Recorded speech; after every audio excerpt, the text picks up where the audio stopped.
alternative. You second a proposal, I or you second. want to make a proposal that? Because as it were now, the chair does not have the latitude to propose. I propose that the Honorable Minister proceeds from where she stopped yesterday, and then we summarize the version of the alternative policy statement, and we react at once. Is that view acceptable? Honorable Luimbazi Narukola? Honorable Chair, I do hereby second the proposal that the Minister submits makes an additional submission, then thereafter the shadow government submits. Thank you. Is that a popular view? Thank you. Colleagues, I want to thank you so very much for your intervention that has helped us to conclude on the agenda. You will refine it accordingly. I therefore invite you, Clerk, to lead us in a prayer. Yes, thank you, Honorable Chair, Honorable Minister. Let's humble ourselves and pray. Almighty God, who in your infinite wisdom and providential goodness has appointed the offices of leaders and parliaments for the welfare of society and the just government of humanity, we beseech you to look upon with your abundant favor these your servants, whom you've been pleased to call the performance of such important trust in this land. Let your blessing descend upon them here assembled, and grant that they may, as in your presence, treat and consider all matters that shall come under their deliberation in so just and faithful a manner as to promote your honor and glory, and to advance the good of those whose interests you have committed to their charge.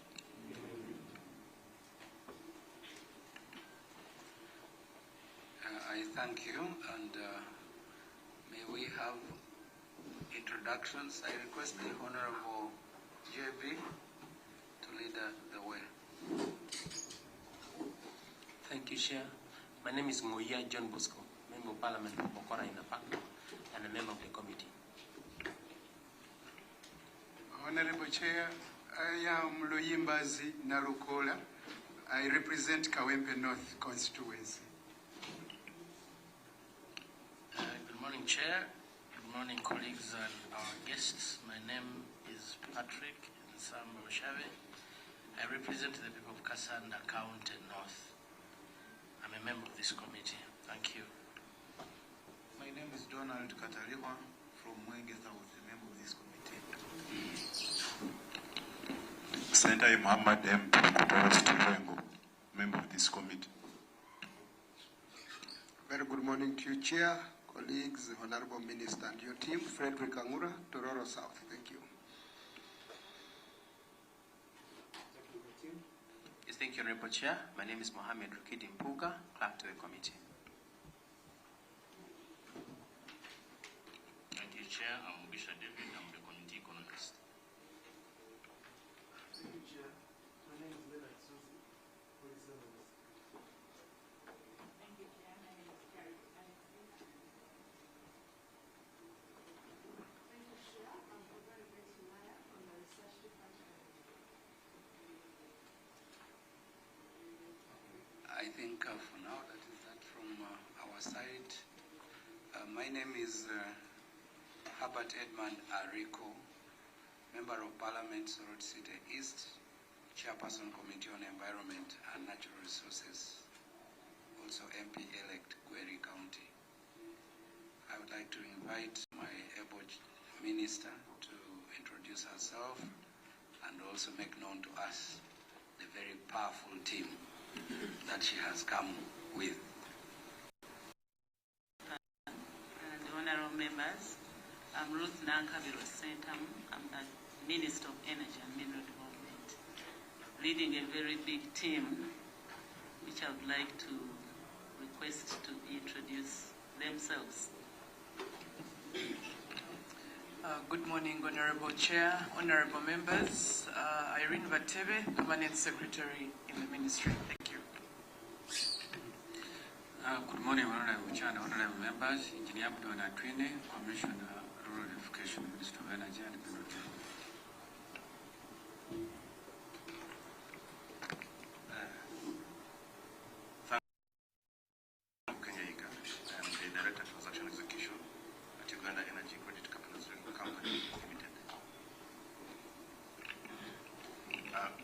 Chair and the honorable members, Edward Diro is my name, Director of Finance Services at the Electricity Regulatory Authority.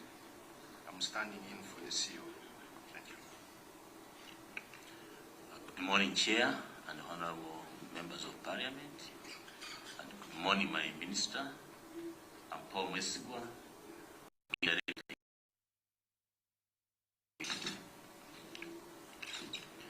Good morning, Honorable Chair and honorable members. My name is Alex Nyombi, Director of Development and Production at the Petroleum Authority of Uganda, co-standing in for the Executive Director.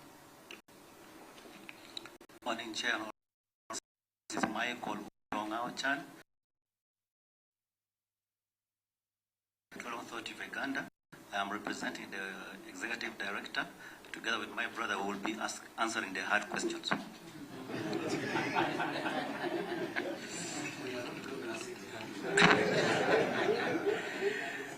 Good morning, Honorable Chair and honorable members. I'm Emmanuel Mugaga, the Chief Financial Officer for the Uganda National Oil Company, and also sitting in for our Chief Executive Officer.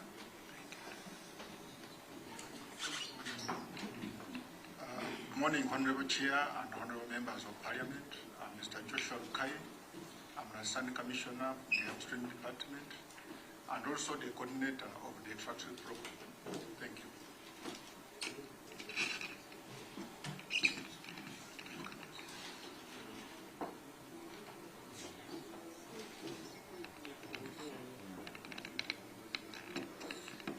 Good morning, Honorable Chair and honorable members of Parliament. My name is David Makasule. I'm the manager of Kabalega Industrial Park and the Uganda National Government. Good morning, Chair and members. My name is Juliet Okaya. I'm a principal economist in the Ministry of Energy and Mineral Development. Good morning, Chair and members. I'm Vincent Kato, Acting Commissioner, Geothermal Resources Department. Good morning, Chair and members. I'm Emily Nakanya, Acting Head, Planning and Reporting at the Uganda National Oil Company. Thank you. Good morning, Chair and members. I'm Professor Andrew Smith, CFO Planning for the Petroleum Authority of Uganda. Good morning, Chair and honorable members. Edmond Cancino, Manager Strategy from the Petroleum Authority. Good morning, Chair and members. I'm Engineer Deo Kenya, a Senior Pipeline Engineer at the Petroleum Authority of Uganda. Good morning, Chair, honorable members. Desmond Peter is my name. Senior Marketing Operations Specialist at the Uganda Energy Optimization Company. Thank you. Good morning, Honorable Chair and honorable members of the committee. I'm Emmanuel Omala, Acting Assistant Commissioner in the Department of Nuclear Energy. Thank you. Good morning, Chair and members. My name is Harold Obiga, Director Legal Services, ERA. Thank you. Good morning, Chair and members. My name is Vianney Mchava. I work as the Pricing Manager at ERA. Good morning, Chair and members. My name is Engineer Samuel Chizito. I work as the Manager of Planning and Investments at ERA. Good morning, Chair and honorable members. I'm called Agnes Araba, Commissioner Mines Department, Ministry of Energy and Mineral Development. Thank you. My name is Gideon Gario. I'm a Senior Economist, Budget Analyst for Energy and Ministry of Finance. Good morning, Chair and members. My name is Felix Obrud, Assistant Commissioner of Finance and Planning, Ministry of Energy and Mineral Development.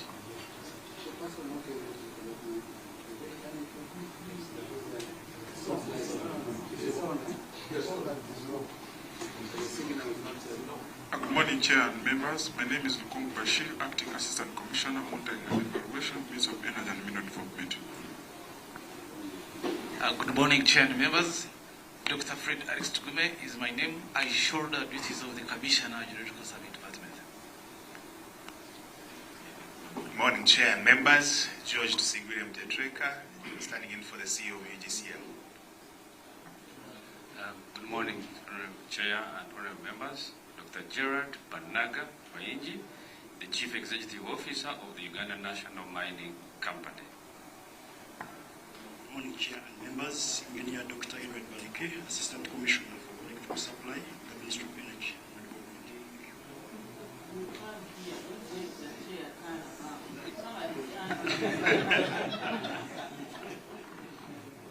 My apologies.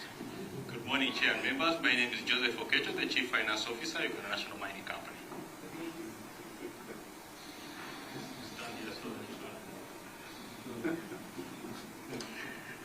Good morning, Chair and members. I'm Joyce Nakalema, the Chief HR Officer, UEGCL. Yes, sir. Morning, Chair, members, Engineer Julius Famala, Assistant Commissioner General in Sovereign and Mineral Development, and also standing in for the Commissioner to Power. Morning, Chair and members. Noah Mwesuga, Acting Head Commercial UETCL. Morning, Chair and members. Engineer Daniel Okelo, Head Grid Development and Planning, UETCL. Morning, Chair and members. My name is Shamsana Antongo. My name is Economist, ISSD, Minister of Finance. Good morning, Chair and members. Herbert Abigaba, Acting Assistant Commissioner, Energy Resources at the Ministry of Energy and Mineral Development. Morning, Honorable Chair and members. My name is John Nkiza, Head Corporate and Stakeholder Affairs at UEDCL. Thank you. Good morning, Chair. My name is Julius Wandera. I work at ERA, Director Corporate Strategy. Good morning, Chair and members. My name is Isaac Mfumbiro, Head of Strategy for EDCL. Good morning, Chair. My name is Ibrahim Kasita. I serve with the Electricity Regulatory Authority. Thank you. Good morning, Honorable Chair and Honorable members. Engineer Albert Musoke Biaruhanga, Project Manager, standing in for the CPO, UEGCL. Morning. Good morning, Chair and members. My name is Muzaffar Kayondo, Head Research and Business Development, standing in for the Chief of Strategy and Business Development. Thank you. Good morning, Chair and members. My name is Pamela Kanyuzi, Acting CFO, UEGCL. Thank you. Morning, Chair and members. Richard Masco, CEO of UEGCL.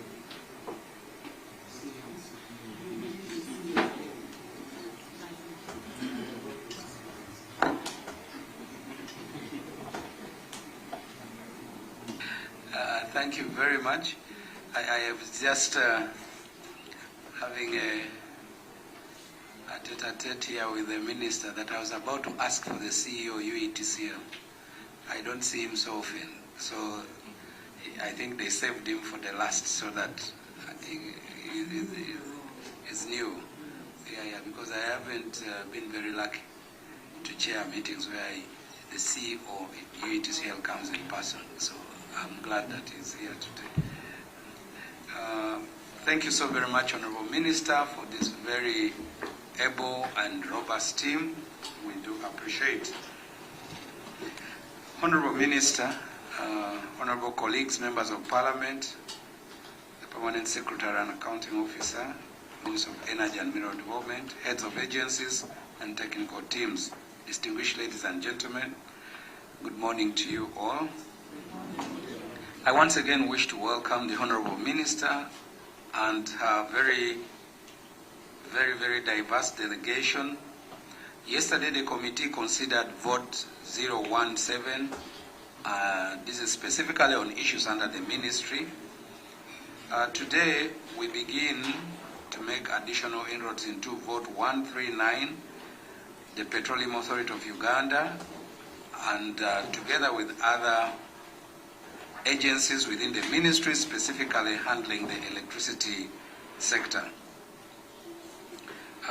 Honorable Minister, some of the key issues are those where we will expect under the petroleum sector for you to, in addition to what you shared with the committee yesterday, to clarify on the licenses, on who licenses the petroleum stations, and especially so the criteria used, given that there is rapid proliferation over the same. We also would like to request for an update on the readiness of the LPG plant under the Kingfisher our Kingfisher site, together with the other timelines related to it. We also, Honorable Minister, in brief, would like to request you to tell us on our state of preparedness for the production phase, including the regulation and revenue tracking. As you'll recall that you had said it before here, that one of the key elements under the petroleum preparedness arrangement is the tracking system to enable us actually know how much of our oil has been extracted and what we are being able to discharge. Honorable Minister, under the Namamve plant, we would like to request that we receive a status update on it and what is its contribution to the power grid, especially considering so that UEGCL came here a number of times requesting for resources to do revamping and maintenance works on the plant. I recall that this running financial year, we provided some money to them to a tune of about 19, in as far as that is concerned. So would be happy to hear from them, from you, regarding the Namamve plant. There is the element of the debt service under UETCL, especially annual remittances for Karuma and Isimba. So what is the status of this, and what is the physical implication of the same?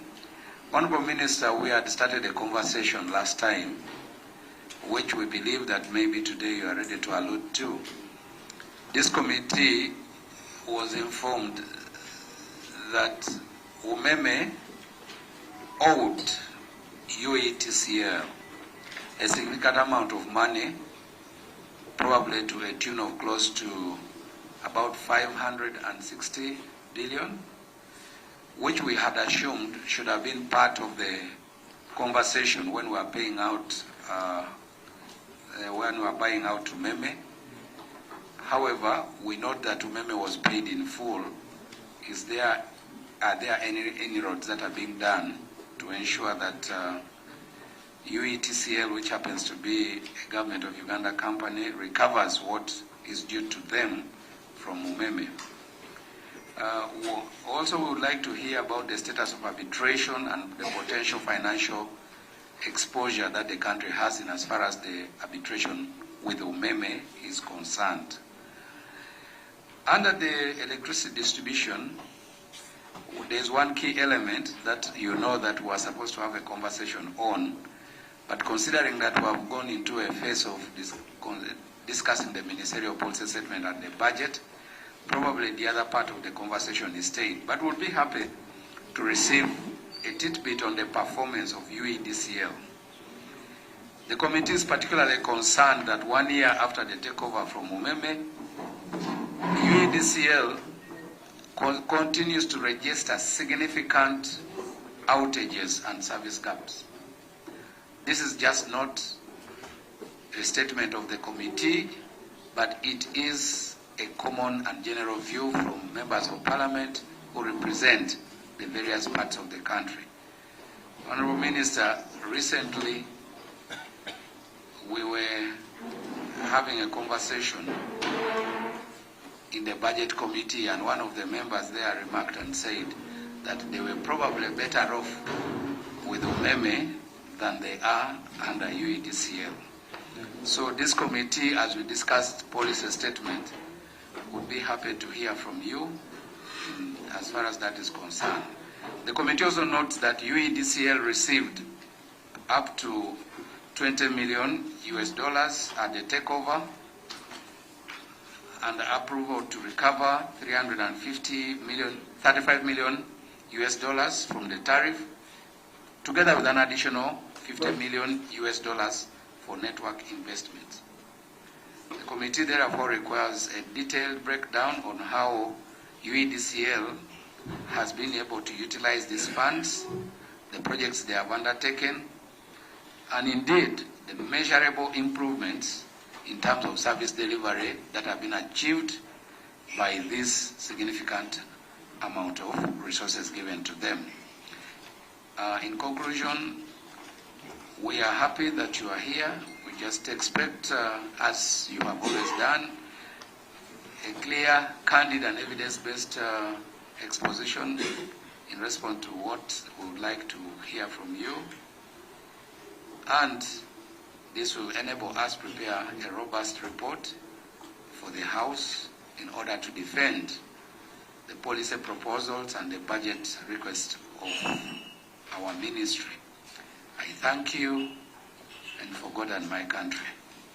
I therefore wish, in line with colleagues, what you have agreed, to invite the minister to make the additional submission.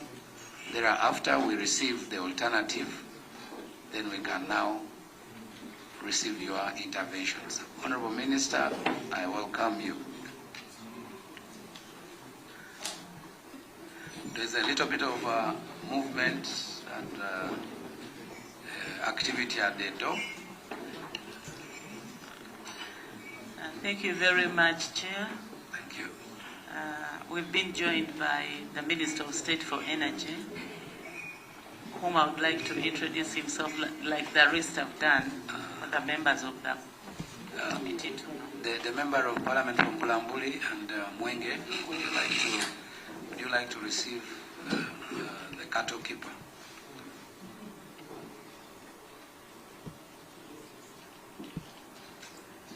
Yeah, Honorable Chair, Honorable Minister, Honorable colleagues, Okaso Polot is my name. Okaso Polot is from Kumi and is an MP for Kumi and Minister of State for Energy. And I wish to congratulate those who have come through and also pledge that we shall work with those who have not managed to come through. It is only a comma. Yes. Never mind. Honorable Kaso Polot has not told us and you that is the one that comes from the only available area in Teso now where you can extensively keep cattle. He's the one who still has the section where you can keep cattle in Teso at a large scale. It's actually the only place in Teso that has got the highest population of cattle so far. Although they were ready, we managed to rehabilitate.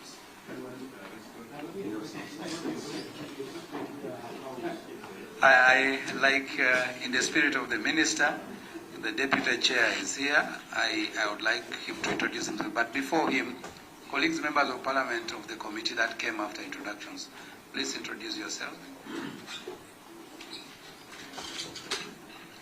Katenya Isaac, member of parliament, Bulambuli constituency, Bulambuli district.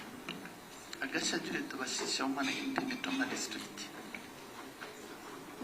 Chair David Karubanga is my name. I represent the people of Chigorovia County, Hoima district. You are here. Okay. And then the deputy chair. Thank you, Mr. Chairman. Feta Joffrey, Aivo Division East, Arua City, Deputy Chairperson of the committee. And I'm happy to be here. Mr. Chairman, you said that the Honorable Minister is the cattle keeper, and he made an allegation here that the cattle were raided. I don't know if he would want to tell us some suspects.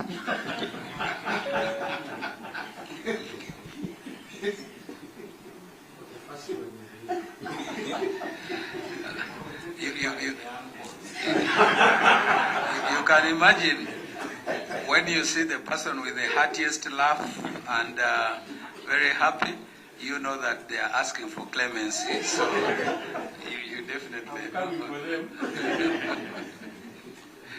But colleagues, I note a little bit with a bit of concern that I continue to introduce members of parliament, meaning that the number is big, but yet those that I see in my face continue to be the same number.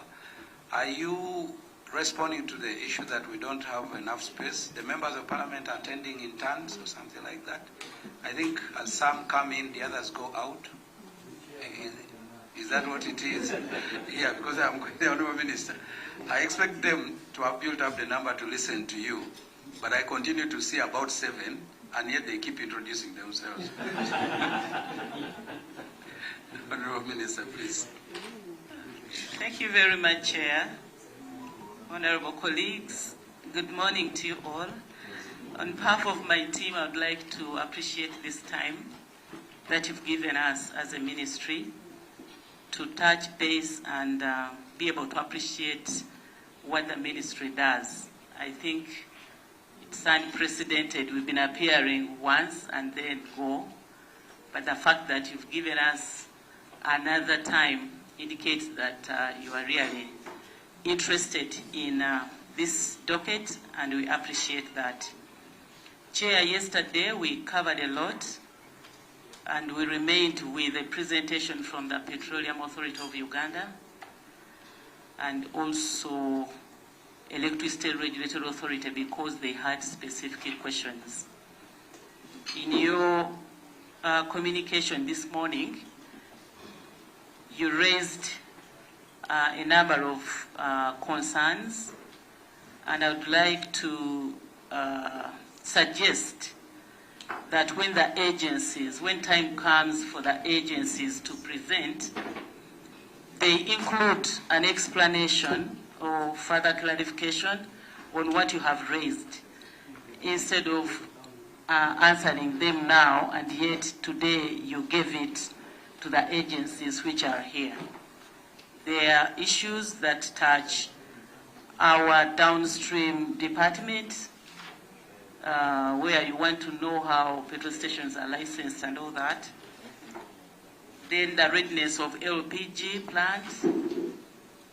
I know Pao might touch on this, the readiness of LPG plant at Kingfisher.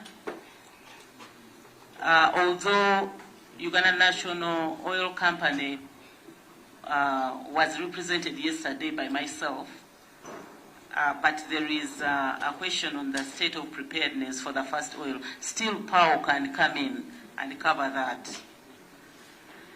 Then UETCL on Namave and its relevance and accountability of the money that was given. Then the debt servicing under UETCL, when your turn comes, please cover that as well, including an explanation on how the arbitration is going on in London, and then the risks of financial exposure. So that is supposed to be covered under UETCL. Chair, for UETCL, if you are to discuss its general performance, we will need more time. We are going to have an annual general meeting. We had slated it for 23rd,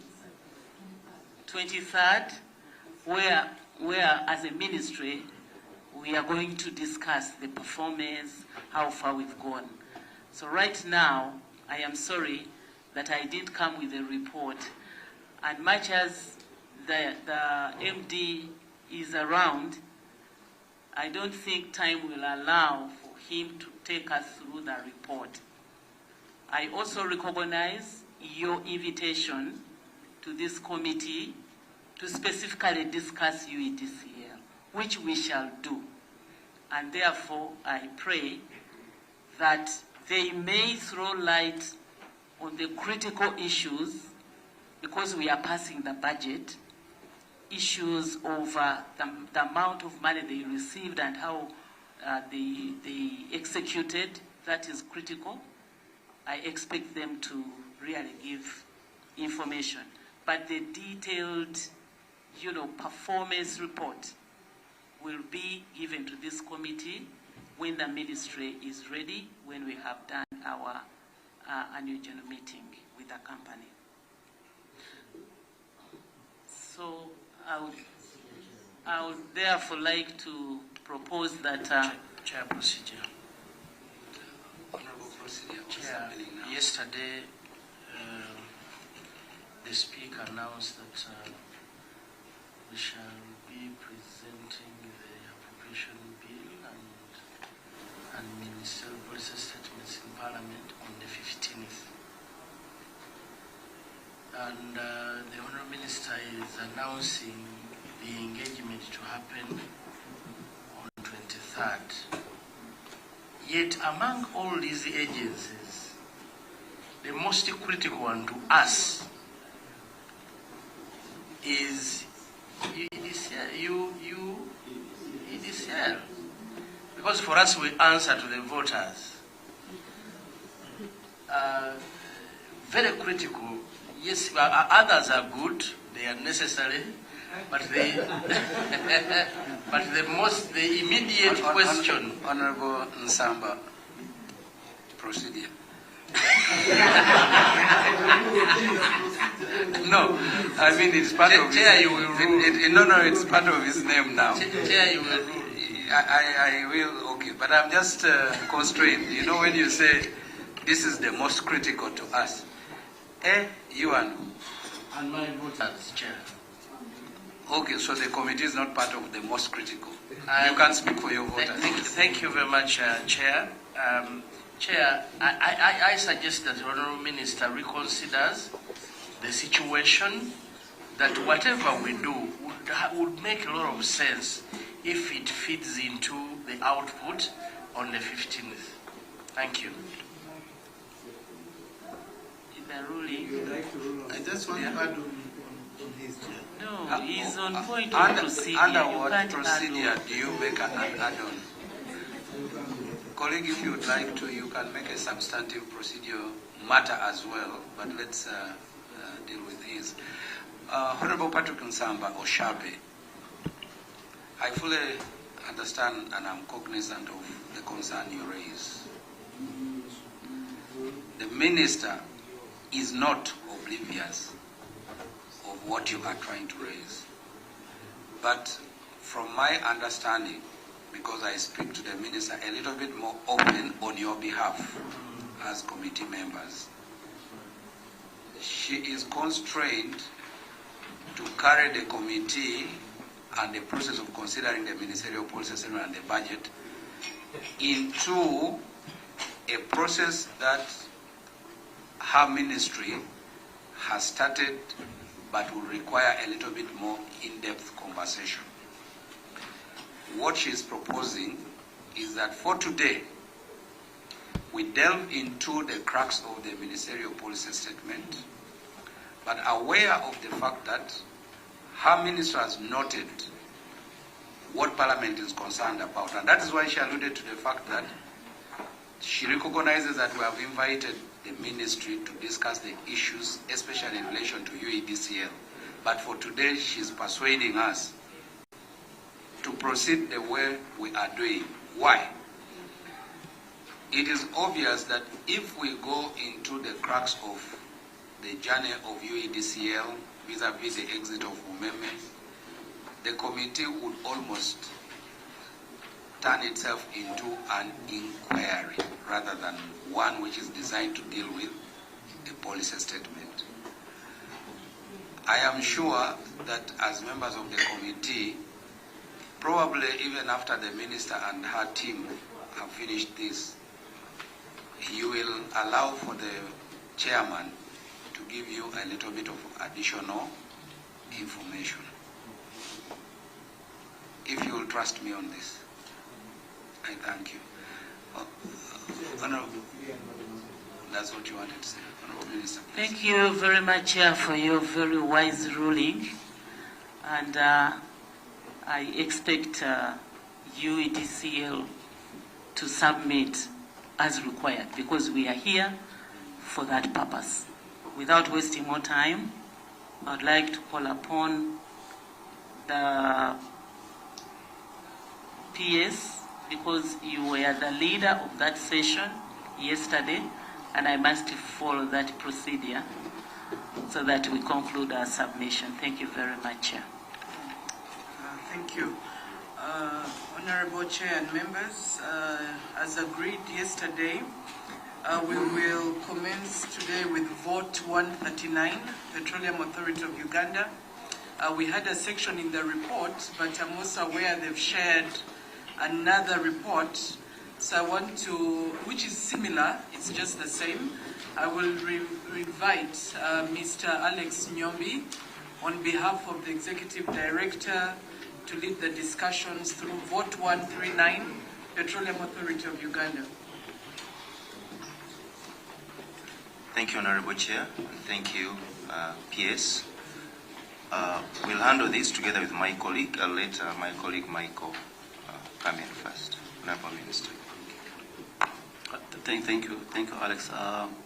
Through the PS and the Honorable Minister, I will invite Chair and Honorable Members. I invite you to page 45 of the booklet, where we have a submission. The one we have shared, the difference is just too small. So I'll speak to the ones on page 45, which is on the booklet with the blue cover, which has been shared to members. The main report, the one with blue cover, page. Yeah, the subsidiary one, the variance with the blue report is too small. Chair and honorable members, the Petroleum Authority of Uganda was asked to respond to 3 issues. The first issue deals with the budget adequacy and unfunded priorities, and I want to give this response, Chair. The Petroleum Authority of Uganda in the budget for the next financial year, we have been allocated 106.868 billion. And we are required from these issues to show how they has been allocated in line with the priority of the PAU as the regulator for the oil and gas industry in Uganda. Chair, this is how the 106.868 billion has been allocated. The first priority is to ensure that we have the manpower to do the work, and the manpower takes 44.686 billion.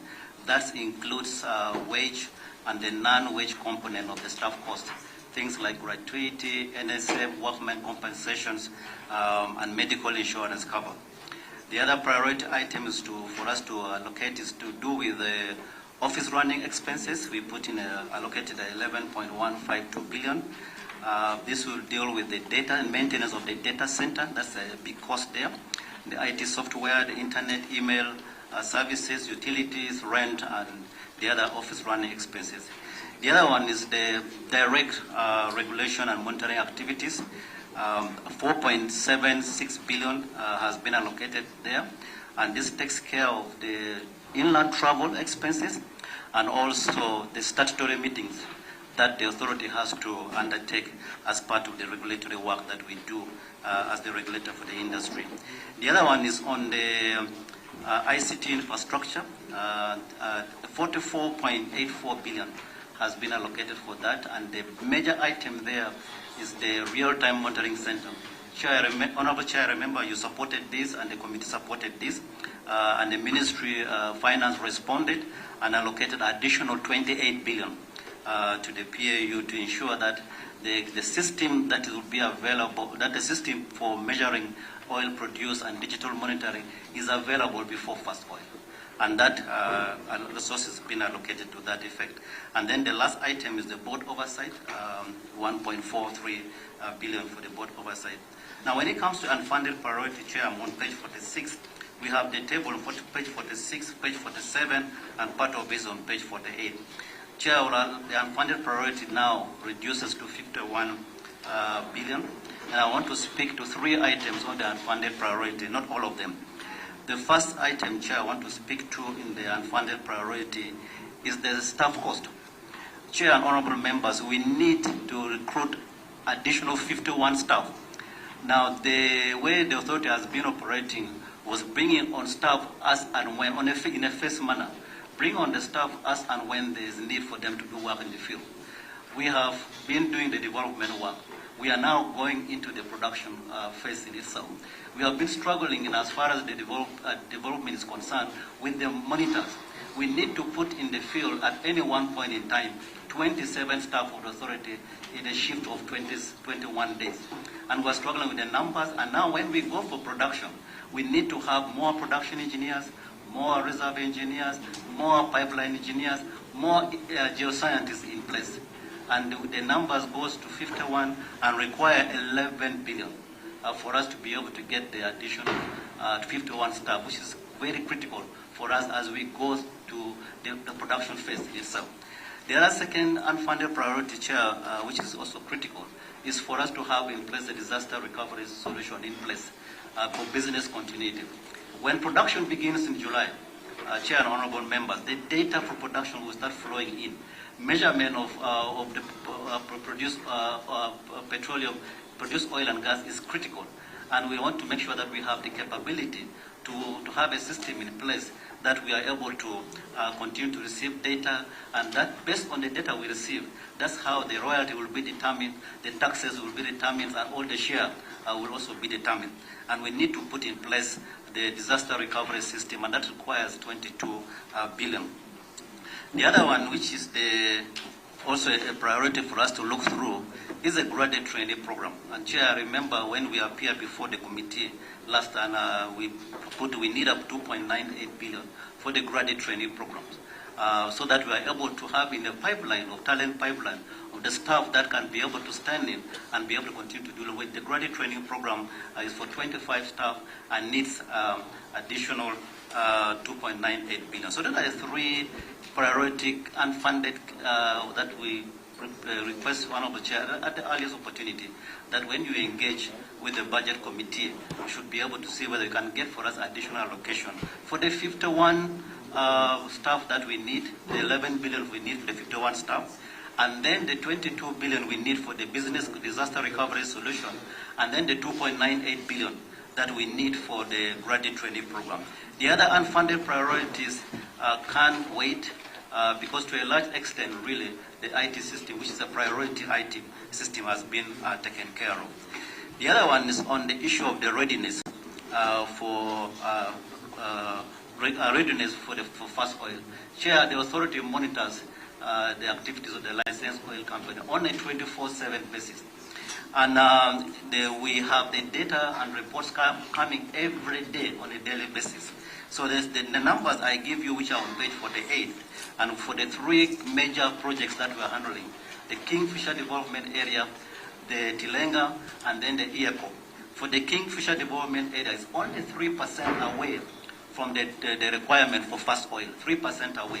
And the LPG facilities, which is part of the Kingfisher Development area, is within the 3% away from the fast oil. And for the Kingfisher Development Area, Chair and honorable members, pre-commissioning activities already started for the facilities in the Kingfisher Development Area.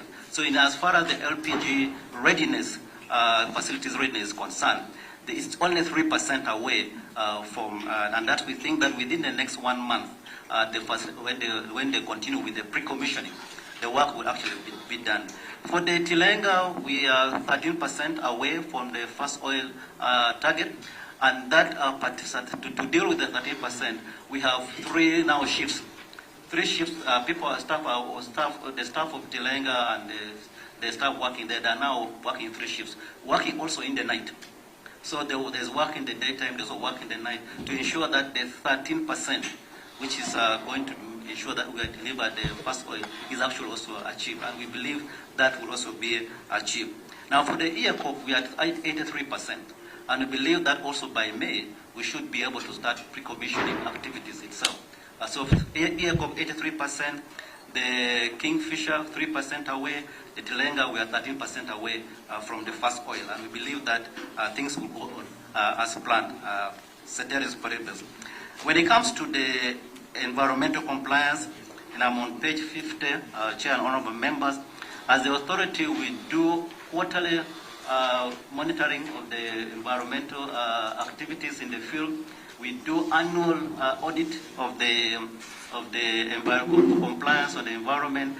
The PAU is the lead agent, and as far as managing the environment is concerned, in line with the Environment Act of 2019, the PAU is the lead agent when it comes to manage the environment issues for oil and gas in the country.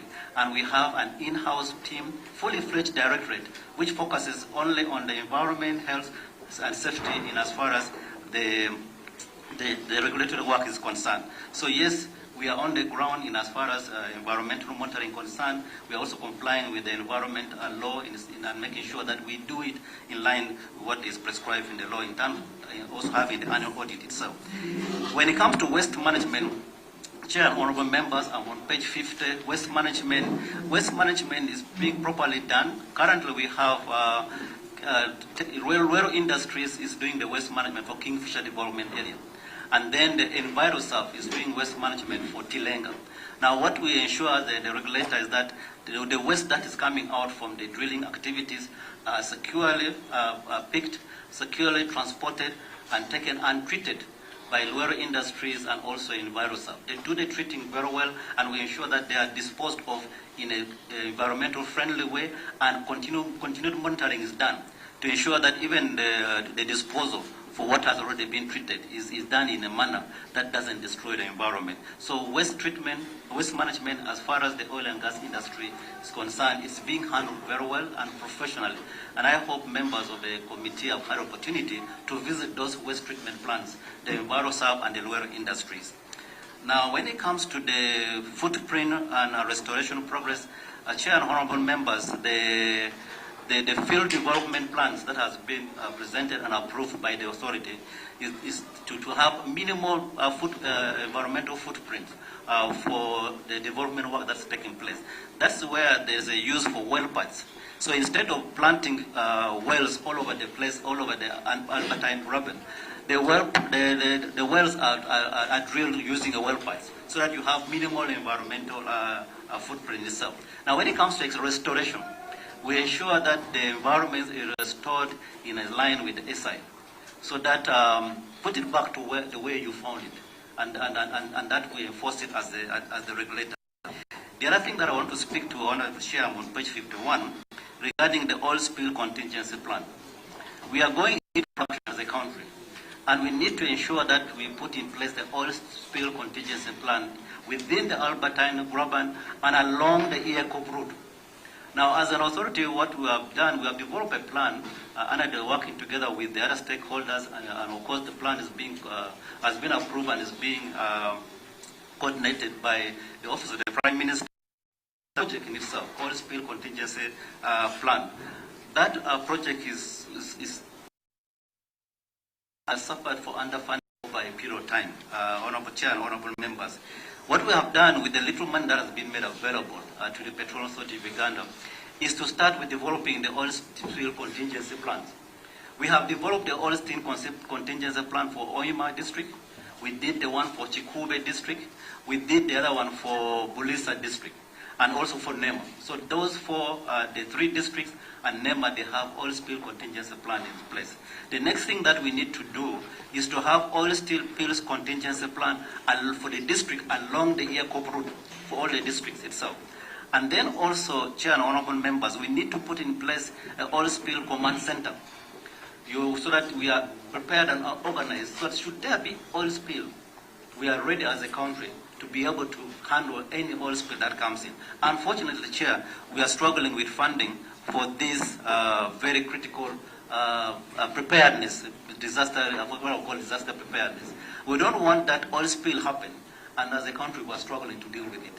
So the project is there. It has been approved by Minister of Finance, and the budget is required 59 billion, but the overall funding over a period of time has been very minimal. And even when it comes to the next year's budget, and I'm on page 52, next year's budget, you see that we have 600 million. And the 600 million that is in the budget for next year, we want to use it for putting up the command center, the oil spill command center. That should ideally be in Oima. And then we resource the command center in terms of having put in place the equipment for the command center, that at least we have the command center in place. And then the other equipment that's required, and we will hope that at an appropriate time, additional funding will be made available for us to have the oil spill contingency plan and in place itself. What we are also doing as a regulator is to do training and capacity building for the district that have got oil spill contingency plan. That is for the Bulisa, for Oyema and Chikube. We have started training, doing capacity building, so that within the area of control, should there be a need for them to step in and deal with the aspect to do with the oil spill, they are able to do that. When it comes to health and safety, again, this is handled by a whole directorate within the PAU.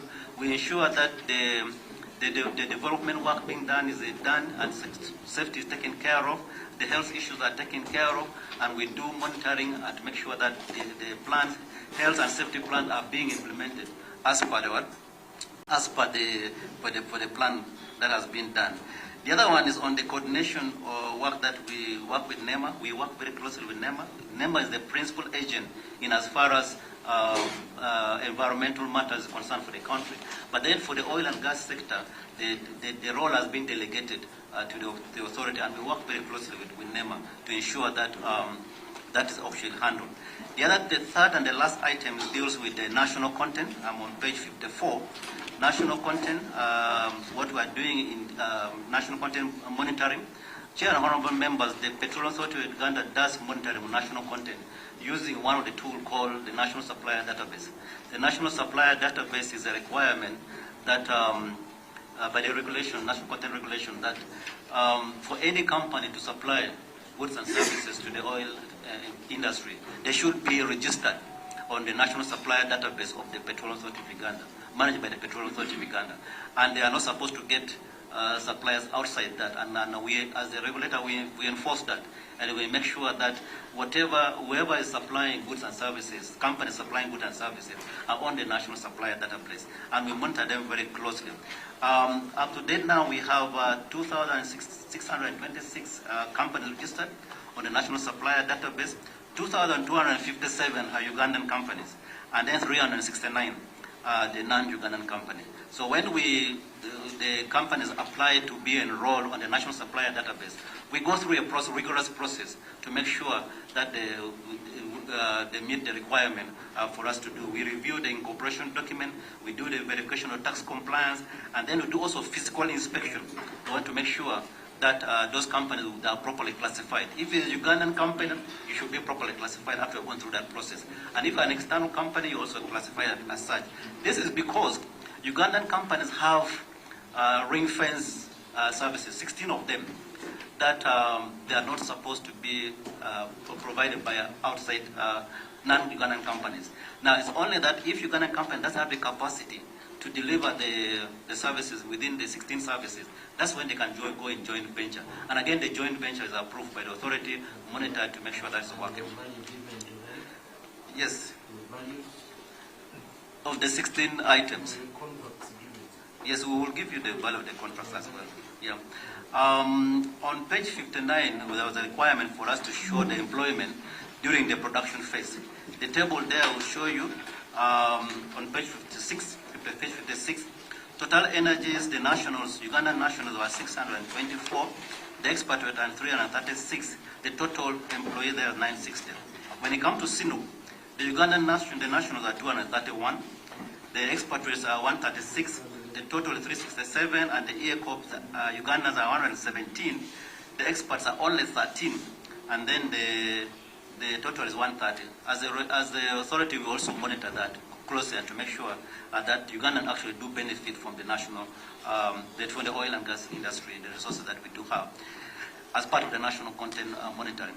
Now, when it comes to capacity building on page 57, we do actively work with the Industry Enhancement Center to try and build the capacity of the Uganda small and business enterprises who are participating, who want to participate within the supply oil and gas industries. So we do capacity building. Some of the areas that we do focus on are things like bid management, regulatory compliance, business diagnosis, where we help the business working together with the Industry Enhancement Center for them to be able to do that. The other one now, I'm on page 56, dealing with the update on cost recovery audit. 58, dealing with cost recovery audit. The Auditor General has audited cost recovery up to 2021. Now, we're also aware that 2022 and 2023 for Kingfisher Development Area, that has been completed by Dr. General. and it should have also been submitted to Parliament already. Only that on the side of the authority, we haven't received the report. That the audit for the Chilenga is going on for the period 2022 and 2023. In terms of the audit that has been completed for 2021, the licensees submitted an expenditure of $3.3 billion, and the one which has been audited and signed off by Dr. General as recoverable is $2.9 billion. That's 87%. The one which is deemed not recoverable is $439 million. That's 13%. The POU continues to work very closely with the Auditor General when it comes to the audit of the recoverable cost in itself. Government revenue for next financial year, based on the models, based on the economic reviews and economic monitoring that is being done, we expect government to receive 2.2 trillion Uganda shillings in next financial year. If the war in, okay, maybe I skip that one.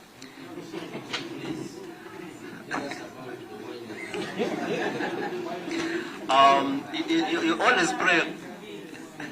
You always pray for peace, but sometimes war gives you what opportunities.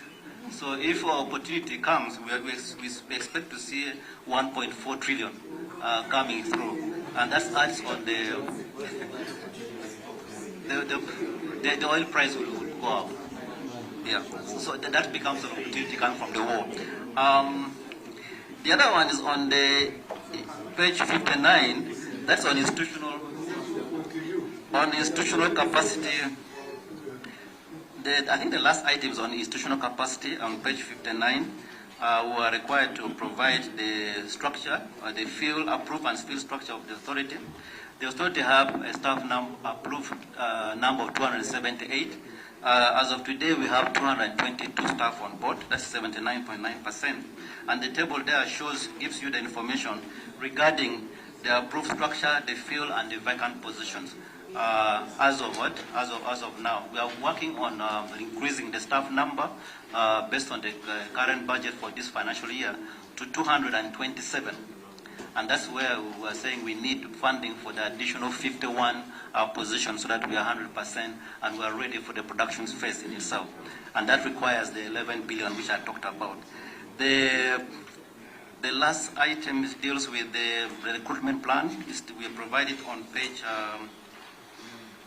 61 now, 61, 62.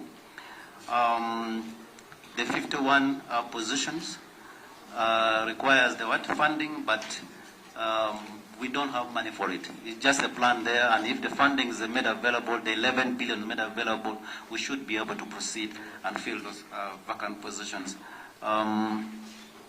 When it comes to coordination, we work very closely under supervision of the ministry, working closely with the UNOC, with NEMA, with Uganda Revenue Authority, with Bank of Uganda, and the roles that have been played by the different agencies in this space is in page 63. The PAU does the regulation of oil and gas for the upstream and midstream. The ministry deals with the policy directions and guidance within the sector. The UNOC deals with the commercial interest. I'm on page 64, which is the last page I'm going to speak to. NEMA, of course, handle the issues to do with SI approvals for the projects.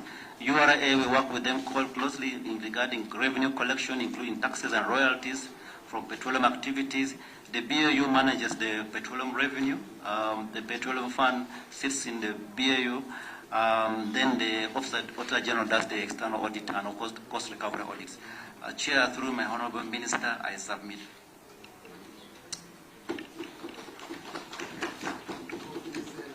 Thank you very much. PS, you're going to continue. I just was amazed that our friend is very technical. You know, for each one of his departments, development and production, environment, health and safety, petroleum, economics, national content monitoring, mainstream department, ED's office, and so on. the positions that he projects to fill are only described as officer, senior officer, officer, senior officer. So is that how you name your people, or these positions are actually described by title? Okay, they have titles. Those are the categories. What we did when we were doing the filling the structure, we started with the executive director, brought in the directors, brought in the managers, brought in the senior officers, and then the officers itself. That's the category that we do have. Okay. For you, what you did is you declared to us the categories of unfilled positions. You didn't tell us whether it is engineer, mechanics, and production, engineer, what, you just... but it's okay. For this purpose, it suffices to say we will ask you if we need to know more. We will. It's okay. Thanks, Chair. All right, thank you. Chair will provide that detail. Allow us progress to Electricity Regulatory Authority, where Mr. Edward E. Huda, on behalf of the CEO, will make that presentation on page 65.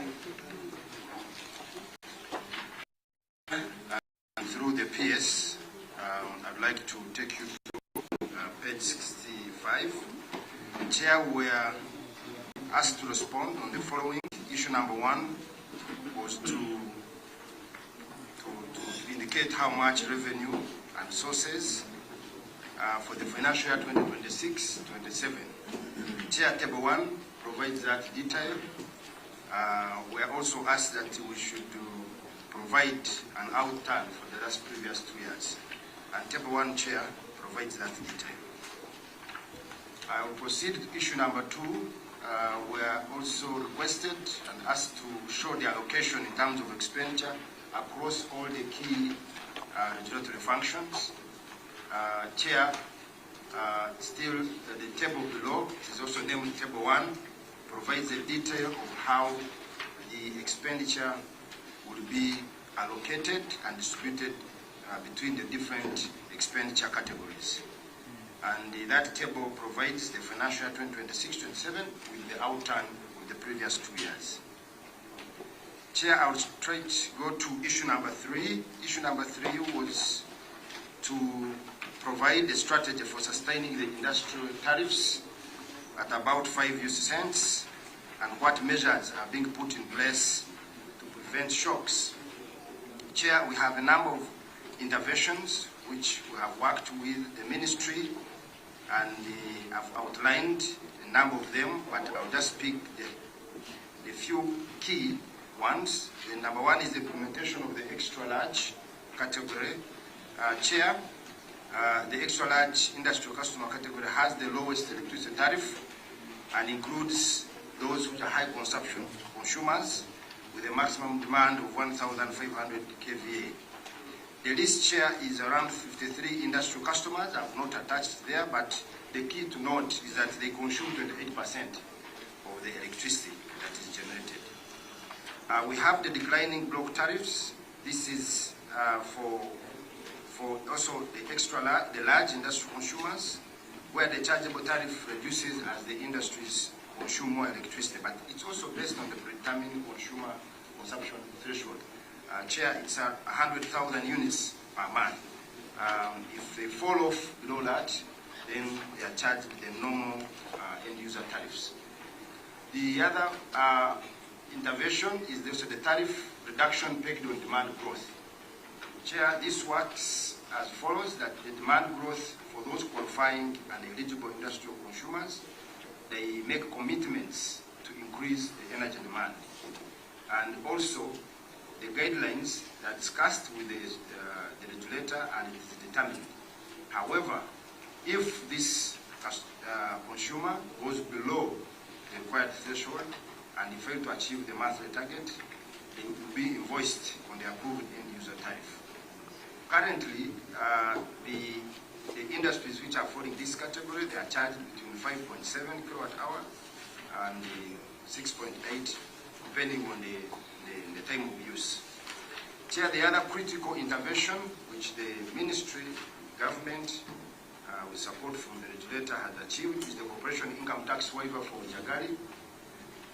we thank the government and the ministry that this waiver was given for 5 years, but subsequently we have received for only annual waivers, and this will close on 30th June 2026.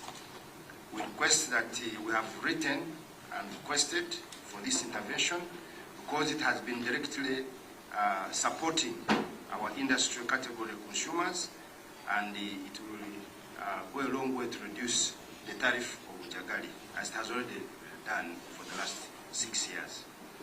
Chair, I will jump these other interventions, but I'll go to number 8. Another intervention, Chair, is on the list cost expansion plan. That's number 8, but on page 70. It is called list, not leads. List cost expansion plan. I beg your pardon, and sorry for that mistake.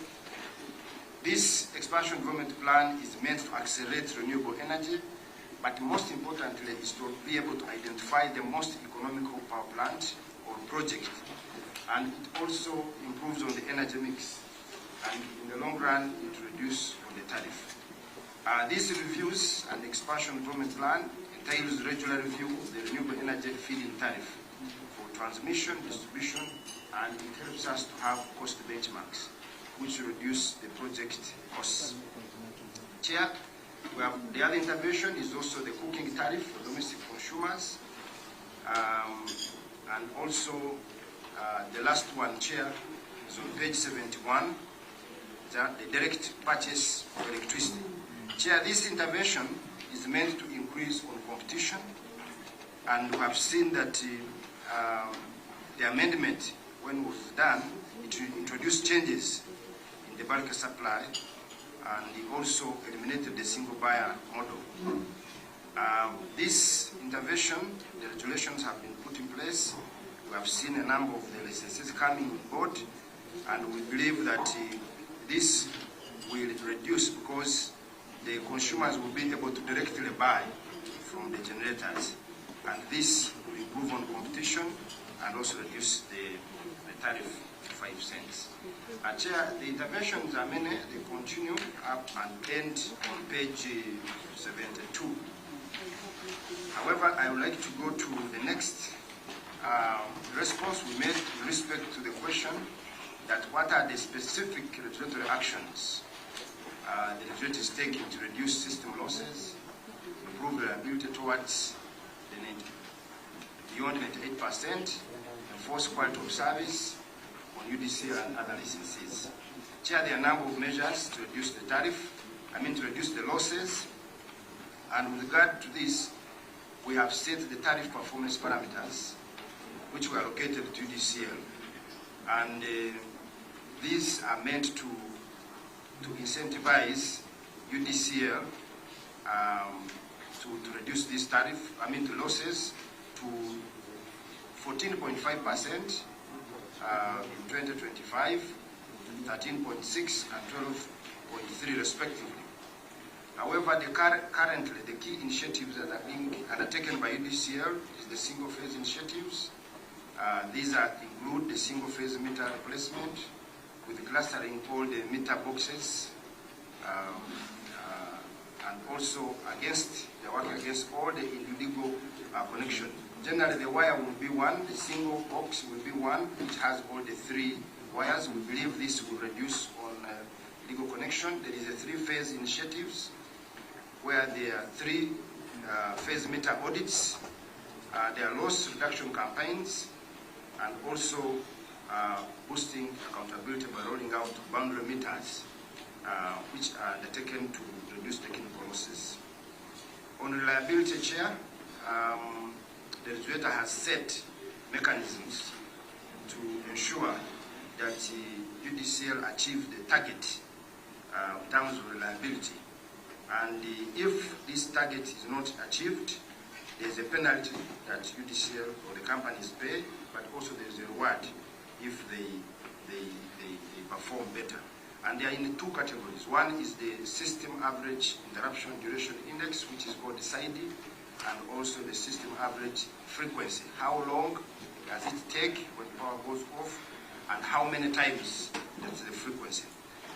We set targets which I will demonstrate in the table 74. If you look at table 74, on page 74 there is a table here. There's table 6.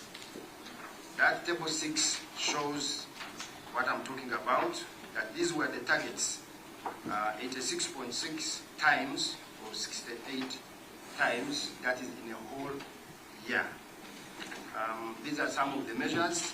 We have also made enforcement of quality of service and there are regulations, especially on the time it takes to connect and how the UDCL is handling complaints and outages.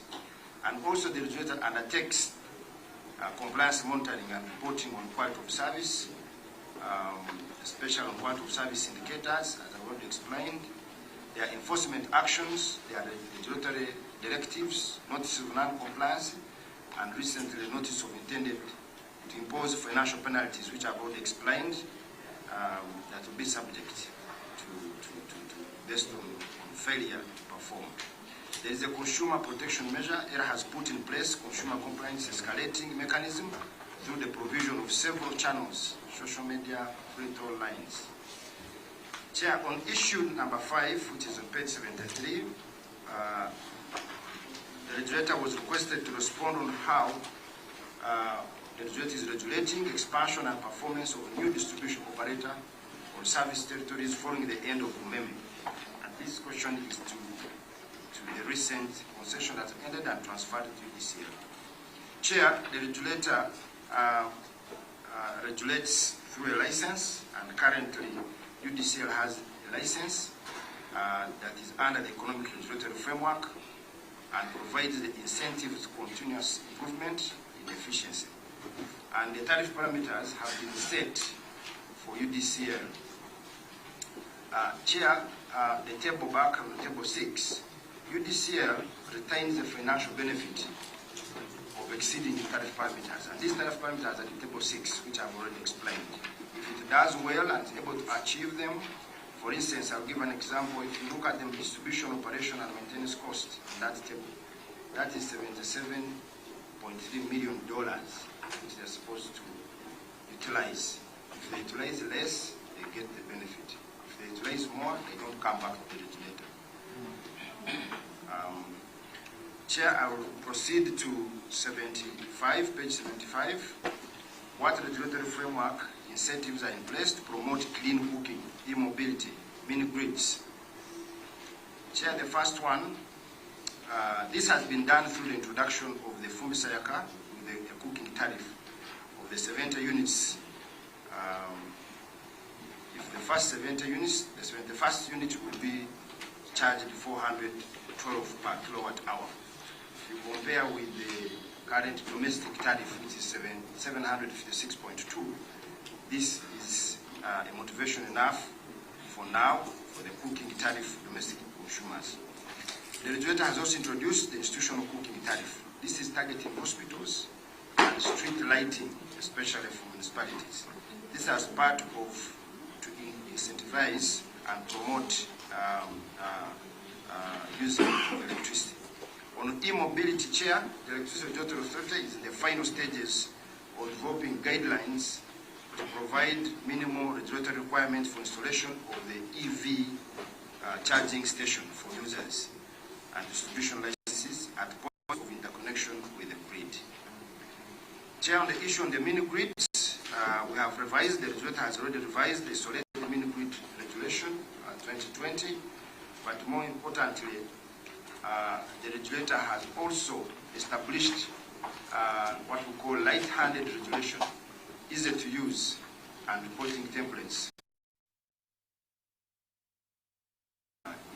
Increase on the mini-grid development. Chair, the other response, still on page 76 now, is how the regulator integrating the energy transition objectives, decarbonizing and so forth. Chair, the regulator has continued to emphasize the environmental, social, and governance principles, and in the regulation, the regulator has undertaken and approved one we talked about already. I presented on the cooking tariff. We implemented a refit policy to promote investment in renewable energy, invested in reliable improvements to reduce reliance on diesel-based generation. We have partnered with the National Forest Authority to support tree planting, implemented the off-grid regulation to promote productive use of energy, approved institutional cooking. There is the minimal dispatch from the thermal power plants. I'm talking about the 7 megawatts for Namak and Electromax, and the thermal plants contribute. There is a gap there, but it is 1.6% of the power purchased by EGCL currently. All those measures are meant to ensure that we integrate the transition. My last one, Chair, energy storage systems. We are undertaking studies. We are about to finalize and see how well we can introduce batteries, especially to charge them during when we are not utilizing power off-peak. We know we lose a lot, so if the plants are generating during off-peak and they're charging these batteries and this power can be utilized during off-peak, it can also reduce the number of projects that can be performed. The last, Chair, was what are the main governance, compliance, enforcement challenges that are being faced and what are the remedial actions. Number one challenge, Chair, is non-compliance with the liability and quality of service. This will be attributed to the current network status, which includes outages, inadequate notice of planned outages. There are delays in implementation of the programs, possibly attributed to PPDA, but the interventions have been there, where we have already obtained application to some of our licensees to expedite the investments. There is inadequate and delayed regulatory reporting, Chair. By this, the regulator, we are transiting to digital regulatory information management systems, which will improve the reporting. The non-compliance with the requirement to pay license fees. We have a number of licensees who are not paying the fees. We are also following that and enforcing this. On enforcement actions, Chair, I've already mentioned some of them, but just to emphasize, we have issued compliance directives and notices of those defaulting. We have continued to carry out our mandate and enhance the compliance through monitoring and carrying out audits. We have done targeted training and education of these licensees, because we realize that when you issue a license, there are terms and conditions, and some of the licensees do not read these terms and conditions. So we have gone ahead to do education and training. We have also clustered the monitoring of implementation of approved investment plans. The authority has gone ahead to field verification. So what we do annually, quarterly, we monitor and follow up on these investments which have been approved by the regulator and see whether they have actually been implemented. Lastly, Chair, we are strengthening our governance and monitoring and enforcement through a digital regulatory tool to enhance real-time oversight by acquiring some of the equipments at the regulator to ensure that we are able to monitor real-time. With that, Chair, I submit to the PS. Thank you very much.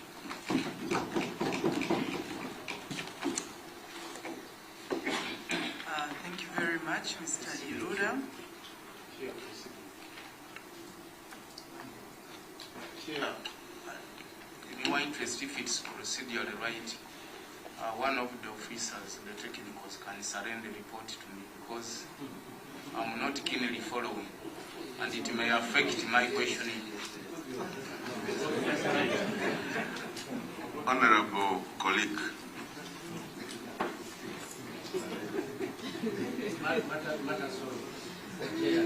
Okay. Thank you.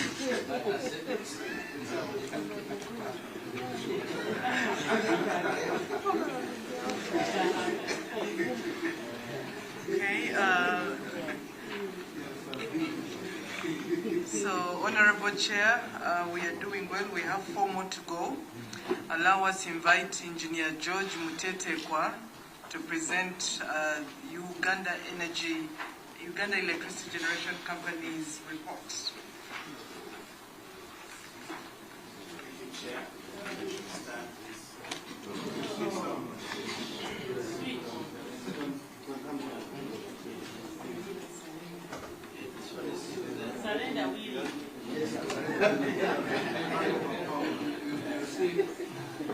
We have here a TV that Mzee also watches, so he wants to see George there.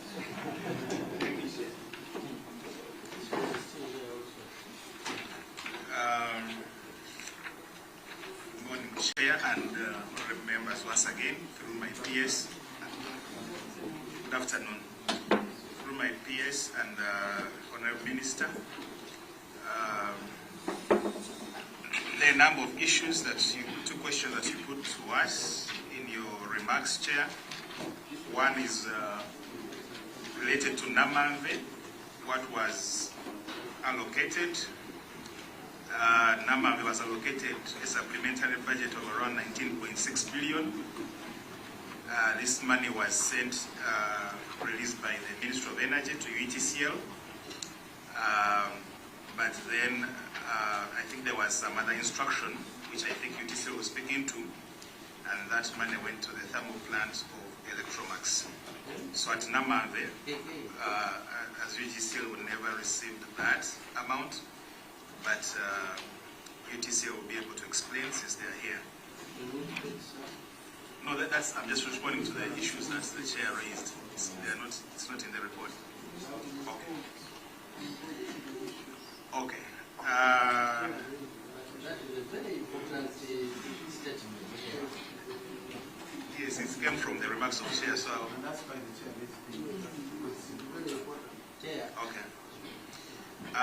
On the responses on page 80.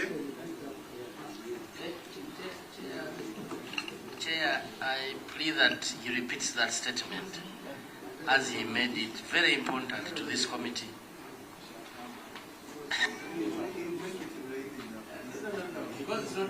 Yeah, it's not part of the report, yet he made it. So he can repeat it for the members. Chair, other than being part of the report, you know that is one of the issues we handled during the last appropriation, and it is an issue that we are definitely interested in knowing why you made us manage your requests and now you're here lamenting. So it's a very important issue. You can repeat that issue so that we pick it up. So, Chair, I beg we continue with what came before, and then we can discuss that one later. We want him just to repeat the statement. Just we lose nothing. Honorable colleague, I think in his statement he said UTCL would make more clarification. So let's wait for that time, hoping that he will still be around.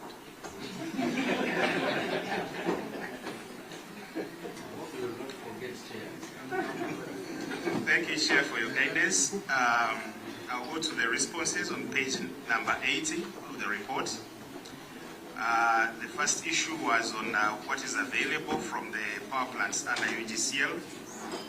We have Naluba Rekira, Isimba, Karuma, and Namamve, and the numbers are in the table there, and the parameters there, with a total installed capacity of 1,213 megawatts for that, and I put notes there to show how these, what is available from these power plants. On issue number 2, in terms of revenue expected from the sales of energy, we have a table now there on page 81, what we project and what we expect to collect. And Chair will notice that we have some shortfalls on Karuma. Isimba, it is more of a projection shortfall, but it's because of the works that are going on. We still have a number of outages that are being done. Nothing much from Naluba Rekira, and Namamve is largely standard by plant. So most of the shortfall is on Karuma. and we put explanation because of largely demand, but also we have a few issues in terms of floating islands that normally disturb us, which is also being handled between us and the contractor, and also with support from the Ministry of Energy. On page 82, the expenditures that are expected in relation to UGCL and the projects, we have a table there that has the details for the various power plants, what we expect and what we put in the budget, Chair. On issue number 4, in terms of contractual obligations and disputes on Karuma and Isimba, Chair, we currently have no contractual disputes, but we have, of course, incomplete scope of work, which we have, which is being addressed, especially at Isimba. We have the issue of the spillway and outstanding snags that have to be fixed, and that a lot of effort has been put in between the employer, the Ministry of Energy, the Attorney General, and us and the contractor, and we expect works to continue with that. And so the rest of the things that we need are usually the CDAP, Community Development Action Plan, and outstanding works for example, facilities for staff that we need at Isimba. In terms of the issue number 5 on page 83, our medium-term generation plan and our role as UGCL in this. Currently, we play a supportive role to the Ministry of Energy, and there's a number of projects that are in the pipeline, which we have listed on page 84. We have Kimba or Yang. All these are projects that are at various stages of feasibility, and a number of developers who are interested in seeing that they do work on this. As UGCL, we have solar that is in the pipeline that we are working on with different partners. Then with the Ministry of Energy, there's still potential for thermal to be exploited. We still have some small work on Maziba. Chair, this is not new to this committee. It has been here many times, and we think that we should have to rehabilitate that. And we have a small project on waste to energy and a small hydro called Okolachere that has to be worked on. On page 85, there was an issue related to climate. Climate change, how do we and how do we ensure resilience and manage sediment in our facilities. This pertains to the hydro plants largely on the River Nile.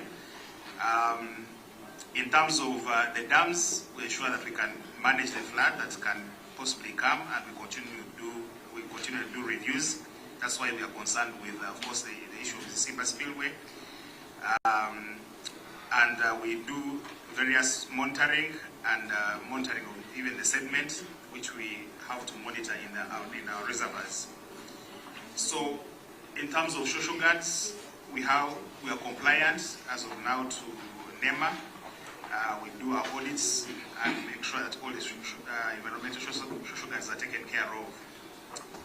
On issue number 6, it deals with, on page 86, it deals with our operations, directly the day-to-day operations, to ensure that we are efficient with what we have, and the outages that might affect supply of generation are minimized. The big plan we have at Naluba and Kira is to do rehabilitation, which we are working on with some government partners on that. And of course, on Isimba Karuma, it's to continue to handle the snags and close them out because they're still in the projects. They are newer plants, so we don't have a lot of disruptions apart from the outages that are contractual that we have to do. Issue number 7, this relates to planning of the same outages. On page 87, our roles are clear in the power purchase agreements we have with UTCL, and that coordination is done by UTCL. We cannot take out a unit without approval from UTCL, but also if we have, let's say, a forced outage, for example, something happens on the plant, a pump fails, our role is to ensure that we inform UTCL, but also reorganize internally to see that we maximize generation from other plants that are available. So that is our role. We don't have a direct communication with UTCL because UTCL is the one who sits in between of us, but we sit together in many of the coordination committees whenever we have issues that require our attention. In terms of human resource development, on issue number 8, page 88, Chair and honorable members, we have a robust plan to develop our people. Uganda is full of young people, and we have a plan to ensure that we continuously scaling up our staff. And in terms of numbers, as you can see, we have around 20 billion set aside to ensure that we continue developing our people over the number of years. And we have put the details there, Chair. Those were the 8 issues, Chair, that were asked of us, and the responses.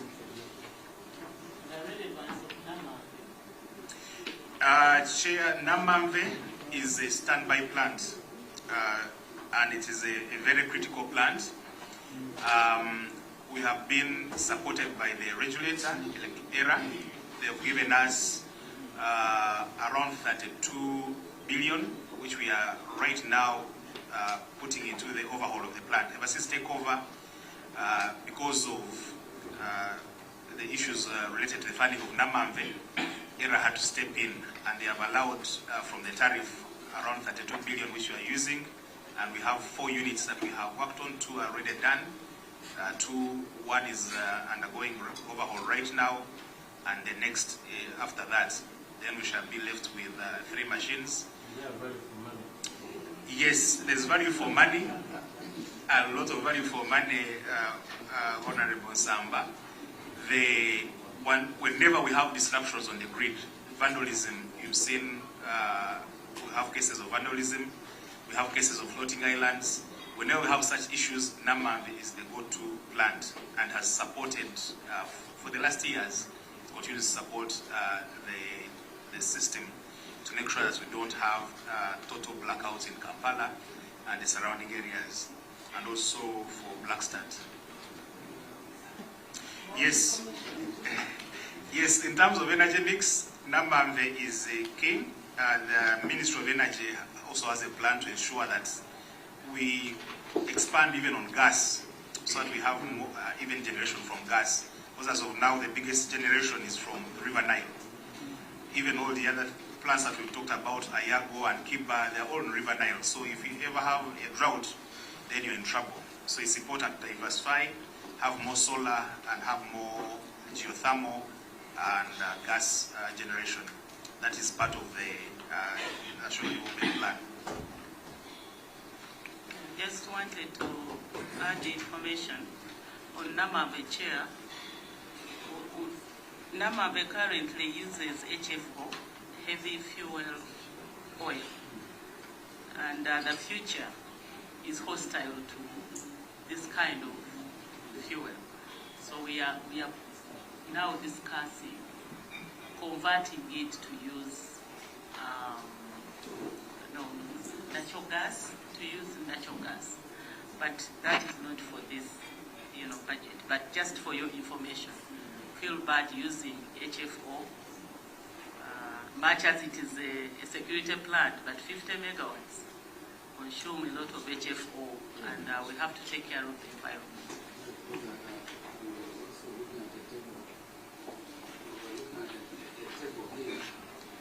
Which was giving interesting figures as Engineer George was speaking. In his the table on page 81, when they talked about the projected energy cells and capacity charges, and when you look at Namamve vis-a-vis Nalubale, and you see that the Namamve is a little bit much higher than it is in the case of, is it here? No, it's, yeah, when you check the capacities. Narubale gets us 347.3 megawatts. And then Namamve gives us 42. But when you go into the aspect of revenue, the other ones are giving us much less, and then these ones with a 48.9. So definitely a concern about Namamve is a very valid one. Just a standby. Yeah. We don't continuously generate. Hmm? Yes. Yes. No, but Honorable Sampai, you vote with the minister over that Namamve enough in the 10th parliament. So you finish that way in the 10th parliament. So you should know what you want. I want, yes, together with you.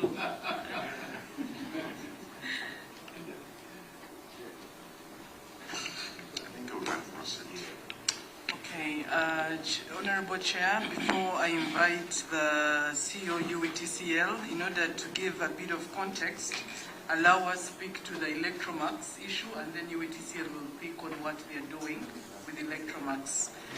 As a background, in 2023, UETCL entered a power purchase agreement with Electromax for the 50 megawatt plant in Tororo. And similar to Namamve, we took a policy decision to maintain these 50 megawatts as a security plant. So as part of that, the ministry further entered an implementation agreement with Electromax in 2023. And our commitments under the PPA require us to service through capacity charges certain allocations and funding to the company. So the question you posed to UEGCL on the reallocation that took place from Namamve to Electromax arose from the dire need for us to meet our contractual obligations.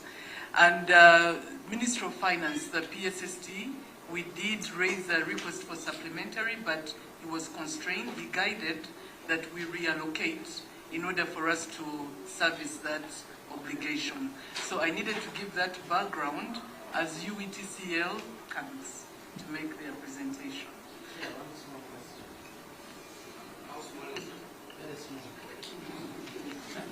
Thank you. Madam PS, I always find it a challenge to understand, and you can help me understand, whether electricity generation is not profitable at all. Why am I asking that, Chair, is that we buy from Electromax through our company, or UETCL buys power from Electromax. Why do we keep funding Electromax when they are selling power they generate? So, Honorable Nsamba, you will recall how we ended up with some of these thermal power plants as at the time, part of our energy mix when we had deficits in our generation. That's how we onboarded a number of thermal power plants. And today we are not operating them on a daily. They are security plants. We only keep them for when there is a deficit in our generation capacity.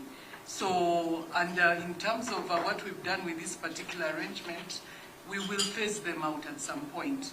For Namamve, you already highlighted, we'll convert it from heavy fuel oil to gas. And then for Electromax, we'll probably take a similar direction because we entered a build, own, operate, and transfer. So they'll be transferring that, and they will probably assign UEGCL to take on that obligation, and we convert it one day. So those came in at that time as part of government's plan to meet the deficit that we had in generation. But otherwise, the generation business is a very viable business. But Electromax is not why is Electromax not viable? Because you're keeping these generators. I remember the time when we had so many power outages, and I remember Electromax came as a private investor who came in to provide a solution. But every time we spend money on generators that produce how much megawatts does it contribute on the national grid? Not even 50 megawatts. But we continue investing a lot of money in generators which are doing nothing at the moment. Otherwise, where I desired that it would make a lot of sense is if these generators can generate power, sold to you, to yourself, and they make money. Because then they will make sense to the public. Okay. Yes.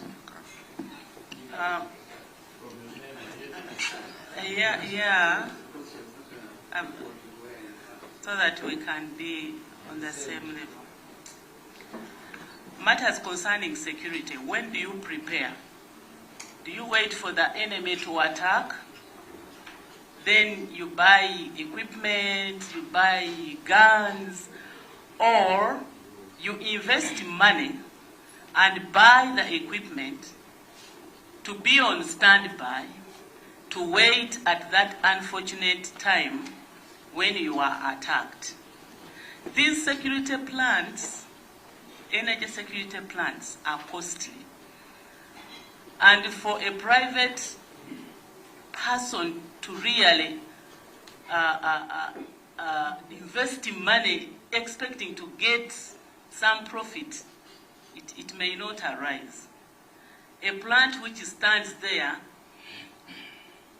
waiting for a call when, for example, a weed has attacked Karuma, and so one unit is switched off, or 2 units are switched off, you have to call on this standby plant.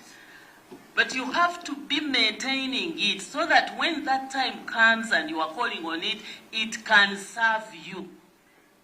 So you have to plan for money to invest in servicing and also payment of staff who are there servicing these plants.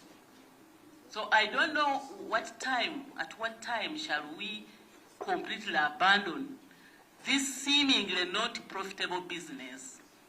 But if you put value on the rescue these plants really do, the business might be profitable. You've been rescued, you've been restored, production or generation, because this standby plant has come in. So it pains, but to be safe, you have to, your stores must have what to secure you at that point of need. Mr. Chairman, allow me. Honorable Samba. Allow me. Honorable Minister, that story was very convincing. You remember at a time when you had no Karuma? It was a very good story. When we had no these mini hydropower stations, it was a very good story. But now that we are paying a lot of money in deemed energy, I doubt whether it still makes an appeal. You remember how you came to us and you convinced this parliament that we need to buy this Electromax. We need to invest in it because of ABCD. But now, I keep asking myself, if the generators are lying non-productive,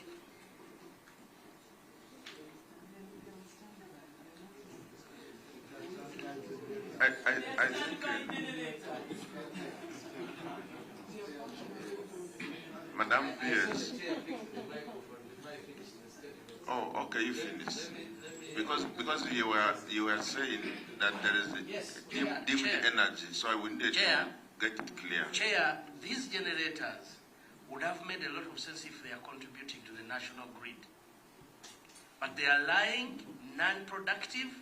Meanwhile, we are investing a lot of money every financial year in maintaining them. Why don't they contribute to the national grid? And then we know that probably they are there making contribution. Okay, can we have... Otherwise, if they are very expensive, it means we may not need them. Okay, Madam PS, can we have a response to that? So that maybe in terms of the costs, so that we'll get to understand the very expensive Honorable Samba is speaking about, but also from the perspective of vandalism. If you drive from Karuma to Atiak, Anaka, between the bridge at the corner there, Ayago Bridge, to Agum, right now you will find about 4 or 5 towers vandalized. Now, if that vandalism cut off that area, I think a situation of those generators would suffice. But at what cost? I think it will be important for us to understand the cost so that we know if we are... Yes. Honorable Chair, we can give the costs, but it's important to note that these generators are running on heavy fuel oil and wouldn't want to keep running that on a daily, given the cost of running that kind of fuel. So that's why we call on them when there is a deficit from the cheaper options that are on the grid. So we are happy to provide any details in terms of the figures, but that is the issue. Ensure the energy security, call on them when there is a deficit.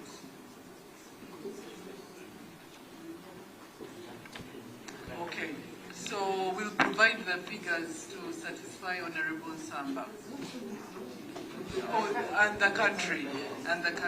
Okay, please provide those figures for the committee for further scrutiny. Can we proceed? So we'll invite Engineer Matsko to quickly take us through the UETCL segment. And he can now skip the Electromax.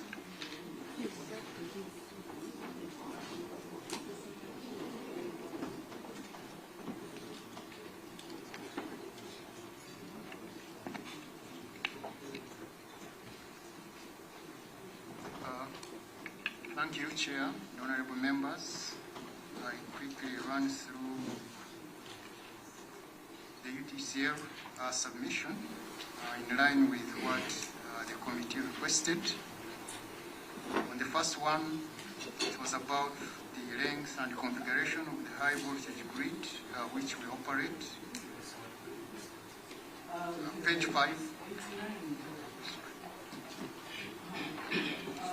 Just CEO for guidance.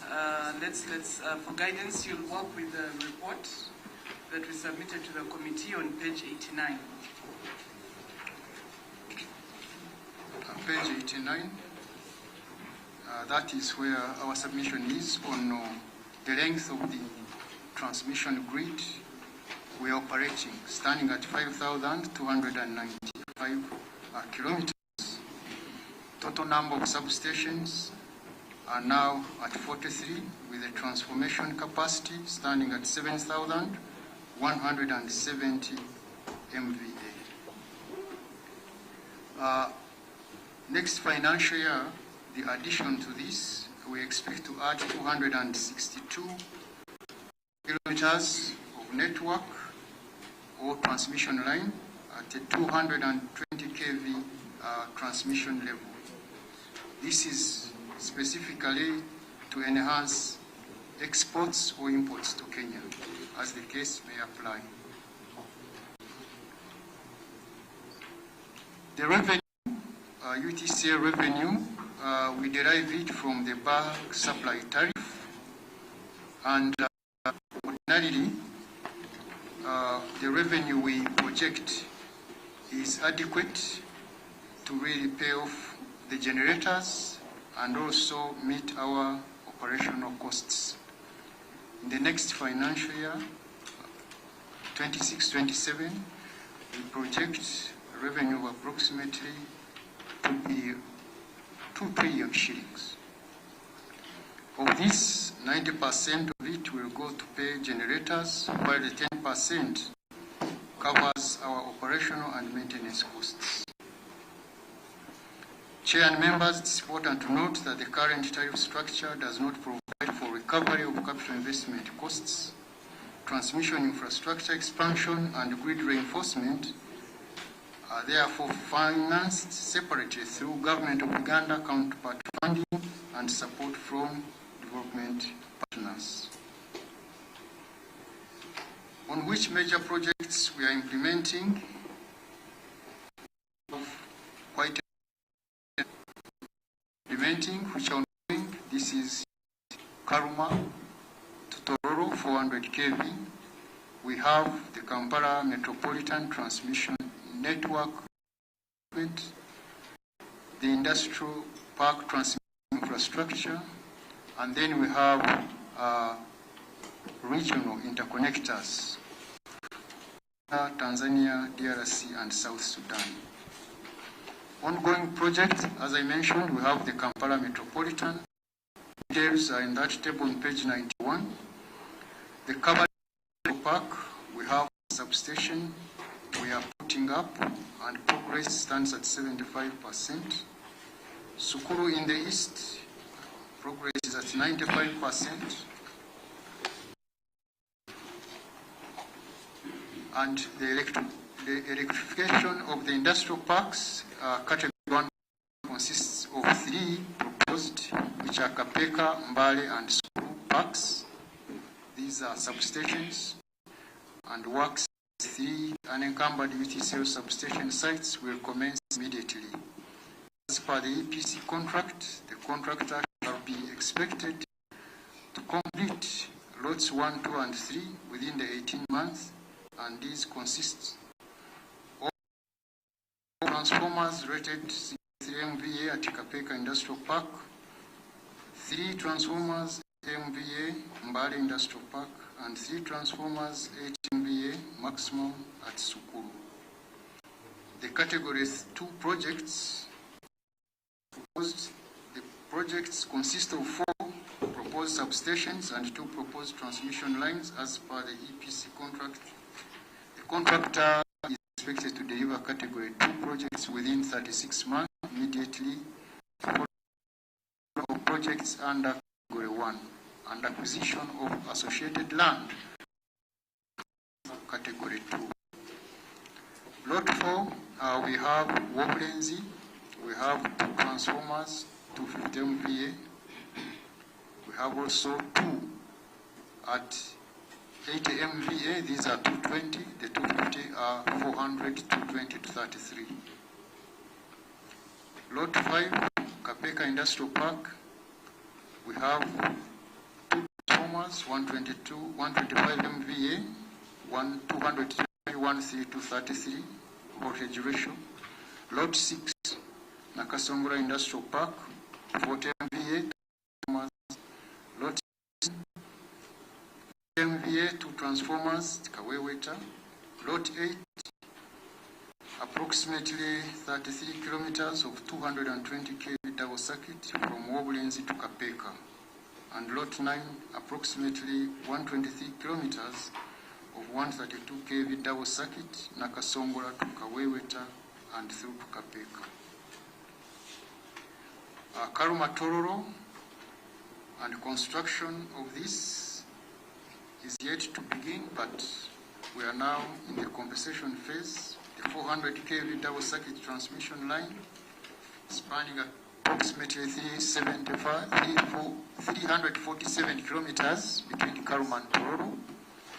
A 220 kV double circuit loop-in, loop-out transmission line, Tororo Lesos to Tororo border substation, spanning approximately 400 meters. And the 132 kV double circuit loop-in, loop-out transmission line from Namambe, Kampala North, transmission line to Tinda, spanning approximately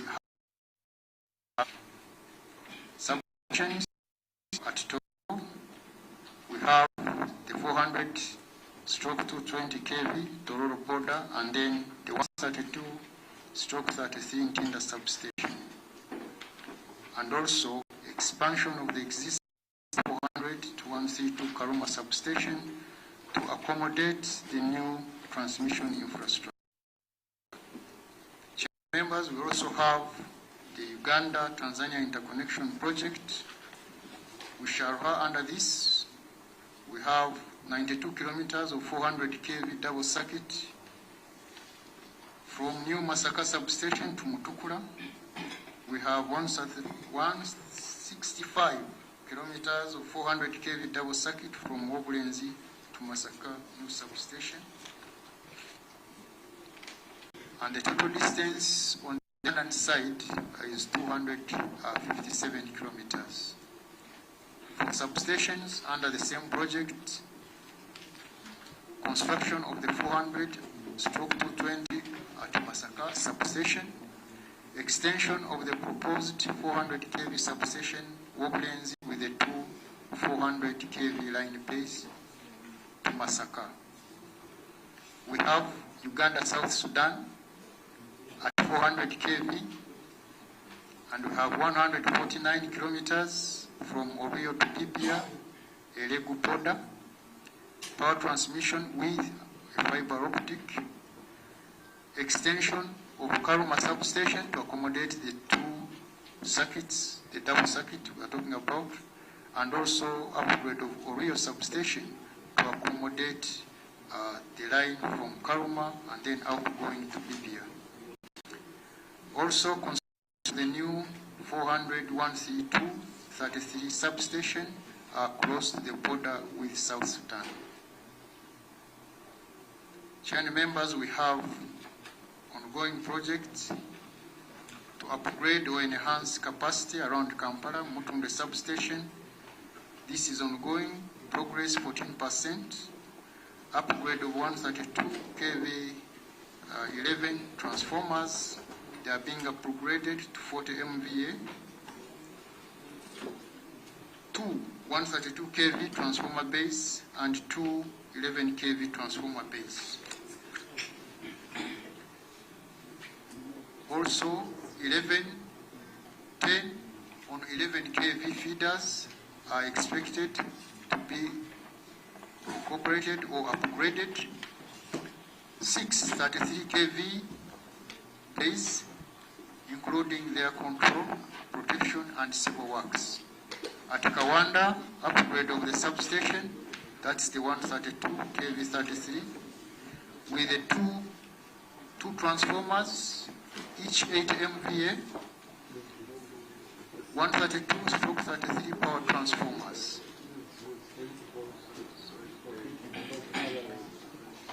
Masaka-Mbarara,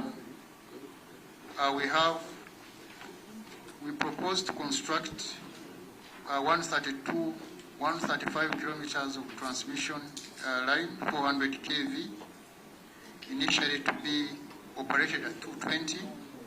This project is just pending signature of the EPC contractor.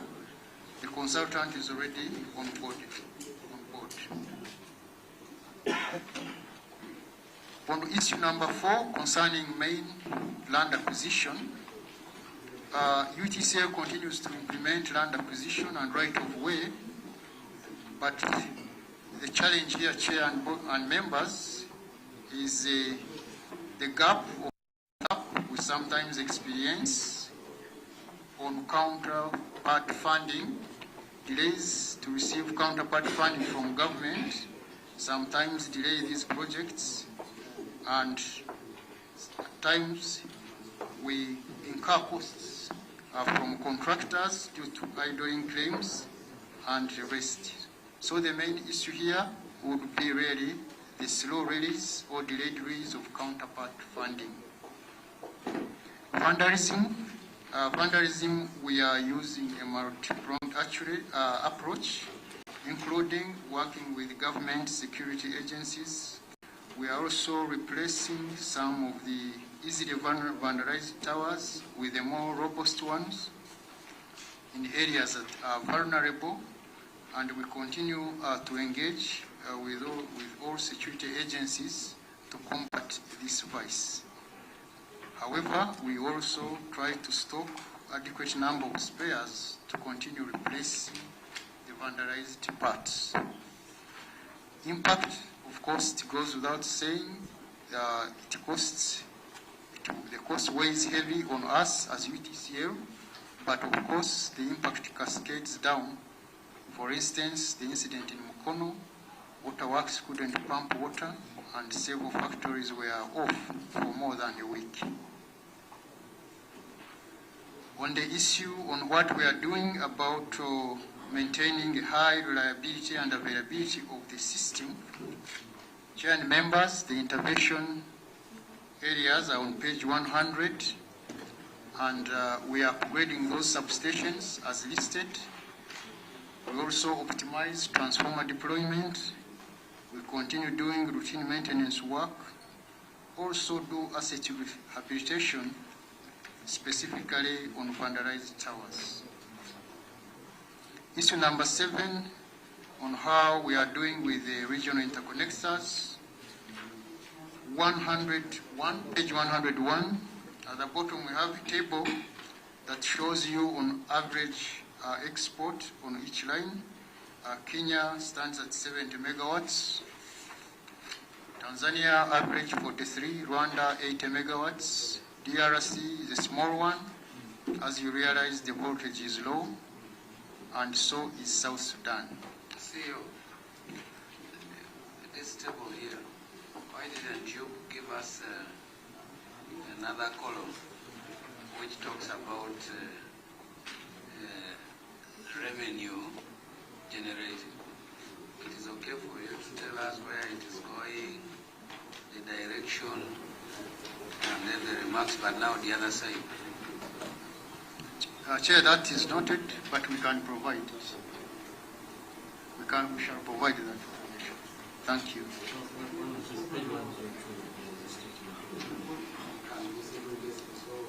I think the chair wants it segregated. Yes. Okay, otherwise we had lumped everything together. Issue number 8, the key funding gaps. As I mentioned earlier, the key funding gaps really mainly delays in release of counterpart funding, which affect timely access to project sites, contractor mobilization, and continuity of works, which in turn can lead to project delays and cost escalations. Also, exposure to contractual claims.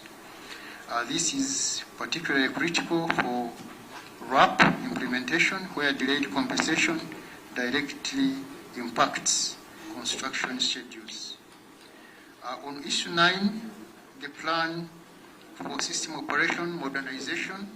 Chair and members, I am happy to report we have upgraded our SCADA system on a phased manner, and the last phase we are going to implement in the coming financial year. And on page 104, we have a table showing the components of this upgrade, and with it, more important to note, we are going for the first time to have a backup control center, which in a case we lose the main one, the backup simply may be used to continue operations and monitoring of the system. Chair and members, I submit. Thank you very much.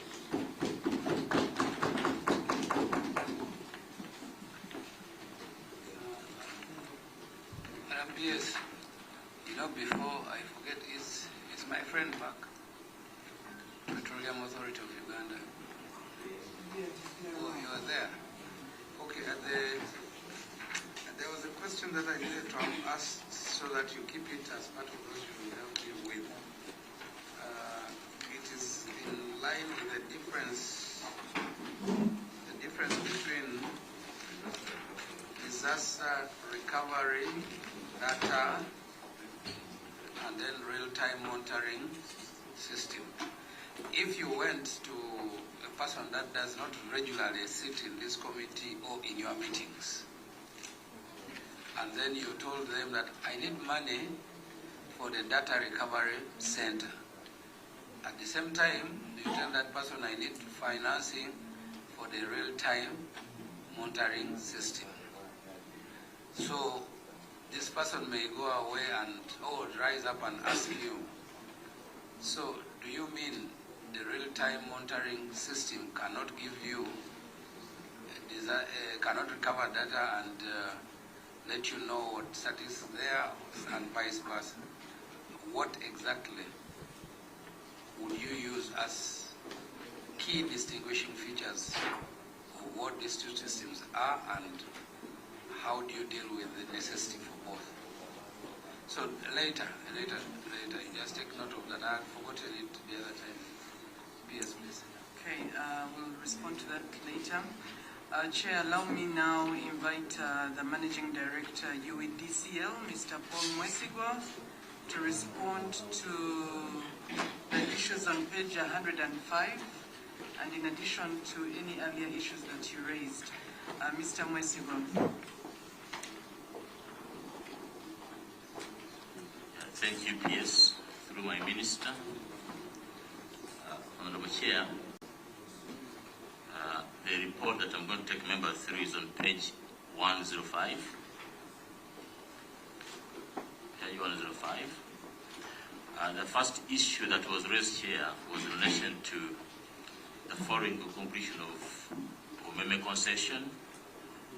What is the current UEDCL network coverage, the customer base, and the energy loss? As of this year, Chair and members of Parliament, the current network is at 92,190 kilometers across the country, with a customer base of 2.7 million. Since we took over, we've added 234,000 customers. The current energy loss weighted average is at 18.1. Our forecast by end of 2026-2027, the network will be about 146. Why? Because now we've activated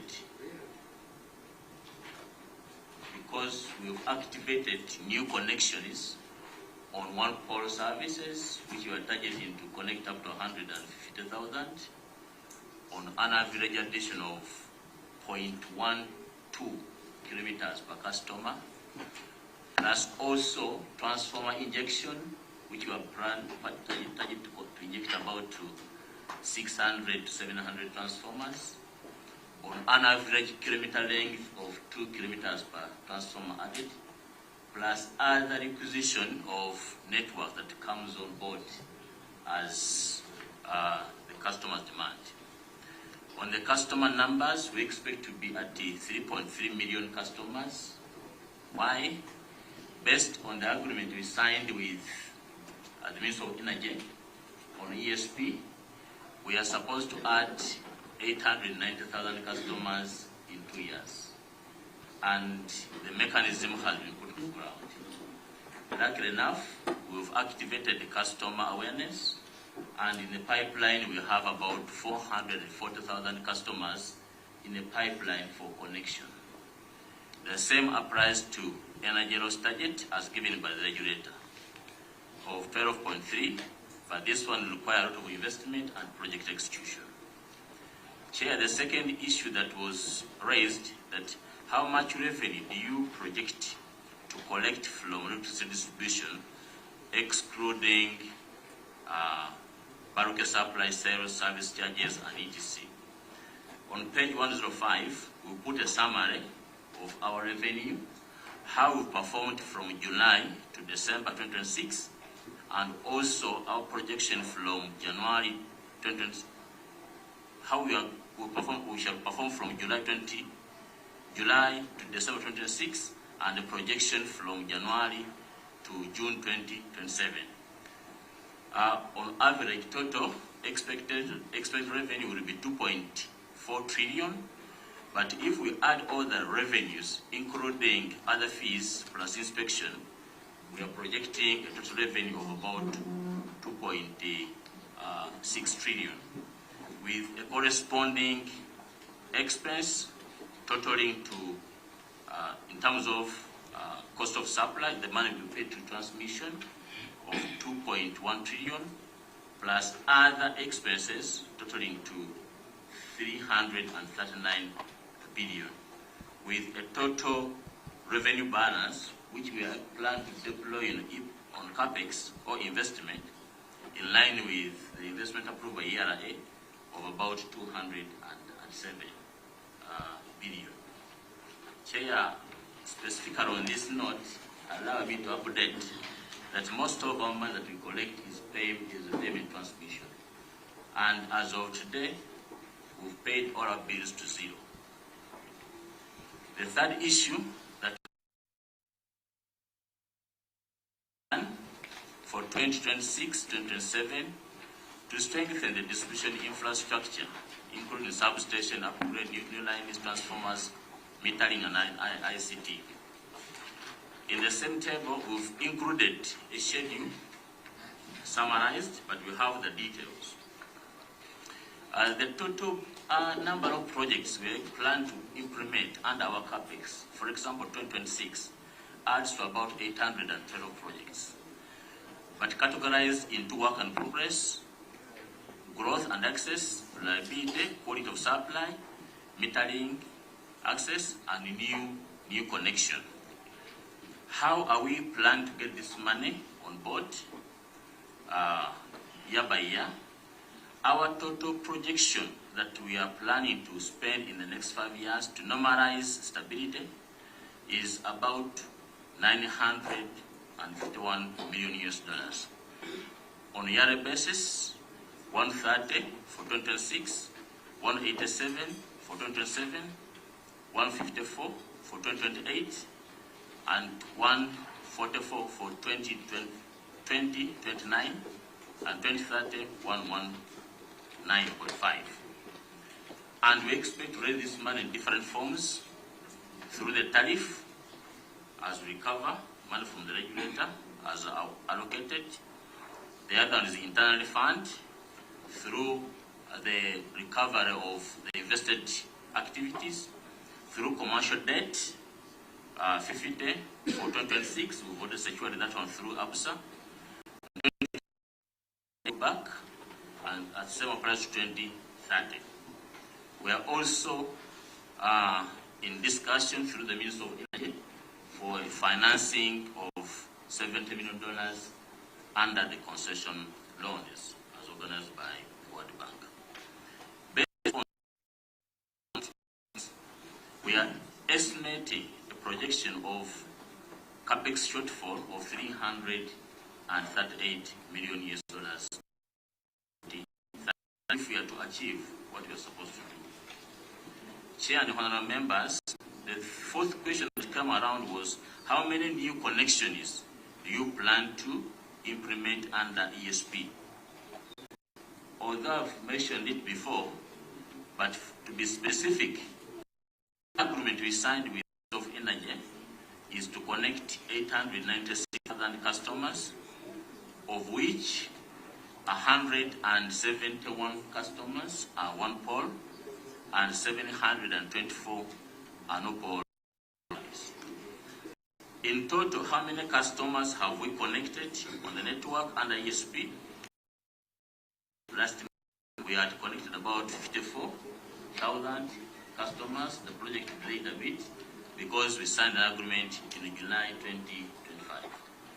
But we've activated contracts for suppliers of materials with 6 suppliers of meters, 4 suppliers of conductors and cables in order for us to catch up with the deployment of 1,019 staff in order to do the connections to expedite this project. The fifth item that was raised, that what strategies are in place to reduce technical and commercial losses, vandalism, power theft, and what performance benchmark are you committing for the reliability and voltage quality? Chair and members of Parliament, on the side of technical, based on the recent study, it was established that 75% of the total loss is mainly technical. But technical losses has inputs from investment and also the support required from the transmission support backbone.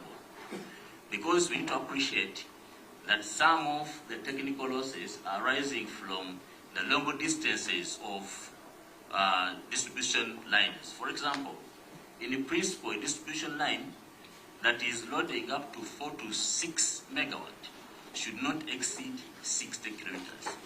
But even up to now, we are still serving some areas like Mityana at 33 kV. That means in the middle you expect a lot of technical losses. But, and the outages, blah, blah, blah, bit. But working with transmission, and that's why the transmission investment plan is quite critical if we are to achieve the technical losses. I can also give an example of recent transmission has commissioned a substation in Kasana, that is in Ruwero. We've been supplying through a 33 kV line, Kasana up to Kaf. That's 160 kilometers, roughly. So the technical losses incurred on that line were just over and above the roof. So such investments, combined transmission and distribution, will enable us to manage technical losses, plus our 33 kV line investments in substations like Majije. We're in the final stages of concluding the land issue. Chigo, we've advertised for land there. Even Nakasero Hill, Bulowa, Nantabulirwa, and Muwende road management. On the side of commercial losses, Chair and members of Parliament, the balance of 24.9% relate to commercial losses. Unfortunately, we have a financing Greek here, which we've appealed to the regulator to finance us, because we need these activities to be acted upon, and we are engagement with the regulator on that. That's what you wanted? Yeah, for this year I wanted $10 million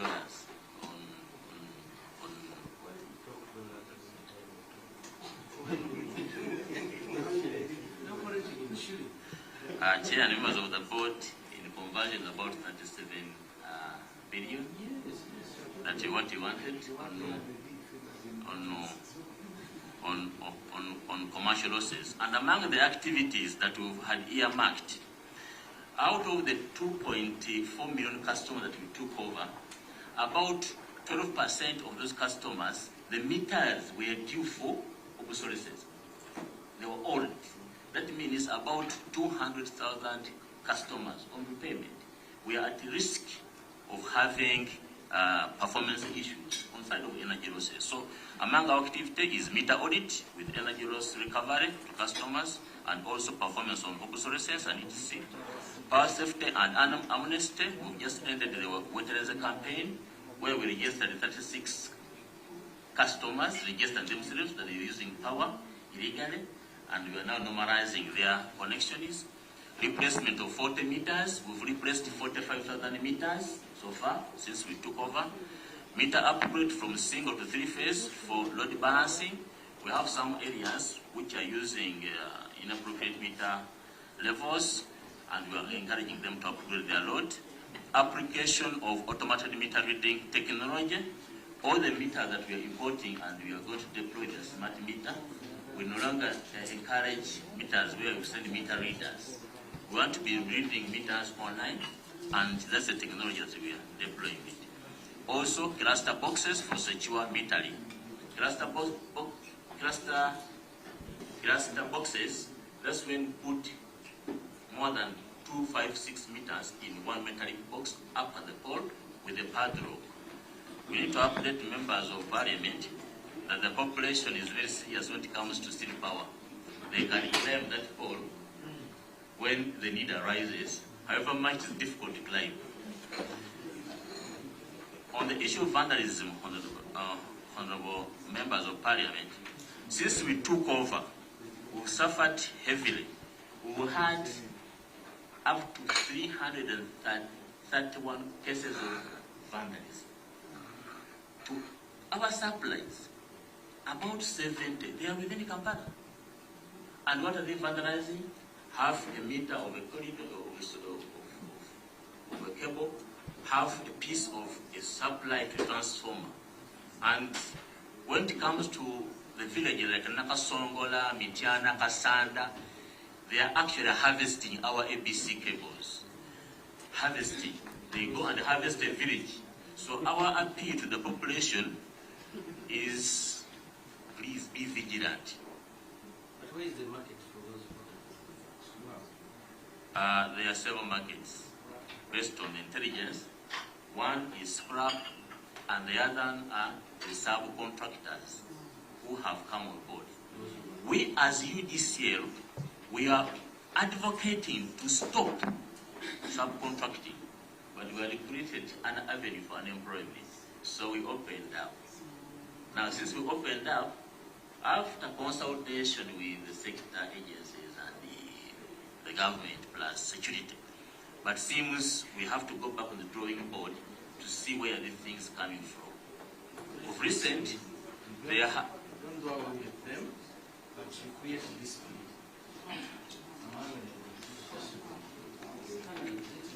Honorable Chair, we've tried to create discipline.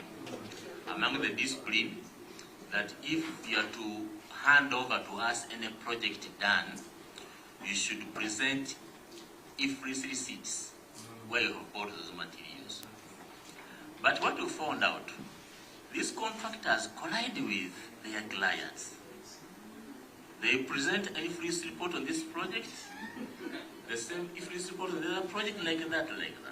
So it becomes a circulating document all over. But the biggest harvest that we had, especially up country, is ABC conductor. And it is hammering us. Mainly in Luweru, Chichusa, Muwende, Michana, Kasanda, Kamuli Namasagari, and it is. And we need to thank the Minister of Energy. Since we took over, they have assisted us with huge volumes of material to replace vandalized transformers and conductors. So it is another cost that's coming on board. The next issue, Honorable Chair, is how are you implementing new tariff category for industrial consumers? I think Honorable Chair, the regulator has mentioned elaborated on that matter. We implement as per what the regulator has approved, and we've set our systems to abide by that. The next issue, Honorable Chair, is what is your plan for integrating mini-grids, off-grid systems, and embedded generators into the distribution network? We have mini-grids, more than 12, embedded into the 33. And working with the transmission and Ministry of Energy, for any mini-grid that comes around, we do an assessment of the losses that will be coming on the network and ability to consume the energy within. We have some mini-grids which we're evacuating at 100%, but we also have some where we don't have capacity that we've capped. Other than evacuating, say, 100%, you cover 20% or 30%, because that's a variable line that can support till when the transmission grid comes onto board.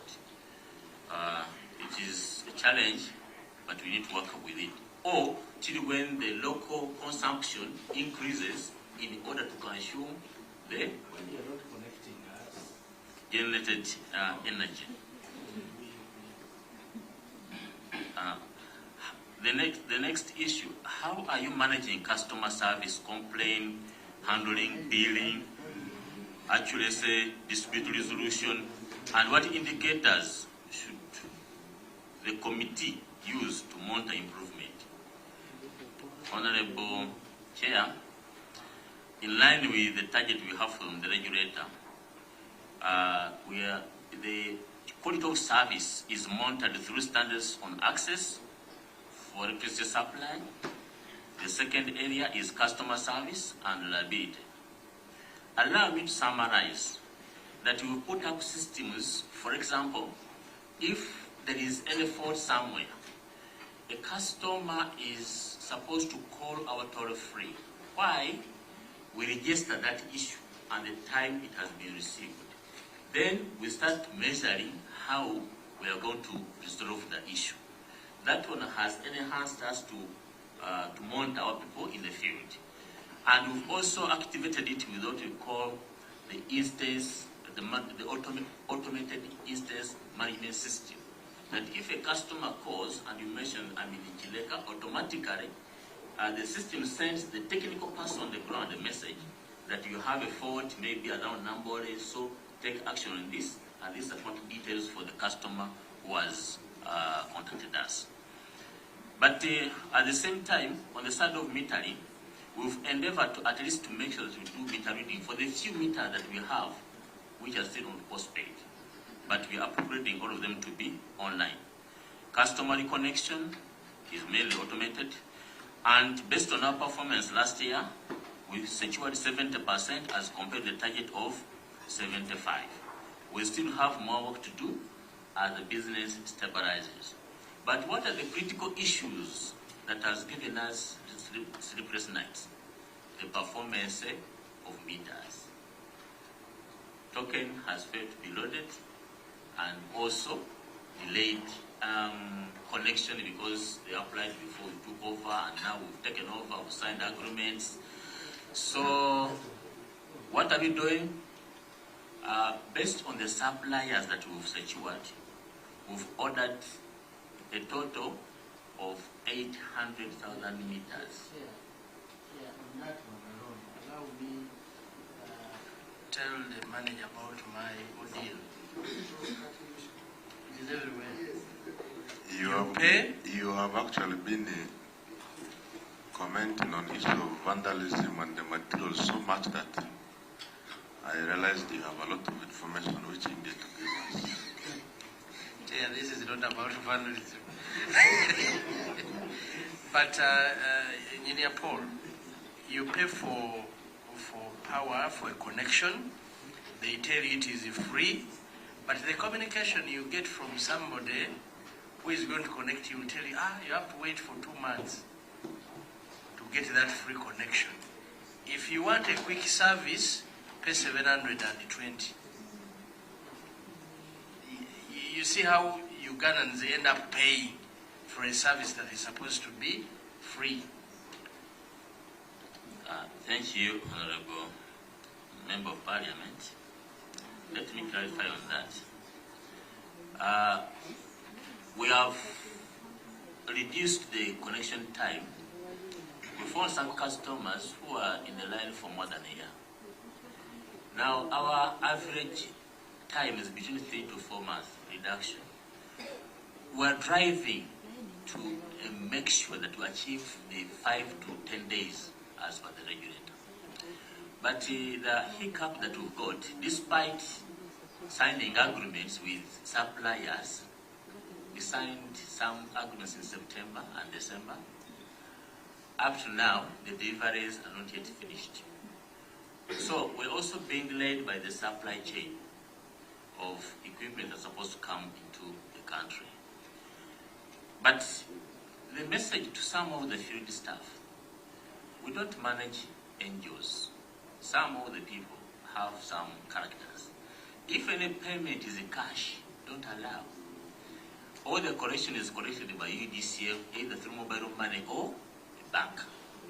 On that, we have 2 connection avenues, where it is free 100%, or where it is customer funded, self-funded. Now with the self-funded, as you apply, you select, I'm going to do self-funded. There you pay for amount of 470 as approved by the regulator. Why are we leaving that channel? Because in 2021, when every collection was 3%, was free, ECP, it caused a crisis when the cash was flowing for free connection. So that window was opened. So what happened is when somebody pays for self-funded, because he or she has paid at a premium, we have a mechanism of connecting express, like in the passport control system. But with the huge volume that we are managing now, Because by the time we took over, found 128, we cleared them. We now connected 230. But as soon as the customer got to understand that we are now connecting, luckily enough, the application is spiked. Because now we have 440,000 customers in the pipeline who have applied, and we are putting up the connection material. That's why we've contracted supplies up to 800,000 meters to come into the country. And out of that, 250, the contracts are fully signed. Then the other balance, the contracts are in the pipeline for signing. So, on that issue, MD, you have just said that you are working with people who are not angels. I have seen it myself. I was trying to connect my younger sister to your grid. But normally your field people will tell you to wait. In other words, the system delays a bit, but if you want to be connected, you can do what? Pay some money so that it is weakened. So this is prevalent in the field. That is for your information. But I've heard you lament about the vandalism. I am privileged to be a member of this committee for the last 4 years. Vandalism is terrible and is causing a lot of losses not only to the sector but even to the community. I wanted to suggest, is it possible that you come up with a policy, and I know it is workable, because at one time Parliament was moved to pass a bill to gazette some uniforms for a particular group of people, and we passed the bill. Is it possible, for example, to say that UCDL will be using a particular type of color of a transformer? For example, you say it will be green, whichever color, and whoever, whether it is a contractor that uses that same color, will have vandalized ours. Is it possible to insulate our conductors? Because I've seen it. I've seen some conductors with some insulation. Can you come up with a policy that our cables shall be insulated with either brown, a color that cannot be compromised by the heat, sun heat, so that there is no change over time, so that these other vandalisms that are done by the contractors can be mitigated?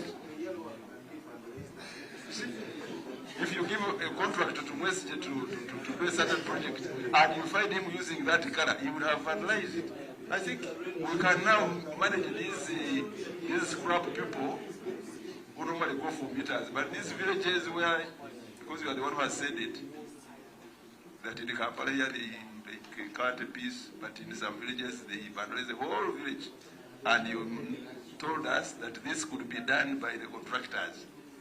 So can you come up with a policy so that is blessed by this committee, and we are good to go? Chair, on the issue of connections, I think it will be appropriate now you created a window for you call it self-funding. Now, whenever you're reporting on connections you have made, I think the regulator must be interested in knowing out of the 260, because if the regulator has said the target is 300, and out of that you may find that the biggest majority are Ugandans funding it, we need to know how much of the connections are self-funded and how much of the connections are funded under ACP. Yes. Thank you, Chair. Chair, I thought we would leave the team to present, and at the end, we come up with the issues. Because the issues are many, and some of us are wondering, should we come in and also request? So I'm just requesting you to allow the team to present, and then, because a member like Honorable Samba is very good at chipping in which is really not good for some of us. You know,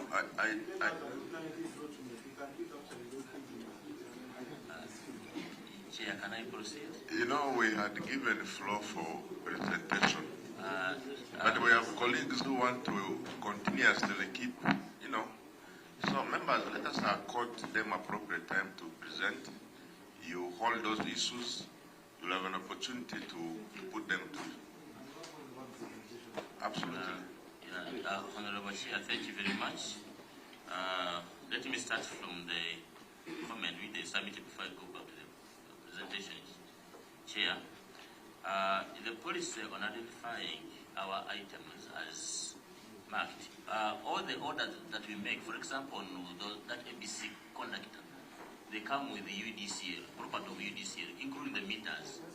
So, but it is an effort that we need to do. Then the other issue on connection, how many connections are funded? Out of the 235 that we've connected, about 24,000 are still funded. The rest are free connections. So, but the biggest chunk of the 24 are raised from the opening balance that we had. Chair, allow me to proceed on the presentation as per the document on page 108. That is issue number 9. What are your key implementation risks in terms of funding gap, land acquisition, vandalism, and capacity? I've talked about vandalism, Chair, but let me talk about the critical issue which we need to address as a country. Since we took over, Chair, the maximum demand was 986. I need to bring this one to the floor of barrier of this committee. 986 megawatts. So having done some few configuration on the network and optimization of the feeder plus substation, plus also the new connection that we've done, we'll see the spike in the demand to 1,188. So that one is equivalent to about 20.4%. From the analysis that we have, by the time we finish to deploy the investment that we will have, even clearing the backlog of the investment, we are likely to open the surplus demand that will spike further to more than 1,400. So we need to keep a close eye, installing capacity, then available. So we are very soon hitting the maximum. And we need to prepare the population of the alternative supply, if not, load shedding. That's why I've indicated the lack of sufficient electricity generation supply in the medium term. Medium term is 2 to 3 years from now. Because even now, the failure of one generation plant, say, Narubare, drives us to load shedding, state supply. So the other one is lack of financing for investment. As I've mentioned, our investment plan has a deficit of 338, and in case we don't perform, we recognize a financial penalty, but we also need to appreciate that some of the financial penalties from the regulator, they are coming from very stringent targets, which are not even comparable, even in Africa. Because I'm not very sure, but we have engaged in the negotiation with the regulator. Yes. Then the other exposure is low staff productivity due uncertainty on contract tenure. All our contracts expiring on the 30th of June because of RAPEX. So, and we're also seeing some resignations here and there from different angles. So that one needs to be worked out, but the Minister of Energy is handling that through cabinet. Then investment budget overrun is due to increase in the price of aluminium. We've seen an increase in the prices across the world, especially steel and aluminium. So the price have increased by 40%, and now some of the suppliers have stopped, and we've gone back to the drawing board of negotiating which is fairly a challenge to us. The challenge is the delay of implementation of investment. We need to appreciate, Honorable Chair and members of Parliament, that we are deploying investments which are mainly civil. And the civil works, there is a life cycle for planning, procurement, execution. So, our plan that we've engaged with the regulator, that if the investment for this year, for example, to happen, should be approved like 18 months before. But that's the arrangement that we've gone in, and we've also submitted our 5-year investment plan starting from 2028 to 2033. Why? In order for us to achieve that lead time issue. Honorable Chair, the last issue is the Kamiufu, who are disturbing us on the network. But we need to thank the security agencies. Since we started operating as a power distributor across the country, we've arrested about 6 or 7 suspects on the network, and the utility court is handling appropriately. Chair, with that, I submit through my minister.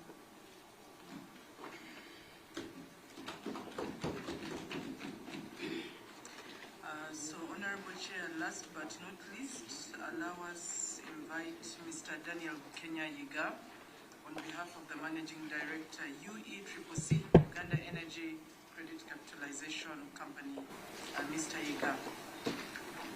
Madam PS, we have been meeting UECCC several times, and I know their issues are not very many. So if they could give us an overview in the shortest possible time, but also later you will give us in writing. In last financial year we gave you 26 billion shillings. This financial year we gave you 26 billion shillings. Would be interested in knowing what did you do with that money? What is the output? Thank you.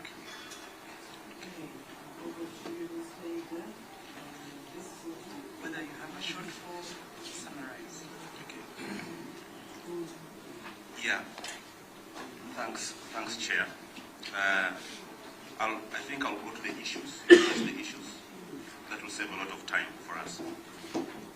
So the first issue pertains to sources of funds. Our funds are provided by the government of Uganda and the development partners that we work with.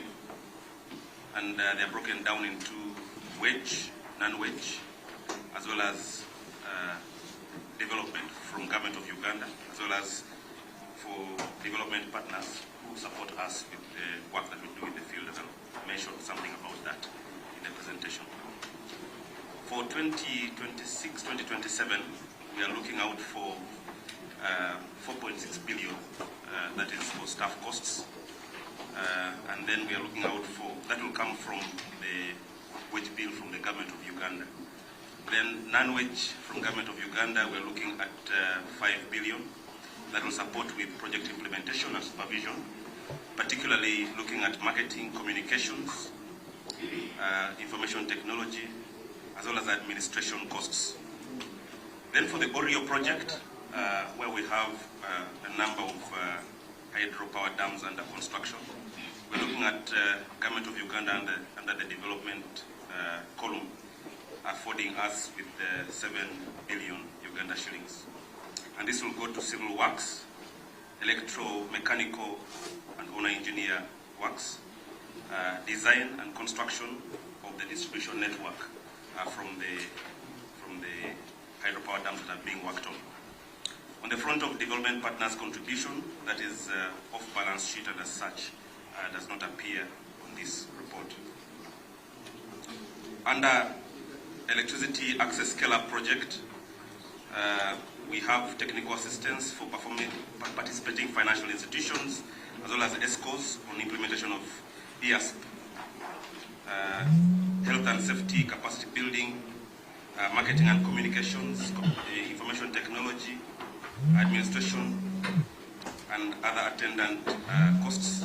And we are looking at government of Uganda under the development column, affording us 2 billion Uganda shillings.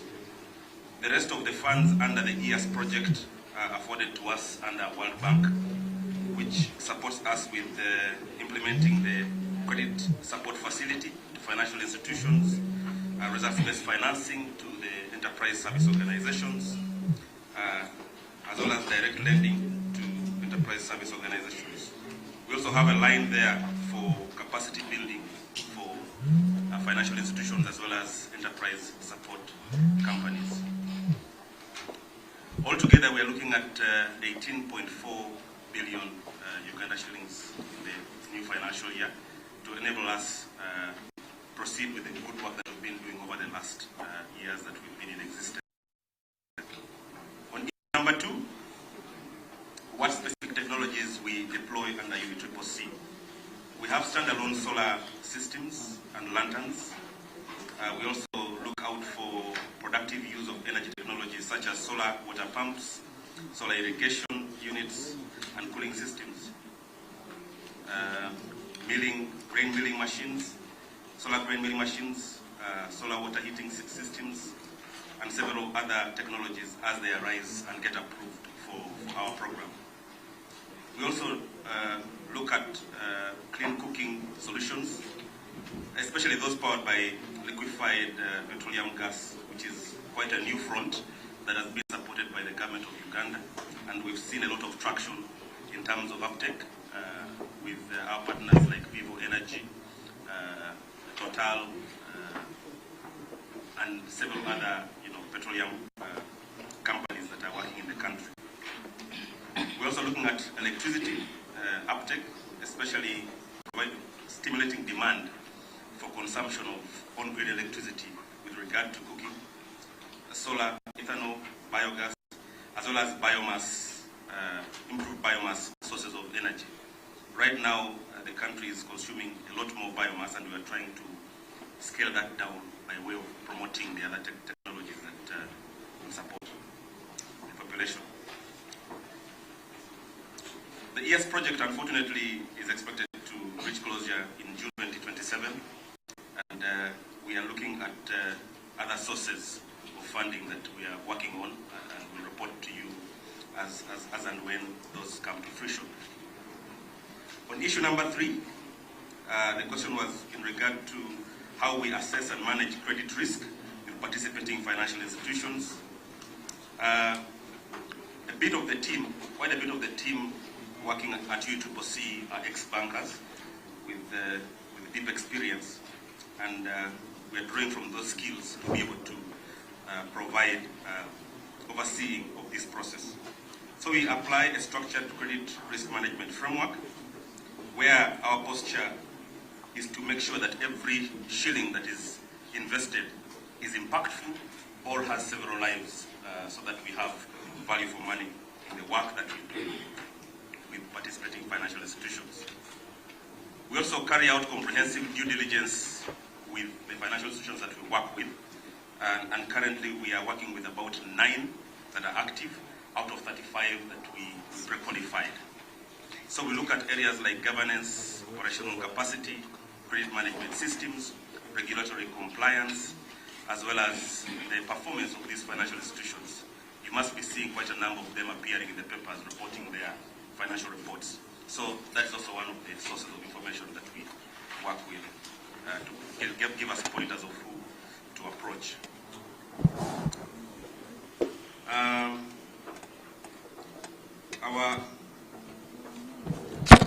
Just a moment. Yeah, depending on the financing structure under ES, we provide lines of credit to these financial institutions that I've just mentioned, to support them to on-lend to enterprise support organizations. And I'll draw from my experience as an ex-banker here. The renewable energy space has not been given a lot of attention by the banking industry. But there is a lot of traction coming from partners who are providing business development support services to support these enterprises to be able to provide the products and services that they do.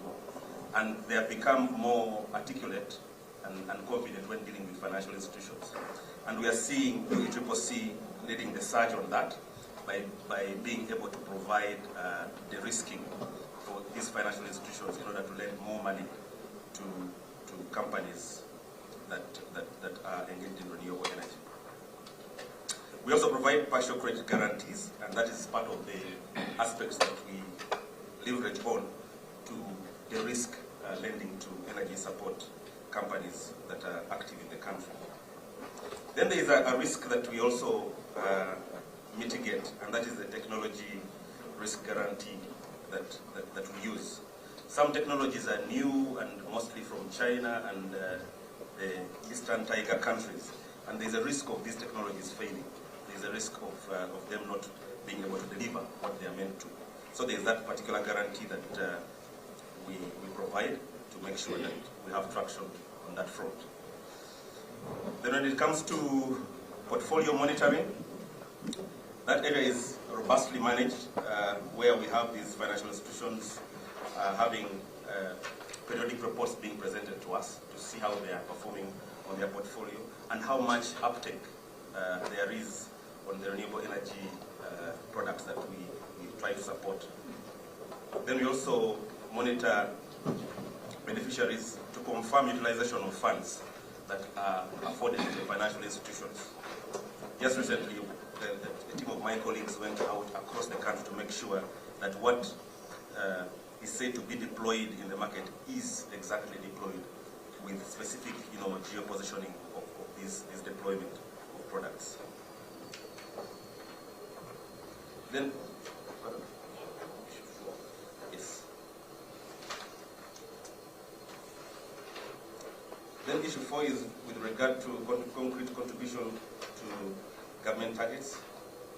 Yes, in 2026-2027, we expect to reach 100,000 households with off-grid solar access, 90,000 households with clean cooking solutions, as well as 4,000 enterprises with productive use technologies. And this is an area that I believe our members of parliament will be interested in, to make sure that there is a lot more generation of funds from the farmers that we work with in the grassroots. The overall project targets for off-grid solar, we are looking at 490,000 households, of which to date we have done 414,000 households. For clean cooking solutions, we are looking at 350,000 households, of which to date we have done 259,000 households. And I note also we are dealing and working closely with refugee hosting locations to make sure that we cover the whole country and there are more beneficiaries. For productive use, we are looking at a target of 9,000 systems. So far, we have done 3,750, and we are expecting to be more bullish in the coming year to make sure that this particular area is given enough attention and uptake. On issue number 5, we're supporting the private sector on areas of market activations, working capital facilities, as well as technical assistance. With regard to market activations, there are technologies that we bring on the market through our ESCOs that we work with, and the market needs, the public needs to be educated on how to use these technologies. We don't want to just push them. So the market activations are also supporting on the front end more and more uptake of the technologies that we are deploying under UTPOC in partnership with the ESCOs that we work with. Then on the constraints that we have at UTPOC, one that is very salient is lack of facilitation of awareness activities, enough facilitation of awareness activities that I've just mentioned. So on that front, we need budget support to make sure that the quantity is already placed in the budget. So I think that's about it, PS.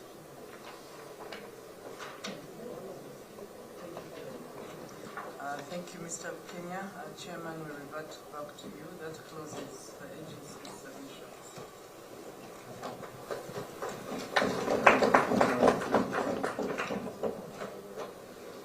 I can say Honorable Kasai is very, very happy. I don't know if you hurry to take leave from here.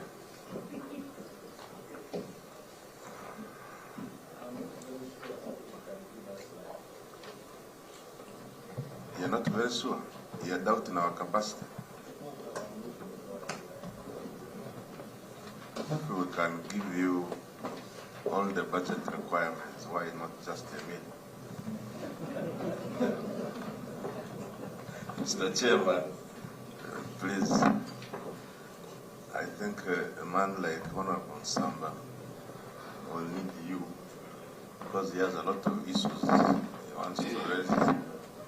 The last time we had a cordial meeting with him is when I was arbitrating between him and Honorable Kasai, and they are now friends. They are now peaceful. But that was in Karuma. And unfortunately, Madam P.S., we were in Karuma, and the Honorable Minister kept us, the Honorable Minister kept us there. The Honorable Minister kept us there for 3 days. And these colleagues were there, and because the committee was very charged, they had been waiting for a settlement for 13 years. I don't know if you have allocated enough money to...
However, the ultimate budget is about 52 billion.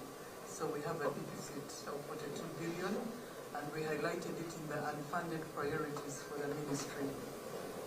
So if we can get another 20, that could push us through next financial year, and we do significant work in addressing this very important issue.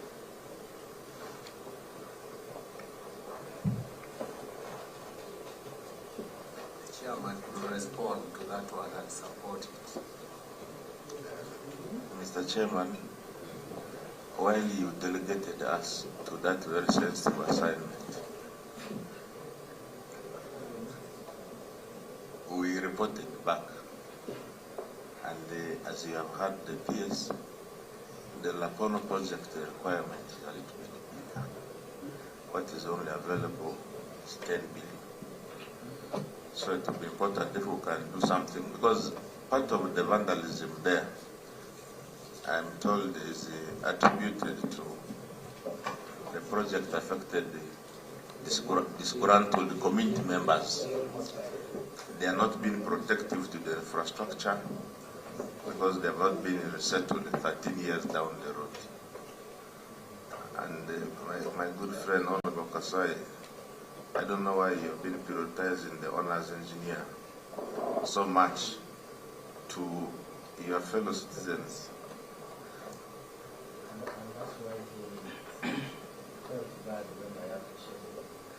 When you appreciated the citizens, he felt bad. No, that is not true. That is not true.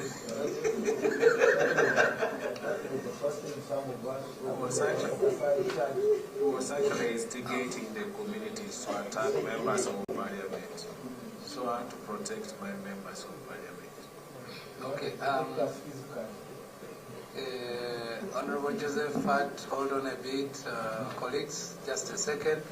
You know, usually coming to a near conclusion of a very fruitful conversation comes with it the risk of lifted off the ground by subsidiary matters.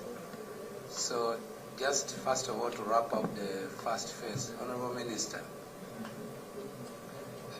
I am almost, depending on what NRM says in the near future, departing chair of the committee when the members of this committee still believe I owe them. That the team that traveled with you on that assignment managed their presence that side for the duration of their presence there on their own. And they believe that I conveniently chose to be in Toronto so that they can go and face the music alone. I have said that. Then the second thing, and the more important one, is the issue of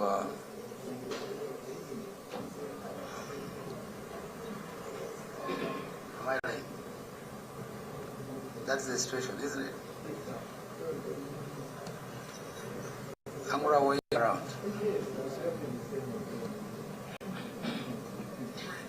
Don't say in the same room, it's in the same hotel.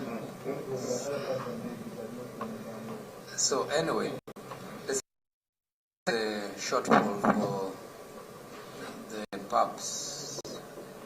I think that these days budgeting processes in Uganda are more about proactive kind of actions. I want to request my colleague, the Honorable Minister, to authorize the accounting officer to place a specific request, a letter, but with justifications for additional allocations for particularly these pubs. And then we procure a meeting in which you, together with the accounting officer, are present, and then I can get crashed the meeting at Ministry of Finance, and then we have a conversation. In certain cases, it has yielded some results, especially in the case of water and environment, and also my friends of UECCC.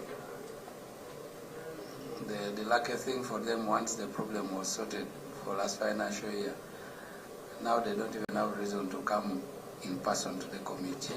Things are okay in the so, Chair. yeah, but it is okay. The MD is away on duty. No, the chair is hard in silence, sir. So, but I think that on a more important thing, we can write to them and say these are the issues. The thing has stayed over for long. There are these challenges. We will ask for a meeting with a few people in. Usually the letter goes to the accounting officer and USST, but we can follow with the other sort of meeting. I think we could get, by the time either the second letter or corrigenda comes out, we might get some news.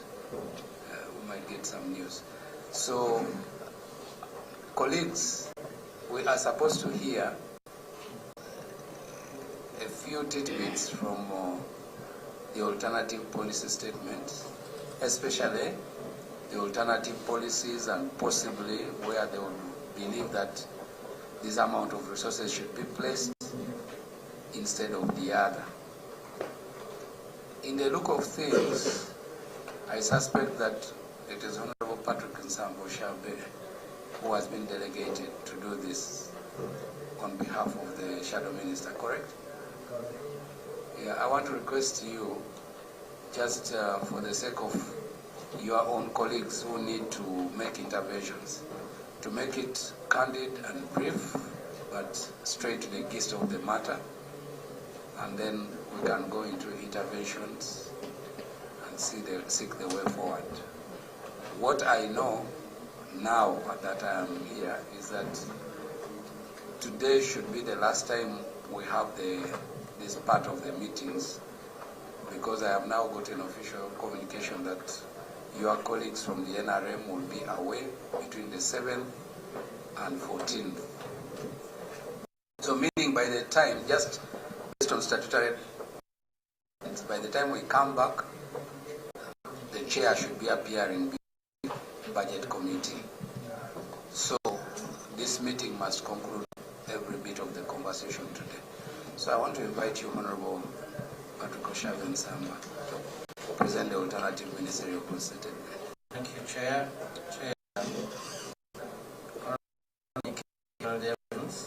MP Bukoto County East is the Shadow Minister for Energy and Mineral Development. And before me, I have his report. And from your advice, given the timeline, you have instructed that I go to the funding proposals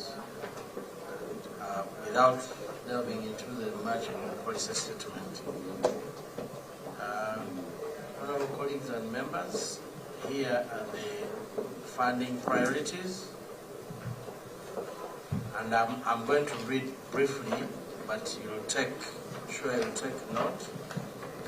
For those of you who have the document, it's on page 19, where I have gone.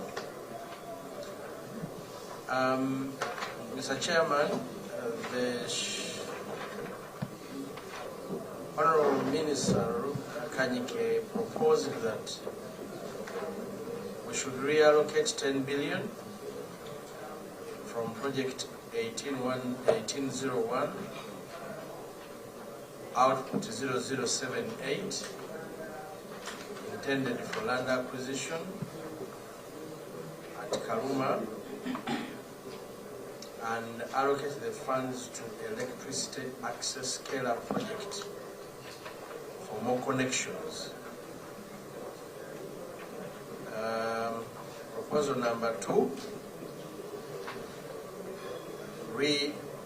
reallocate 15 billion from the Nuclear Energy Department non-wage recurrent budget for preparatory activities, and use these funds to reduce system losses at UETCL, UEDCL. Chair, another proposal is redirect 15 billion from project 1610 LPG supply and infrastructure, and shift focus from large infrastructure of LPG direct subsidies for cook stoves and LPG kits to target at least 156,000 households. Because, Chair, when you look at the investment in LPG, they are only mainly focusing on big infrastructure, yet the demand is more in the households if we are to create significant impact. The other proposal, Chair, is that the Ministry should redirect 2.5 billion from Vote 017, Finance and Administration, for workshops and seminars, to formalizing artisanal miners operation, ASME operations. Chair, as Uganda approaches commercial production, the Petroleum Authority of Uganda must move beyond infrastructure monitoring to rigorous oversight of revenue and cost audits. And therefore, we propose that the Ministry should repurpose 4 billion from Vote 139, Project 1884, specifically from the software acquired and maintained, budgeted to strengthen governance and regulatory capacity within the petroleum sector. Chair, allow me read the conclusion as was written here. I've done the proposals. I would like to go to the conclusion. It says Uganda's energy and mineral development sector is experiencing major change with significant investments in electricity, upcoming oil production, and global demand for strategic minerals, creating sustainable economic opportunities. To achieve these benefits, Uganda requires clear policies for resource allocation and governance. Uganda must address unequal energy access, reliance on biomass, governance and challenge in the mining sector, and limited geological data to maximize resource benefits. This alternative policy statement emphasizes equitable energy access, strong institutions, and transparent resource governance to ensure all Ugandans benefit from the country's wealth. Parliament should consider the proposed alternative priorities to protect livelihoods, reinforce institutions, and faster increase development. Thank you, Chair.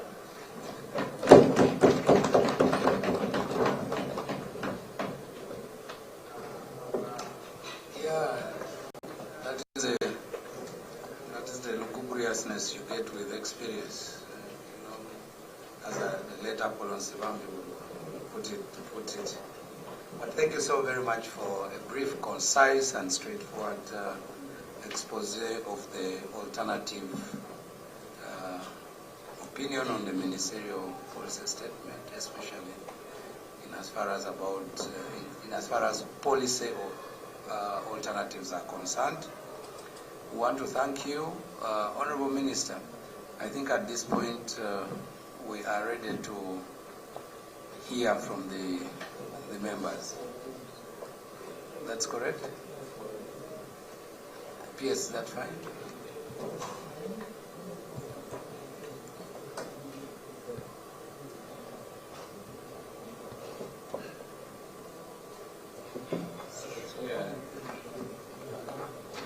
We'll start with what the shadow minister has actually submitted here. Was answering the question to clarify. Right from number one, he says we started discussing our trip to Karua. So it is really contradictory to what the chair was talking about. Yes, just clarify this. Colleagues, the minister would rather begin by providing a response to the alternative policy statement, then the questions thereafter. I think they are according the alternative ministerial policy statement all the due importance it deserves. I welcome you. Yes, I'm going to ask the PS to actually make clarifications. Was right. The chair was talking about Lampuru, the PAPs, and you look across the budgets, and the chair, you said yes, we need to go to Ministry of Finance to justify additional funding for the PAPs. So number one actually contradicts the advice the chair is giving. PS can go through all this. Thank you, Honorable Minister. Honorable Chair, we welcome the alternative policy statement, and we do note the support that the statement gives to the sector, especially in emphasizing the criticality of the sector, and we want to thank you, Honorable Samba, on behalf of Honorable Kanyike. Now, we will start with item number one, where you recommend a reallocation of Uganda shillings 10.23 billion from Karuma land acquisition to the ESP.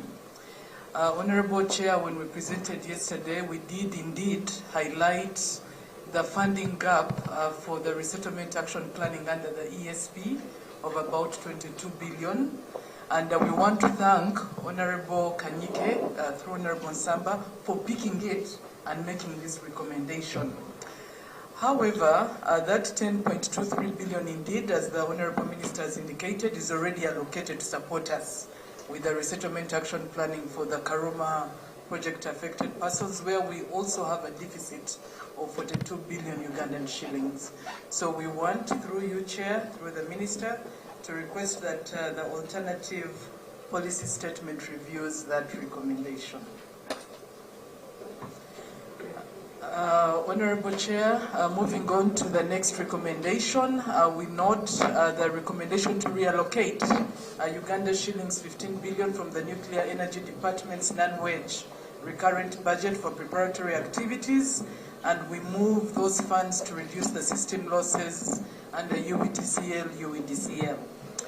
Whereas the recommendation of the alternative policy statement is noble and is a good recommendation in principle, we want to emphasize again the criticality of the nuclear energy program. And in our presentation yesterday, we highlighted the different contractual obligations we've entered into with a number of companies, but also the resettlement action planning that we are undertaking in Buyende. So by reallocating this entire amount will affect significantly the nuclear energy program. Our prayer, therefore, is that we can look elsewhere to ensure that we equally support UEDCL where there are any funding gaps, and we do not reallocate this financing.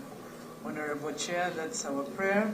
And then on mining exploration support, we're not redirecting 5 billion from the institutional development under facilities and equipment to redirect this to comprehensive geological surveys. Once again, we do note that the alternative policy statement has picked the ministry's critical target of quantifying our resources and wants to support us. However, under this particular project is where we maintain the facilities of the ministry. We are currently working to reinforce our facilities at Petroleum House in Tebe, where we are ensuring we shelve that facility from the water that in a way over the years the levels have risen. But also it is here where we undertake a number of other interventions within the ministry, and we will request that we stay that recommendation.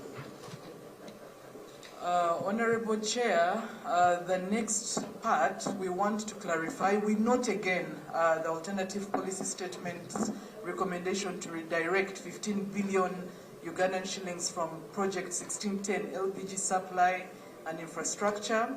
And the recommendation is for us to shift the focus from large infrastructure projects to direct subsidies for efficient cook stoves and LPG kits for 156,000 target households. Honorable Chair, through the Minister, we want to clarify that this particular project does not only target large infrastructure. Under this project, we have been undertaking direct interventions to support households through issuance of free gas cylinders, and we have entered contractual obligations where we want to scale up that project. So we are aligned in terms of the focus of the alternative policy statement to support the ordinary Ugandan, and that is the structure of the project. Honorable Chair, we note and we want to thank the alternative policy statement and therefore Honorable Kanyike for this recommendation to support artisanal and small-scale miners. This is a critical group, and in our presentation yesterday, we highlighted the efforts to formalize this category. But the prayer is for us to redirect 2.5 billion Ugandan shillings from finance and admin from the Secretariat Services budget for workshops and seminars to formalize artisanal and small-scale miners. Honorable Chair, on this one, allow us go back and we see what portion of that we can move to artisanal and small-scale miners. It might not be the entire, but we can review and move some funding to support that very critical group. So allow us to turn that around and we will revert to the committee. Honorable Chair, on the last recommendation, once again, we note the focus of this statement to support the Petroleum Authority of Uganda. And they are recommending repurposing of Uganda shillings 4 billion from VOT 139 PAU, specifically for software acquired and maintained to strengthen governance and regulatory capacity within the petroleum sector. A very noble recommendation again. The spirit is right, but Honorable Chair, like we discussed earlier on, and later on PAU will clarify the real-time monitoring system vis-a-vis data recovery systems.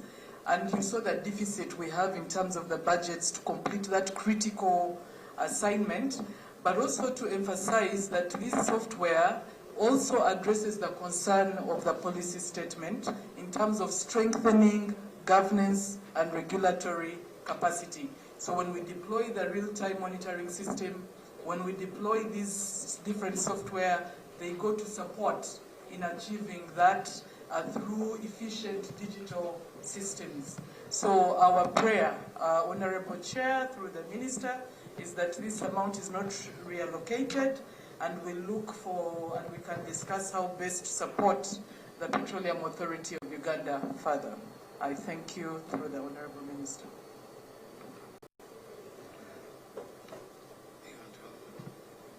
So, wish to thank the submission.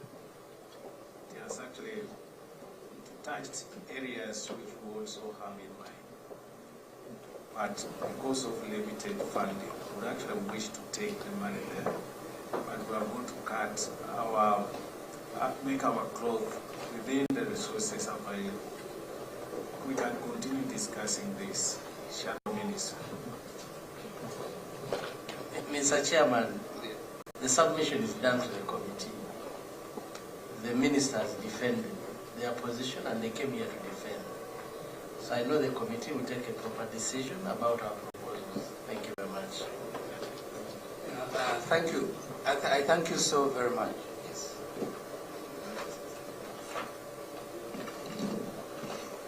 Mr. Chairman, thank you for the opportunity. Incidentally, Honorable Kanyike, the Shadow Minister, delegated a colleague with whom we went to listen to petitioners. And the petitioners' appeal was that the government allocates funds to relocate them, to resettle them. If you look at the Karuma project now, the challenge is resettlement action plan. But the Honorable colleague delivers an alternative proposal that the money for resettlement should be taken somewhere else. The people we went to listen to should continue suffering the way they are suffering, when the money is not even enough. I don't know if we should accuse the messenger or... But it is well, sir.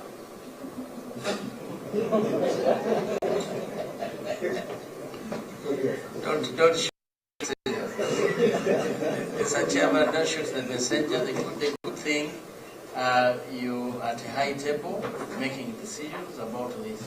And these proposals come in, people have their own different opinion.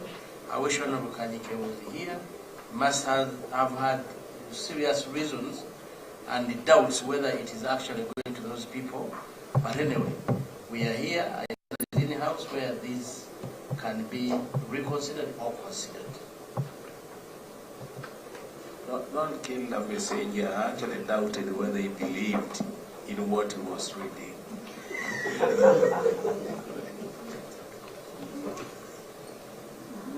I thank you so very much. I will come to you, Honorable. I want to believe that both the alternative ministerial statement and the responses of the ministry have been candid and well thought out. I want to thank the ministry because in the statements of the accounting officers, PS, she makes a little bit of concessions here and there about areas where there is justifiable need for reconsideration. I think that is the spirit under which these alternatives are usually given. I also want to trust that Honorable Patrick Nsamba is bound by the obligation of collective responsibility. It is only in my knowledge that, just like myself, the Shadow Minister for Energy and Mineral Development did not travel to Karuma. So if either of the two of us comes up with a policy alternative which says money for settlement of project affected persons be allocated to something else, it would be that both me and him, now that we're not in Karuma, we are only informed by a speculative opinion about where the money is intended. Otherwise, if he had been down there, like the rest of the colleagues, he should have definitely understood how dire this issue is. I recall that in Gulu on the 27th of August 2024, I presented a report arising from that field activity before the House. A debate ensued, and the presiding officer that day directed that with the commitment of your colleague, Honorable Minister, the Minister of State for Minerals, that the ministry was going to take actions and make interventions in as far as settling these project-affected persons and report to the House by the end of October of the same year.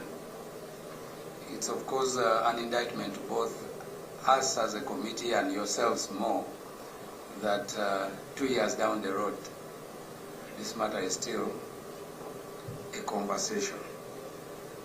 But definitely we have tried to look at a win-win situation where we say, let's take a few actions behind the scenes and see if we can raise a little bit more money on top of the 10 so that we can settle a significant number of the people that have been affected by that project.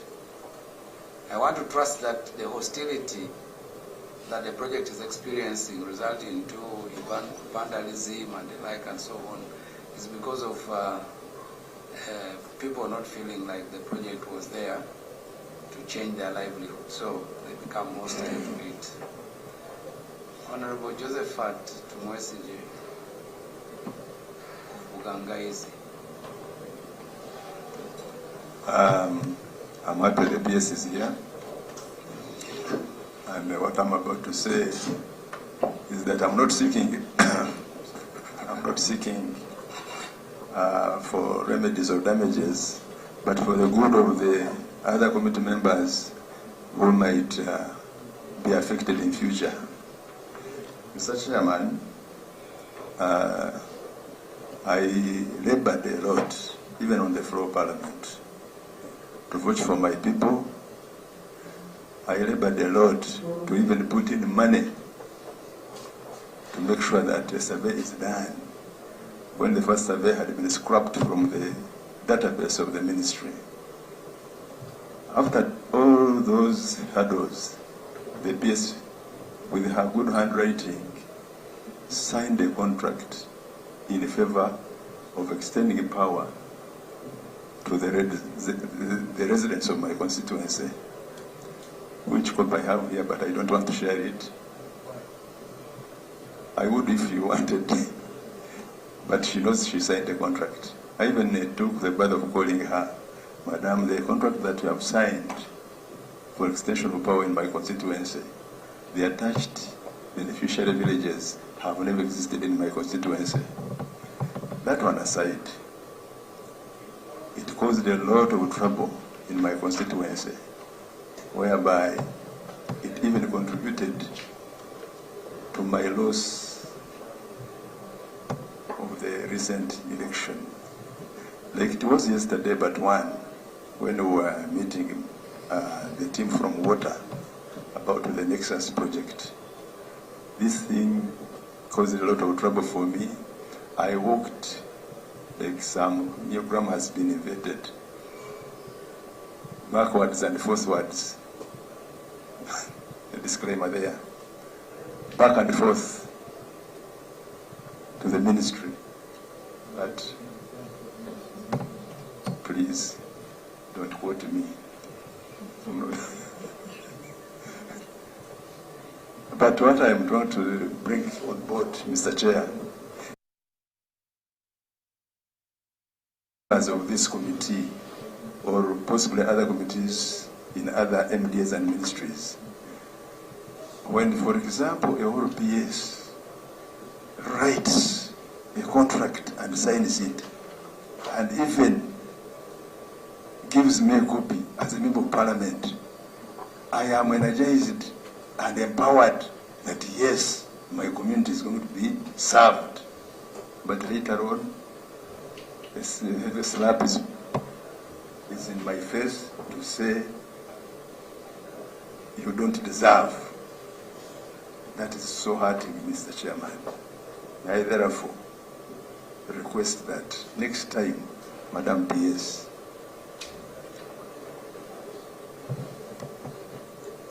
something better should be done. Because really, I had even wanted to go to court. The same PS and team convinced me that please don't do that. Because if you go to court, we shall look very bad. Since we have got to scale up, we shall consider you much more than you expected. Mr. Chairman, it is so hurting that even with scale up, my constituents never got even a transformer of 10 kVA. I'm happy when I was reading through this policy statement, about 160 plus billion shillings has been earmarked for the projects. That will not help me directly because I'm already tying my luggages. But I have that assurance that please, this time, my people will be served. Thank you.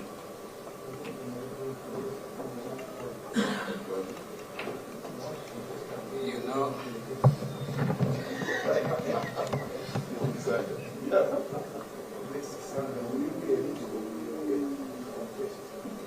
I'll come back to the people in the middle. I'll first invite Chigorovia. Thank you, Chair. Chair, my first issue is about the project of rural education. I don't know how they are going to fund it because when I checked in the Ministerial policy statement, I realized we have only the electricity access scale up, and this project 1882 has zero funding, and yet the NRM manifesto has targets. Chair, the second one is about the losses. We were in UEB and the losses were above 30. When I looked at the targets error as given UEDCL, those targets, I don't know whether they are achievable. Currently we are at 18. I don't know, Umeme left us slightly below, and I know that curve must be going up. From the presentation, we've seen they already have a deficit in funding. The regulator is government, UEDCL is government, and finance, who gives the money, is government. Why don't we have, and I've seen their penalties associated with this, why don't we have a boardroom approach to see how we can resolve this? Maybe here in this room, me and the CEO UETCL are the ones who were there when they were unbundling UEB. The network was very bad. And you see, the curve is already going up. I think, Honorable Minister, you should take up this. The good thing is that the PS is also an engineer. When we go to those losses, the level of Haiti, Iraq, South Sudan, it's not good, and coming down becomes very difficult once you have gone to those levels. I think we need to sit and look at what is required in terms of funding to make sure we keep those levels low. Otherwise, some people want to use free electricity. The CEO talked about technical losses. I don't know whether you've gone ahead on the network to look at. Of course, you have some lines which are long and you have interventions and configurations, but I still feel we still have a lot of commercial losses, especially in the urban areas. When you go to a place like Imbale, I don't know whether maybe the minister was from there at that time, but they were really stealing power. And you can hear now, we have ABC, vandalism is attacking ABC. And that was a good kind of intervention to reduce on the losses. So to me, Chair, I think they should sit and see how to manage this by bridging that funding gap. If we relax on the funding at the distribution segment, definitely the losses will go high, and bring them down will not be desirable. Chair, I also need, I just want clarification from maybe the PS. Tilenga and the Kingfisher, we are supposed to have electricity. I don't know how far. Honorable colleague, it is the minister to whom you direct your question. Oh, yeah. Thank you, Chair, for that. Yes. I don't know how far, because now you need a substation, associated lines for evacuation. I don't know how far we are on that, because I know we have been told that we are about to start producing, but I don't know how far, how ready we are in terms of that power which might be got from the gases. I don't know, through flaring, but I need to know how prepared we are. Chair, the issue of nuclear energy, I've seen they've talked of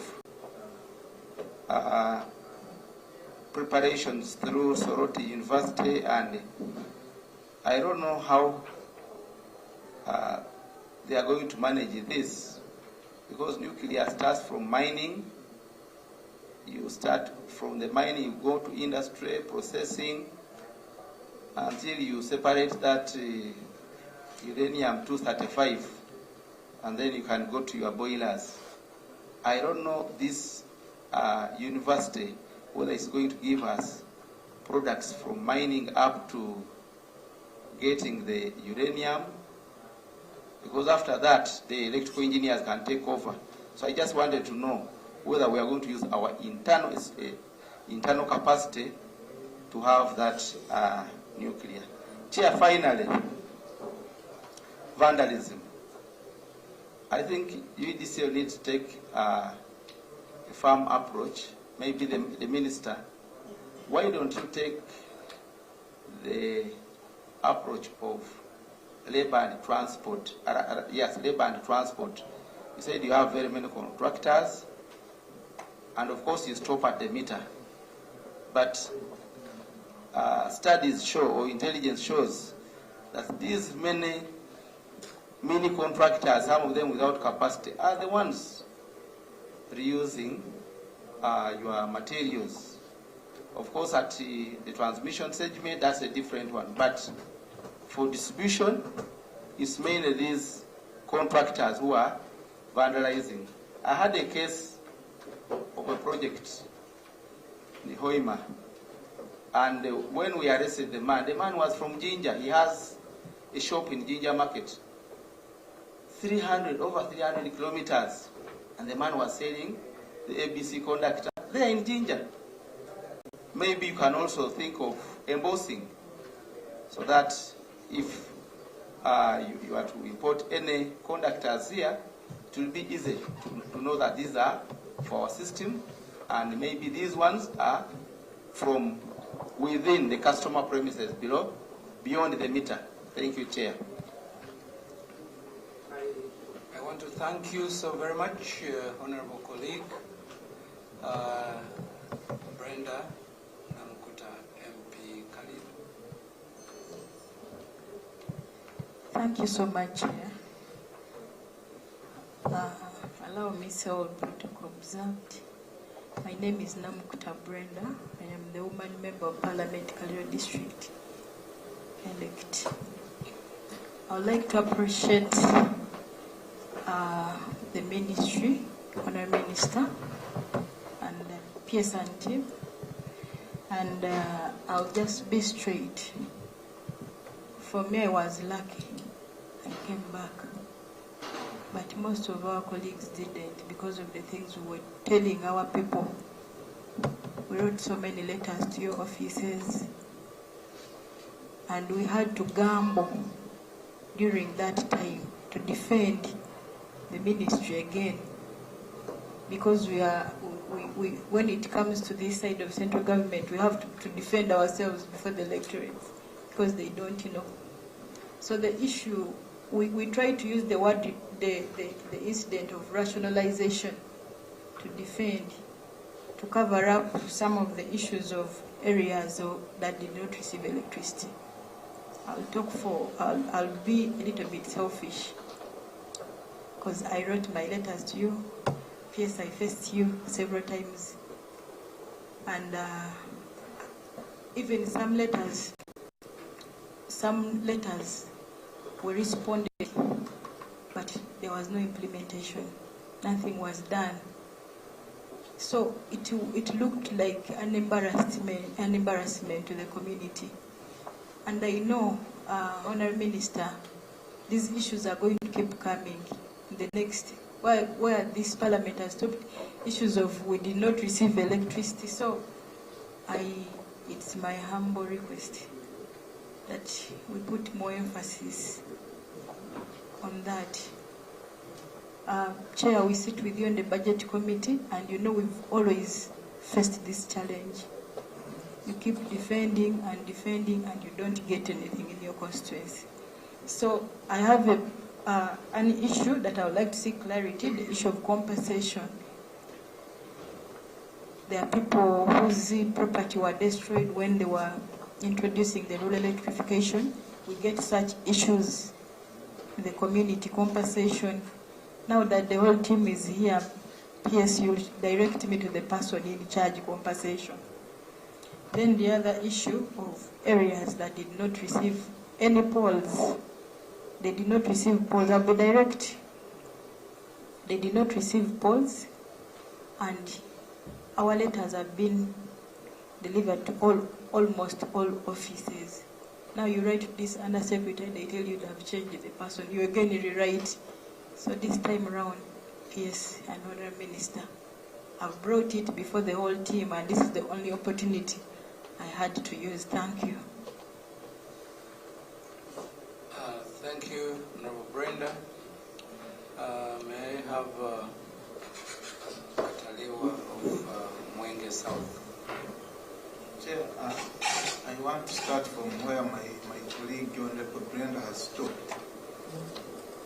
Chair, I'm always excited whenever Minister of Energy is presenting, because they have very clear narratives and explanations.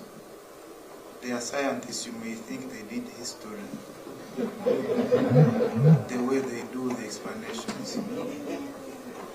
Chair, my concern is how these sweet narratives can now move from being narratives on paper to actual implementation. I'm really excited. The narratives are really good, and we only now want to see you doing something on the ground. Chair, as the Honorable Namkuta has said, when you return from Chankwanzi, we shall have a very short time to face the budget committee where I incidentally sit, and we have been having so many challenges defending certain words because these narratives have been coming every year. We don't want to be in a situation where we fail to defend the ministry this time. There's a time the budget of Ministry of Energy was cut by budget committee by 100 billion. It was there. It was painfully done. Remember, it was there. I think it was a bad thing. But the challenges arose out of failure within ourselves to defend our own sector. So my question is, what is it that we're going to do differently this time from the 2-3 years we have been giving these narratives, and there's nothing much that has been delivered? That is one. It's a bit broad, but it's one. Two, also building on what Honorable Nambuta has said, several letters, several engagements, and of course we appreciate there are no funds have been written to the ministry. And there was something back, I made a comment that our brother engineer Abdon Atwina, my friend, saved some numbers of members of parliament. Yes, he saved them because I saw a very good letter from him. I think I remember the minister defended it that it was a political letter at the right time, where he wrote and said, remember, we appreciate your request for ABCD in this and this place. We can assure you we are still mobilizing resources for this. When you put that one and you're playing your good politics, you can score for those who are still interested in that politics. I think some were saved. But I'm sure, no, not able. He can contest, maybe he can come on that later. Mr. Engineer Atwine, by the time he wrote those letters, he had a database. He had a basis of reading those letters, and he has a list of quite a number of projects that the maybe MPs have written about and requesting. So I want to request the team now here to go back to the database where Abdul best to read the letters, pull out that list and do something on ground so that your letter now can make meaning than just being a political letter. Those are two things. Three, Mr. Chairman, on budget committee, we always have challenges. This is just guidance now as a family. We've been having challenges where you are a sector committee member and the sector is presenting for a budget committee. They ask for a costed work plan. We all appear funny. They ask for justification. I want to request this team here, since we don't have time, as we go out here and go Chakwan, let them bring out. I think the PS was doing very good probing. Whenever somebody will present, they will ask, how much do you want for this? How much? Those interjections he was making. Can we write a very clear justification? The way I think Isha was sharing with I think Engineer here in the morning, earlier post, where we had an interaction with police and I think prison, and they had very good justifications. When we put them in our recommendation, those people were able to get all the money they wanted. So what is it that we can justify easily together with the posted work plan, so we don't have a lot of dragging when it comes to interface with budget committee? I'm afraid if we go there and they don't have time, and we have time limits, the parliament has to end by 24, some of these very important things may be cut out when we could justify and really make them survive in our budget. Thank you, Mr. Chair.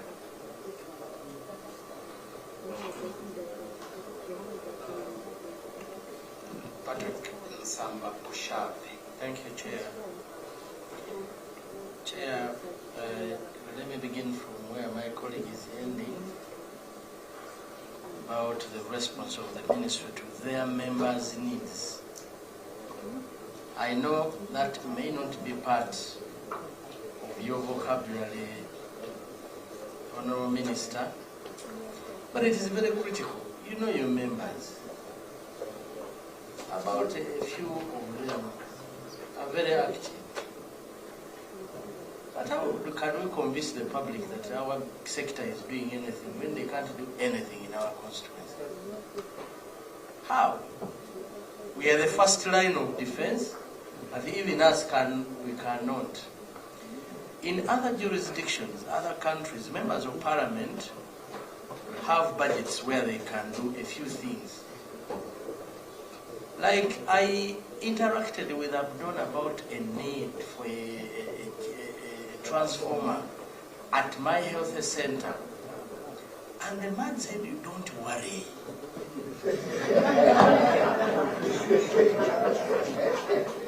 The next time I called him, say, "Honorable, I am busy, I'll call you back." I tried to call again, "Honorable, I'm busy, I'll call you back." I said, "Kindly listen at least that about my name." He just switches off. Now you ask yourself, did you forget the conversation we had? Or after these interactions, members of parliament become useless to you people? And it ends there. I have ever met the PS about my power line. It's an abandoned project. And the PS handed me over to Caleb. But those people you hand us to, I think they have an attitude about members of parliament.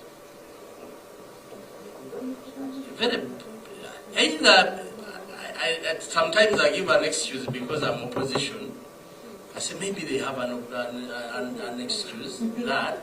But when I hear Brenda cry, when I hear Don cry, the issue is not about opposition. Probably the issue is about generally members of parliament. Because we get to know that there are transformers being given out to the public. Is it wrong for me to ask that even there is a need in my constituency at the health center? Is it a problem? We need that to be clear, the Honorable Minister. And for you, you're a very good man. The promise is always high, but wherever you send us, things are not good. So I have a few questions, about 3-4 questions, Mr. Chairman. One, whether there is money in this budget to handle the abandoned projects or not. And we need to see how much. If, Mr. Chairman, we have anywhere to raise money, we must raise money for those projects that were rare, and when they went to the ministry since 2022, projects were abandoned. Now what is going on? I think the people who installed them, they're the ones who come and pick the wires one because government probably is not interested. Initially, they were taking those, they are called what, those on that, the copper one. They are called what? Now, when I pleaded with the Mitiana, please energize this line. When they energize, now they are picking these black ones, which they were the distribution lines. Now they are picking them on a daily basis. And now you wonder how unserious we are. Since 2018, we were on the same project. Now I'm sure by the time they really think about doing something about it, everything will be lost. So, Mr. Chairman, I think it should be a priority of this committee to ensure that there is money in this project, in this budget, that is intended specifically to address that problem. I'm sure it's not only in Kassan. It must be everywhere. And Mr. Chairman, you remember when Parliament was pleading with the minister, don't close REA. And they said, we are moving for the good. But 5 years down the road, 4 years down the road, everything was abandoned. And there are no new lines. I need to see any new lines being constructed by this ministry. Doesn't it mean that probably you took off with, you demanded work you can't do? Mr. Chairman, on the issue of oil prices, I know we went through it quick, but I need my fears to be addressed by whoever is. We have issues of the war, where, because I remember the contractor, the person that was contracted to supply for Uganda, picks oil from Bahrain. With the politics of the Strait of Hormuz and war that is going on, the impact has already been seen on our pump price. There is a problem of the changes in the dollar rate, which also contributes. The dollar previously was at 3,500, now it is 3,800. So that's another problem. And among the other proposals that have been proposed in the tax bills we received yesterday is to add another 250 shilling on the oil. So where are we going? What does this mean? If you just look at all these three issues, I heard my brother here was saying that he prays things go as he's praying for the oil to continue so I needed that economics to be known that for us we think the war is dangerous, and for Petroleum Authority of Uganda thinks it might be it's an opportunity. Mr. Chairman, issues on mineral markets. I keep wondering, you know, in 2019, Mr. Chairman, in 2019, we were taken, and I keep repeating this story, we were taken, I come from Kasanda, and I think as a member of parliament, Commissioner Laba took us to Tanzania. Was it 2019, 2018? Commissioner Laba took us to Geita region. And one of the things that excited us was a mineral market for wherever we went. And what excited us more, Mr. Chairman, is that in that mineral market, the Uganda Revenue Authority of Tanzania picks immediately after a sale. The revenue is picked, that goes to the Tanzania Revenue Authority. The royalties are picked, and this person is given what is due to them. And we got excited, we said now, if this is an arrangement that can be completed in our country, but since 2019, it's a story. We are going to establish money markets. We are going to mineral markets. Every report, I would wish our researchers to pick that story every financial year. I always, every time it comes up, I keep asking myself, will I say, where was it done? So that probably we could go there and see what is happening. I want to tell you, Honorable Chair, the government of Uganda is losing a lot of revenue from mineral revenue. I think this sector would be one of the biggest contributors to the revenue of this country. But yet, it is one of the worst contributors. Why? I want to think it is because it is intended to keep it disorganized, and we fail to collect the revenues. The districts where we come from, we would be happy also to pick on realities. But in Kasanda, we have the worst roads in this country. Worst roads. Yet we think the minerals that are picked from Kasanda would have been contributing to the development of that area. Now, Mr. Chairman, I really want to think this issue of mineral markets should be talked about seriously, and a clear budget shown to us that, you know, this is the amount to set up from here and here and here, because it remains a story for the last five years. Mr. Chairman, the other issue is on nuclear energy. Now, this is one of the budgets where we are going to continue making mistakes. We would have begun with an investment plan. We look at the investment, the entirety of it. I don't know whether members of this committee were taken through the investment plan, but looks like something that we may never realize in the immediate term. So the funds directed to this nuclear energy need to be well thought about at the moment.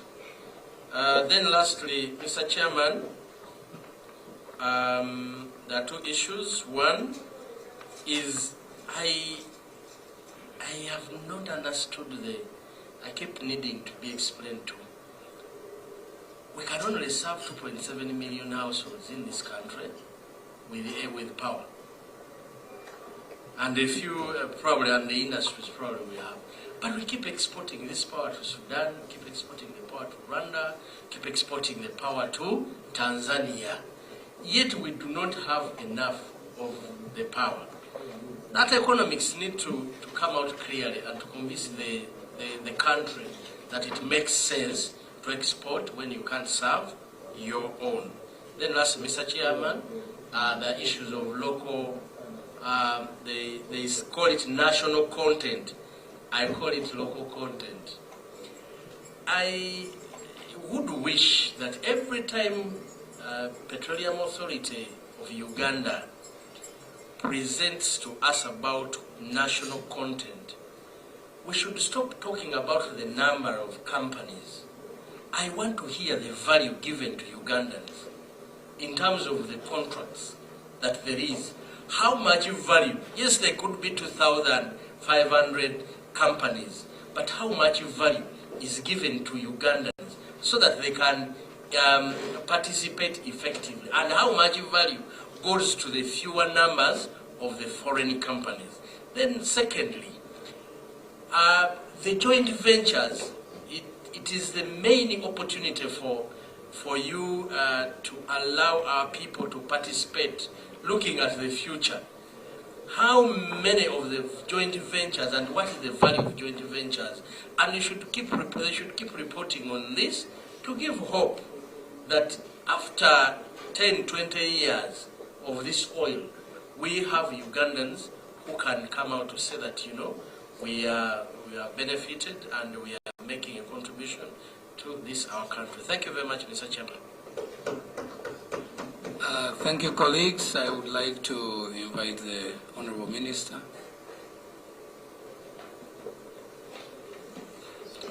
Thank you, Chair. There are questions of policy nature, and there are issues which have been raised of technical matter. I will allow the technical team to answer those questions technical nature, then I will come back to address political questions. So, PS. Thank you very much, Honorable Minister. We will take these as a team. Honorable Minister, we will start with Honorable Josphat's challenge and the issue he raised regarding the non-implemented project. Honorable Minister and Chair, indeed we had a number of engagements with the Honorable Josphat, and ultimately on the rural electrification side, and just tying in with all the issues raised by the members, we need to once again highlight what we highlighted yesterday and the challenge that we've been dealing with, and we want to thank you and Finance for making it better next financial year. This program for this financial year running, where we were supposed to have some quick interventions, just to reiterate, was allocated 35 billion in the budget running. We are closing the year and that entire has not been fully released. But we also had an opportunity to cater for those abandoned projects through domestic arrears to a tune of 45 billion Ugandan shillings total. And for the domestic arrears, Finance has committed to release these during Q4. Now, what I know you've said we give a lot of hope, but indeed financing has been a challenge. Many times we say you received 500 billion as a ministry when you were winding up electrification. This 500 billion Ugandan shillings only materializes through the budgeting process. We never received hard cash to implement. So if the ministry, but we want to thank you that in the new budget, you have supported us to a tune of 161 billion Ugandan shillings. So you've lifted this financial year running at 35 billion Ugandan shillings to 161 billion Ugandan shillings. we highlighted that for us to implement this project efficiently, we need an average of about 200 billion Ugandan shillings annually. But if you go into the last 3 years, we have not exceeded 30 billion, apart from last year, this year 35 billion Ugandan shillings. So we don't want to keep lamenting, but this has been the situation. With domestic arrears not paid, that's why contractors are not on site in many of these locations. So as a general principle, our commitment is that as we enter the new financial year with this increased funding at 161 billion, we will endeavor to continue implementing the projects alongside the electricity access scale-up project. So, Honorable Chair, that is, I've combined issues rural electrification, but the Minister will come in where necessary, especially also on Honorable Josphat's issue. Honorable Karubanga, you raised a critical issue on the budget, again, for rural electrification, and you indicated that we had allocated a zero budget to support the counterpart on electricity access scale-up project. Yes, in terms of operation, that is the way the budget is framed. We have in the budget only 10 billion that is supporting us on the resettlement action planning, the way-lives that we require for the distribution line. In the unfunded priorities, we've highlighted a gap of 22 billion Ugandan shillings to be able to drive the electricity access scale-up project in terms of way-live acquisition. So in yesterday's conversation, we raised this matter prominently, and I hope that the committee will support us on that. We are happy to provide clear work plans, which we will have to support the committee as you engage the budget committee. Honorable Karubanga, you raised a concern on the error targets, and you provided advisory. Yes, we continue to have these discussions. In UEDCL's presentation, they highlighted, for example, the significant funding they need to address some of these commercial and technical losses. So that discussion we will continue, and we see how best to support them further, in addition to the support they've been given. You did provide some solutions on vandalism, and the MD will come in to speak to their viability, but they are good solutions, embossing, conductors, so that we are able to track what is getting onto the network. That was a good proposal. And MD, you'll just confirm the viability on the practical side. Tilenga and Kingfisher, the connectivity. This project is progressing. Specifically, on our side, we are implementing the Kabalega substation, or what they call Kabale substation, working with UETCL. The project is at 75% completion, and UETCL will speak further. They have funding constraints that we've discussed with finance, but the next budget, we've programmed 71 billion Ugandan shillings to support them conclude that project. So with funding supporting the budget, we are confident that UETCL will conclude and ensure that that substation is concluded in a timely manner. Honorable Karubanga, on the nuclear energy side, it's important, and for the benefit of Honorable Nsamba earlier on the investment plan, nuclear energy sits at the center of our energy policy, and we are not just moving ad hocly. That is not that is not the fact today. In our energy policy, nuclear will contribute 24,000 megawatts out of our 52,000 megawatts projected by 2040 as part of our energy mix diversification. In doing this, we note the concern raised by Honorable Karubanga to ensure that we have a clear strategy around uranium processing. We are already doing confirming these uranium resources. Now, as part of the amendments of our atomic energy law, which we are bringing to Parliament, we are assigning specific roles on uranium processing production for nuclear to an entity that we will be proposing in that law, so that there is a specialized entity handling that. The Center for Nuclear Science and Technology in Soroti is largely meant to support us train and create a critical mass of staff of trained skills, a skill set that will support in the nuclear energy.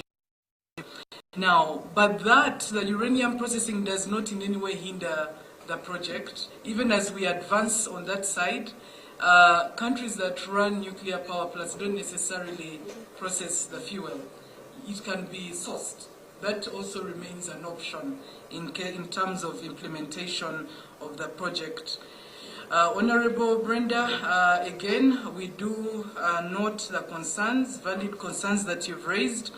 And then on the no polls, again, we'll still put you in touch with the Rural Electrification Department to discuss the plans for that area. And beyond the meeting, we'll be happy to advance that discussion. Honorable Kataliwa, we note your guidance, and we will work with the department to truly first deal with the backlog in terms of what we had in what you termed as the database as we move forward, because many of these had already been programmed within the different projects, and the Commissioner will be given a chance to quickly speak to that. Honorable Samba, you raised a number of issues, and we note that transformer, Engineer Abdon, let's ensure we support where possible. He'll speak to that possibility. And then whether there is money to handle abandoned projects, with specifics, the Commissioner will come in at 161 billion Ugandan shillings. To what extent can we cover these abandoned projects? You raised issues on oil prices and the current role that UNOC and its partner is playing, and therefore the implication of the tax that is proposed next financial year of 250 Ugandan shillings. Now, indeed, you're right, in the last few days we've seen some appreciation in the price, largely driven by the forex exchange increase. And yesterday, the Honorable Minister extensively indicated the discussions we continue to have with the oil marketing companies to ensure that we are dealing with that and that they are not in any way exploiting that occurrence in terms of the forex exchange. On the tax side, we will go back and look at or work with finance to help them appreciate the impact on price starting 26-27, and then we can have a further discussion. Good enough, we have a representative from finance, and Gideon, just pick that. Allow me on this one, I will call in later Mr. Mugaga to give us the prices on the UNOC side. The mineral markets, yesterday with a lot of emphasis from the Commissioner, Madam Alaba highlighted with precision our plans on the mineral markets. We have done all the groundwork. The regulation to support us to implement this, the Attorney General has cleared. We are moving to gazette it because there had to be a legal framework to support us implement this. And indeed, in the budget, we've provided some funding, but it's not sufficient. And in her presentation yesterday, she highlighted a deficit of about 10 billion Ugandan shillings. But she also highlighted the areas we are targeting: Busia, Entebbe, and others, Kasanda, etc. So in the next financial year, our commitment is that with this support in the budget now, we will roll out the initial mineral markets. And we are happy to have further discussion with you on that. On the export of power, again, we want to clarify that we are part of the wider East Africa power pool, where we sit with 12 other countries. And we cooperate through power trade in the region. When one country has a deficit, the other calls on the other. We see it all the time with Kenya. When they have a challenge on their side, they rely on us to support them. So it is, first of all, a regional cooperation issue under the East Africa power pool. And later on, Uganda can also benefit. For example, DRC is going to set up an over 5,000 megawatts dam one day. given the significant falls that they have. So we don't know what the future would look like. So as part of the power pool, you're then able to keep trading in power. That is one. But also two, right now we have the opportunity that we have, we wouldn't call it surplus, but some power that we can put in as we grow our generation capacity, but also as we grow our distribution.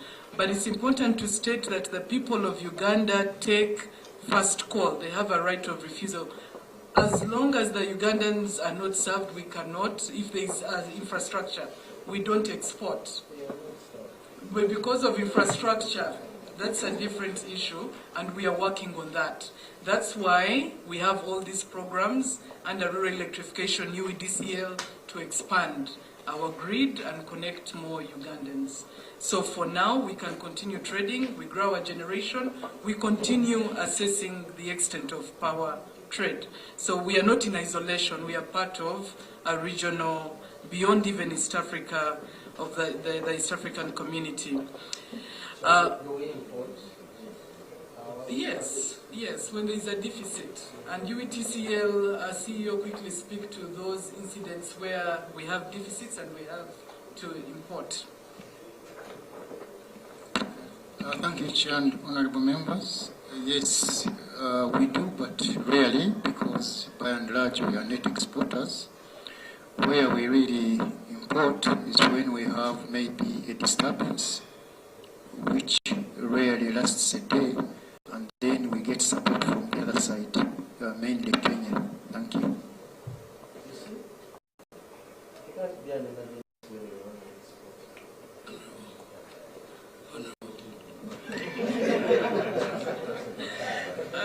Thank you, Honorable Samba. Yes, now the PAU will briefly come in, but I know that in the reports they publish, maybe we didn't carry it to the committee and we'll provide it. They always disaggregate the reporting on national content to highlight the value given to Ugandans. So we'll start that way. PAU quickly address that, and we circle back on the technical side.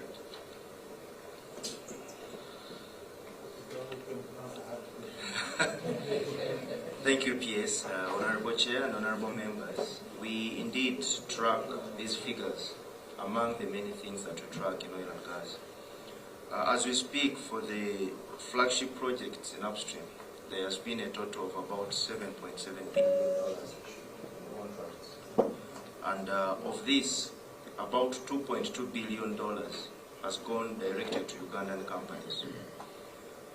There are also some areas where Ugandans have not had capacity, and they have formed joint ventures. So there has been many joint ventures formed. Currently, the joint ventures that have been able to secure contracts directly are about 37 joint ventures. That's between Ugandan companies and foreign firms. And the total value of contracts to these joint ventures is about $339 million.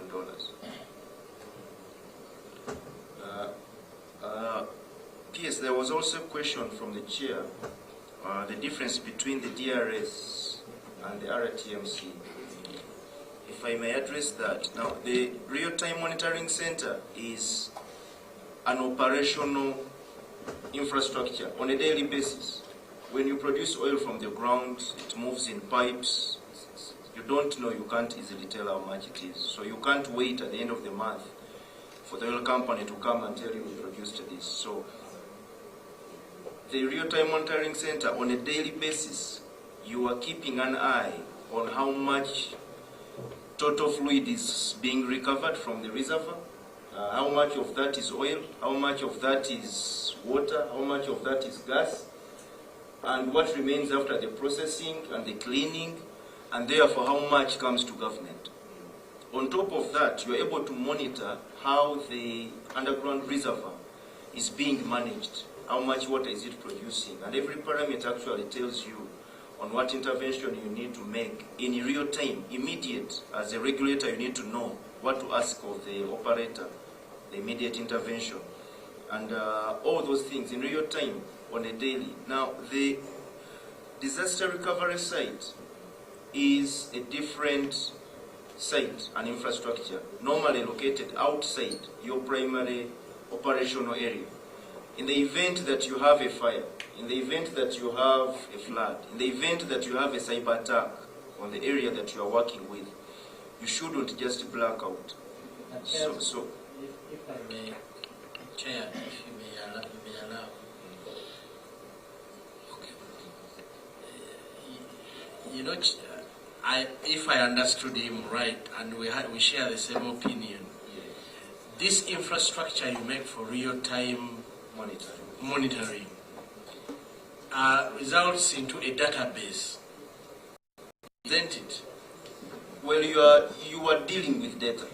Because in the common, for us, we are lay people, we are not scientists, but we have our cameras at home that stores data. That after a month, I can go home and check out what happened on such and such a particular day. So you can't have that unless you have a data storage. So if I understood Chair, I stand to be corrected. He's saying that with this that you have established, can't it serve the same purpose for purposes of data storage and recovery, isn't it? Can't it serve the same purpose? Honorable Chair, if I may, using the same example, if you have your cameras at home and they store your data at the premises at home, if your house should catch fire, if a thief should come and go with a hard drive, you black out. So, but now for the disaster recovery, you have another site that whatever you are doing here, there is a copy kept there. Yes, there is a backup, but also you can operate. Okay. Finally, you answered my question because I had asked for a layman's understanding of the difference between them.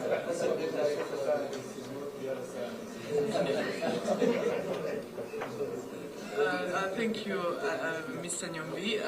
Mr. Mwesigba, quickly, how can we emboss your conductors, your ABC? Thank you very much, through my minister. Yeah, in order to manage vandalism, the first strategy is to have an identity of our properties. And that's what we are driving at.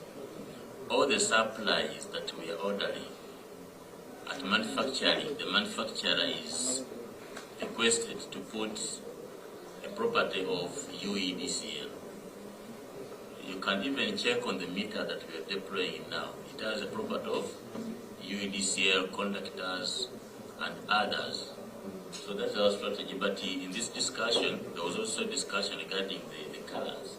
So let us go and sit with the engineering team and see how effective that one could be.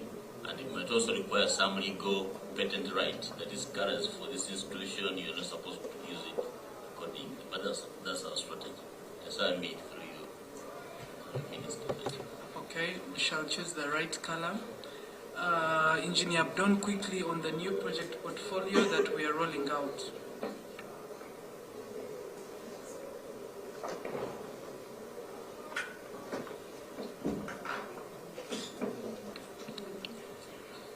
Through my minister, Honorable Chair and members, I had presented a number of projects that we have, but I can repeat for the sake of who were not there yesterday. One is that we have electricity, what we call scale-up, financed by World Bank. And for that matter, we have provided 10 billion as part of compensation.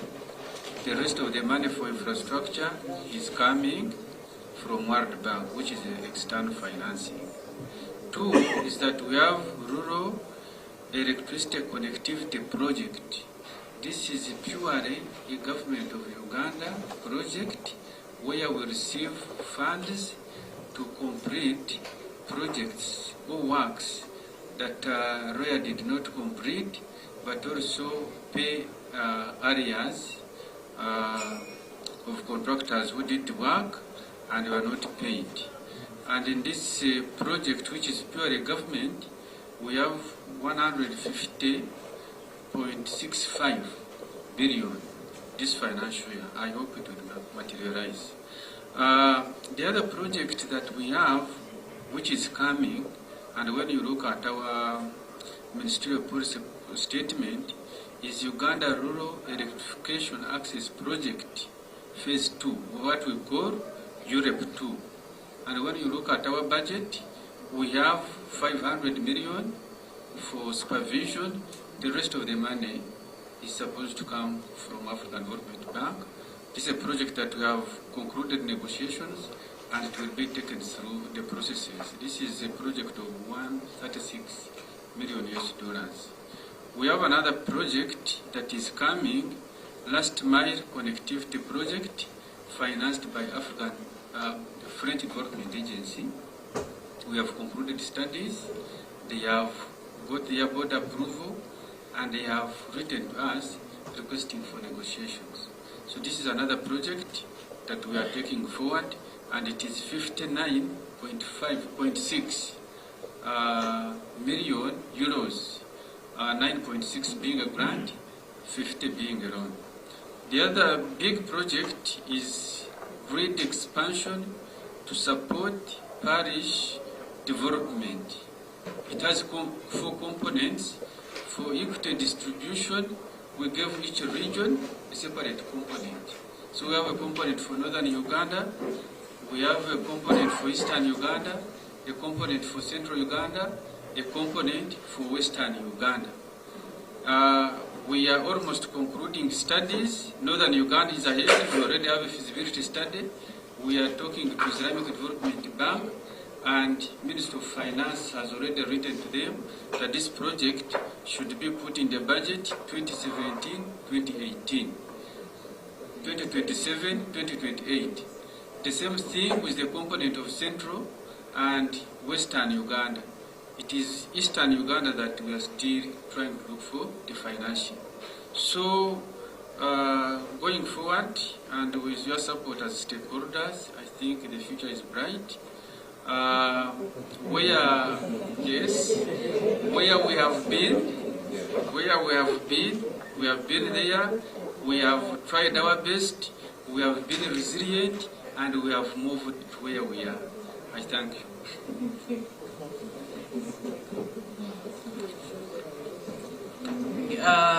Honorable Chair, if you allow, can I just invite Madame Alaba to supplement on the requirements under the mineral markets briefly, within a minute. Madame Alaba, please.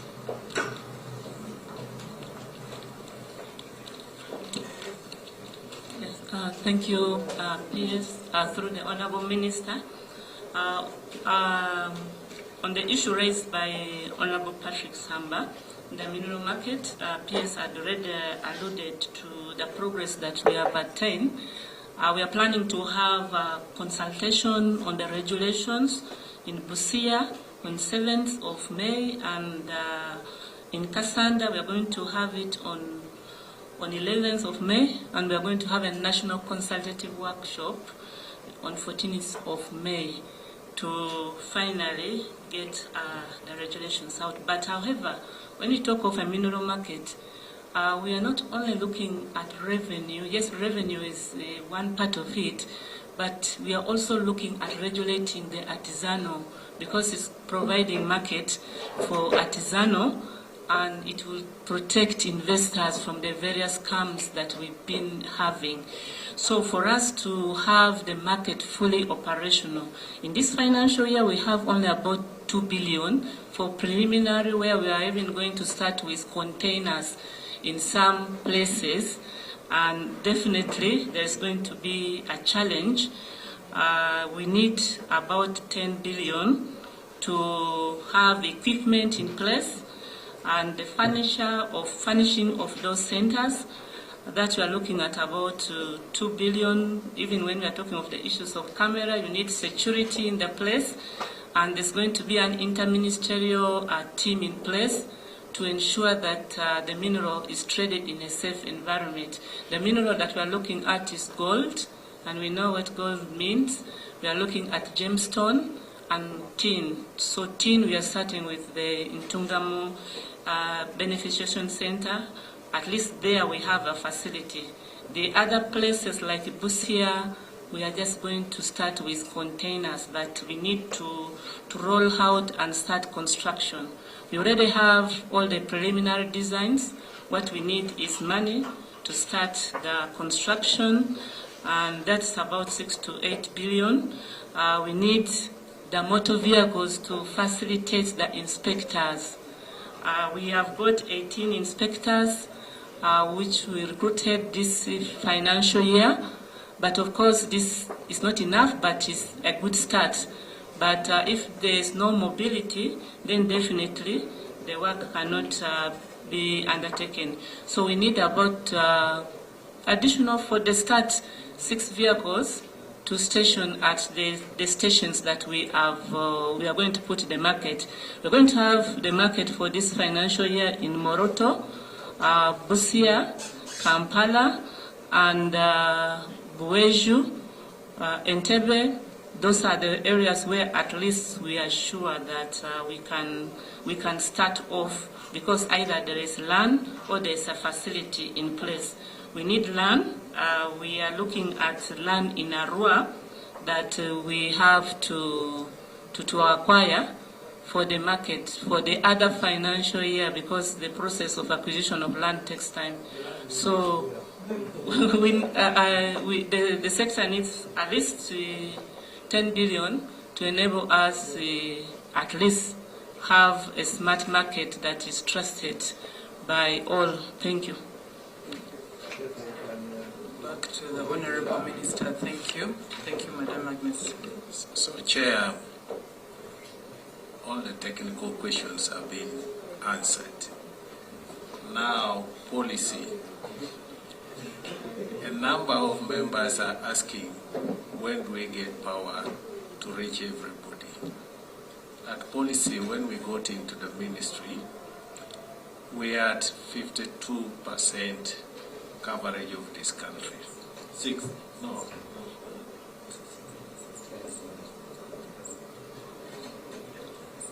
Okay, I'm being corrected.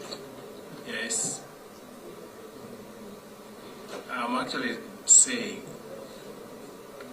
recognizing what she's submitting now, we're at that level where we're having 30%, 38% of grid. And now we have a policy of making sure that everybody has got electricity by 2030.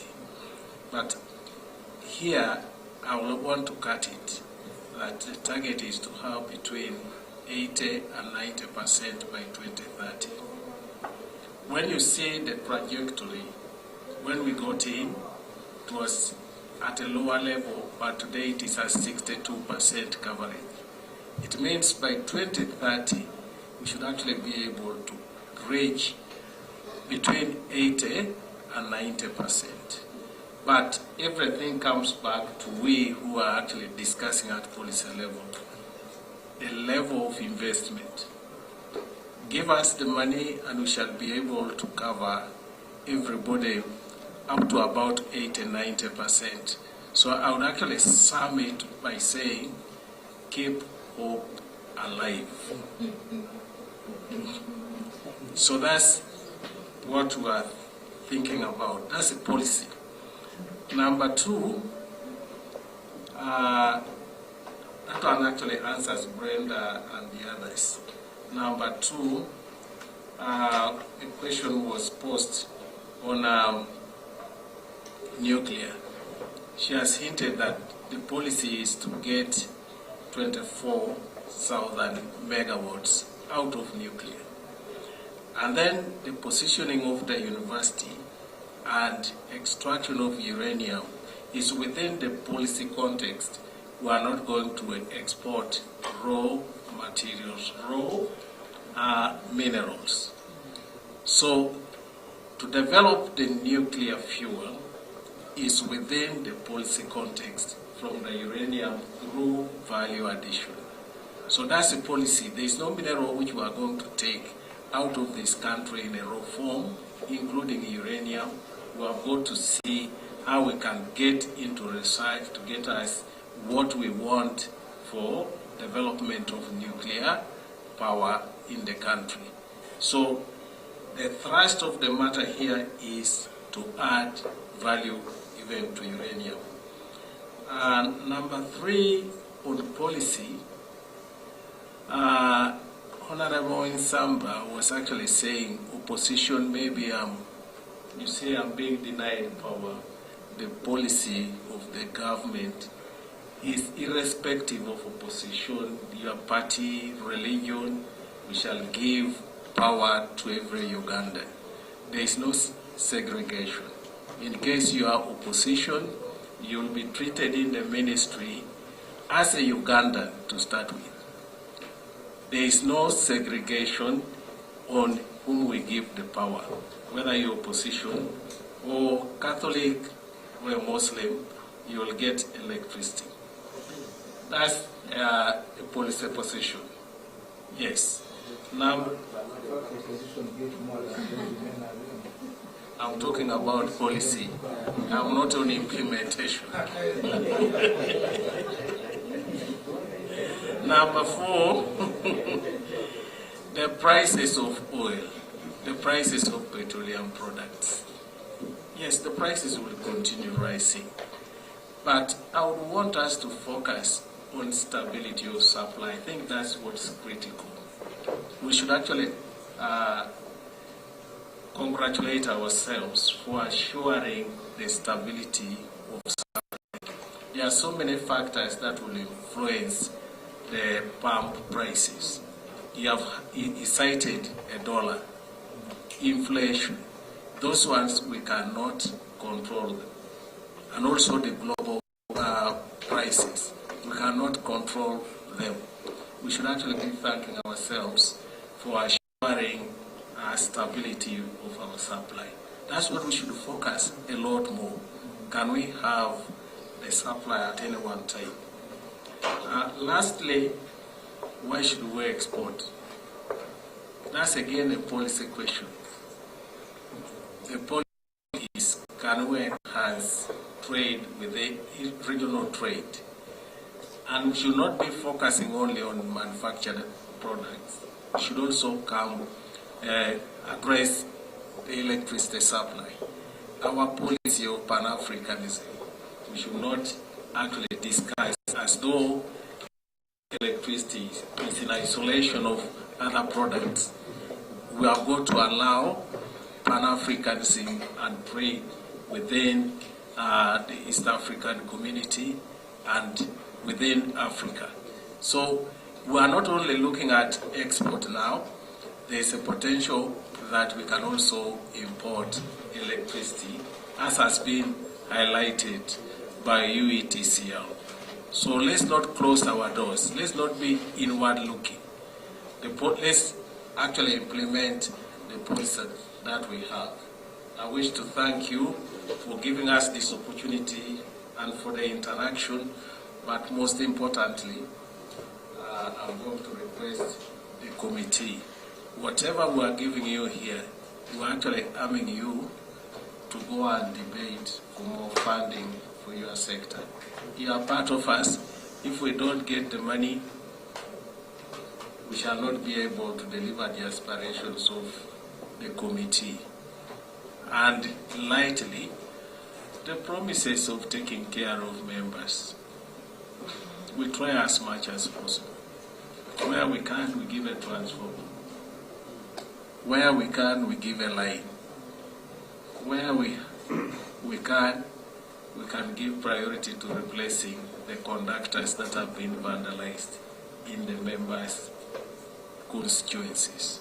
So we are not actually blind to your demands. So I thank you, Honorable Chair and colleagues.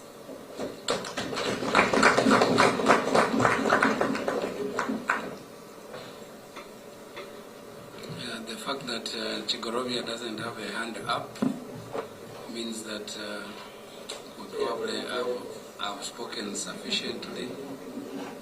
I know that it's been a long, tiring and draining day.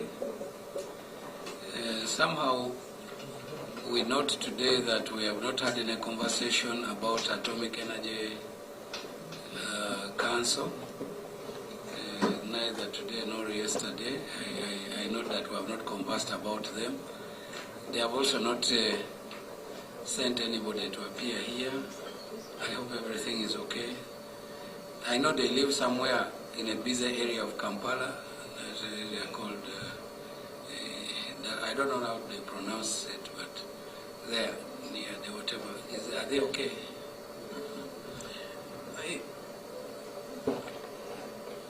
Yes, please. Honorable Chair, the Atomic Energy Council, they are okay. What they are going through is a transition. The current secretary, his contract expired on the 31st, which is a few days ago, and they're going through that transition. Otherwise, we are happy to bring the new secretary the next time. So Mr. Lualida has exited. Yes. So the job is going to be advertised or something like that? Or like they don't advertise there? The job will be advertised. What they are doing now is assign an acting CEO as they go through a recruitment process. That's very good. I thank you. I would like to thank the Honorable Minister, Honorable Dr. Canon Ruth Nankabirwa, who was here in person yesterday and today. I also would like to thank the Honorable Sidronius Okasai Opolot, the State Minister, for being with us most of the time, and in particular for joining us today. The PS, together with your team, we very much appreciate the exposition you have given us about sector-wide issues. As you might see, that despite the cheeky remark of my colleague that it is that one which is most critical to us, you shoulder a very big portfolio of several subsectors that are critical to us as a nation. So the performance and healthy well-being of your sector plays a significant role in the socio-economic transformation of the country. Honorable Minister, we note that quite crucial conversations are important in as far as electricity distribution is concerned. Even as we conclude here, we should have had conversations about 2 weeks ago, but we need to have them because there is a general outcry. The response time, according to members, is very low. And even when there are responses, they are veiled. They are not definitive. Even when there is a response, issues are not resolved. So that is the conversation that is going on in the corridors of Parliament and also outside there. So you as a ministry, first of all, has a duty to support your baby. If that is the fundamental part that you have to support your baby. Because as you remember, around about this time last year, you were very unequivocal in convincing this committee and in convincing Parliament to handle. You definitely must handle. Even as we conclude this, we also would like to say that one way or the other, you do, especially the three of you, Honorable Senior Minister, Honorable Minister for Energy and PS, you do support so much by way of explanation the Department of Rural Education. But we want to request that beyond coming to here and giving very, very robust explanations, I think you need to go and have a very candid look at how much is going in by way of work to deliver connections, to deliver, because we can talk about numbers here. When we were listening to my friend MD Paul Mesiga, he talked about growing connections from 92,000 to 146. Is that something correct? Near to that. Now, 92,000, I want to suppose, is an aggregate of what has been done from the time of Sir Hesketh Bell and Andrew Cohen, together with the time of Yaura, together with the time of Muloni, together with the time of Babunji, and now Mwesigwa. That's the 92,000. Now, yes, that's in kilometers. That's what was done. When Cohen was here, Hesketh Bell was here, and then eventually, and so on and so forth. So that's 92,000 kilometers. But we are trying to say in these 2 years, we hope to have increased the 92,000 to 146,000. And here we are sitting with members of parliament who say, you know, there have been conversations, nothing is happening. You see, they came there, you know, the period when you were telling us that you want to come and throw some polls and what so that we win elections is over. Now your polls are going to road, Mr. Minister. Because, yes, some of us have lost elections, others have won, but your polls are lying next to termites. So now, we must be able to get beyond that particular level. You know, I have candid examples. Why do I have candid examples? Because I have had the luck and the fortune of being put in this chair by NRM. So, I use an inward way to do my assessment.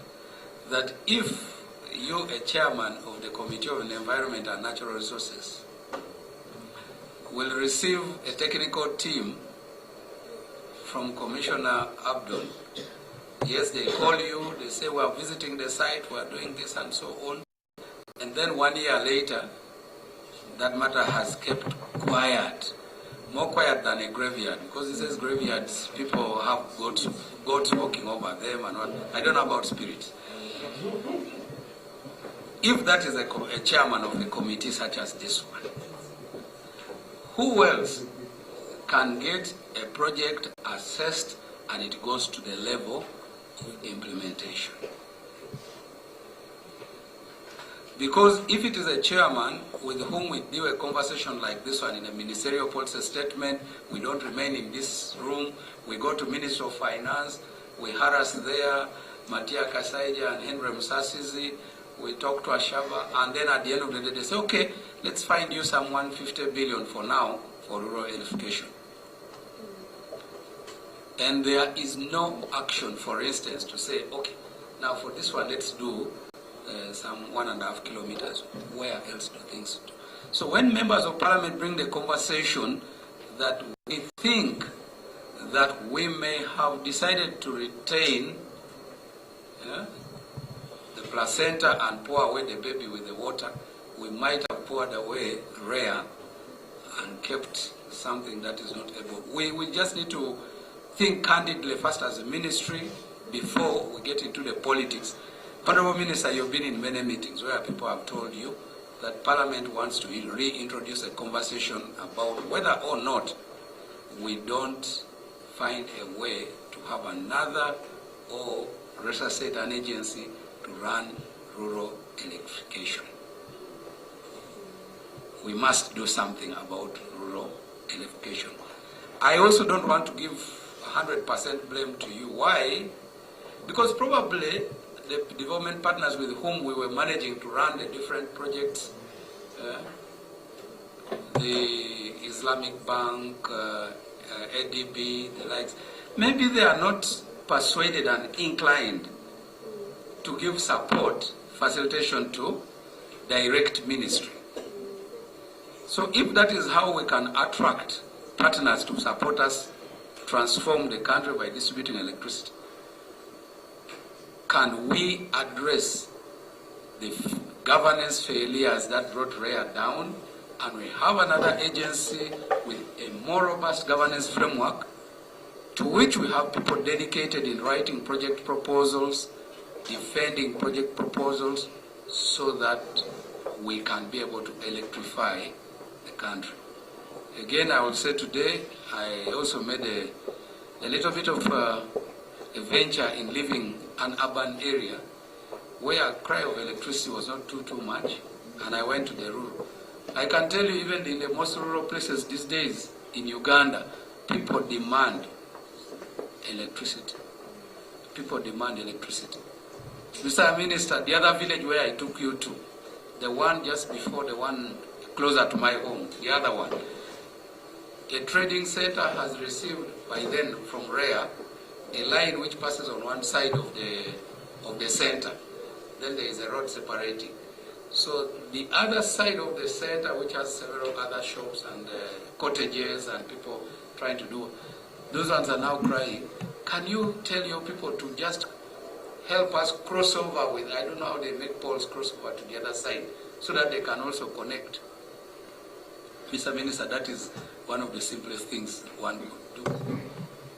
So our question is, we have some thinking to do in as far as rural electrification is concerned. But I want to appreciate the ministry in the other areas. There has been a lot of proactivity and forward movement of things. We are on course with the issues of our oil. The petroleum people are doing extremely well.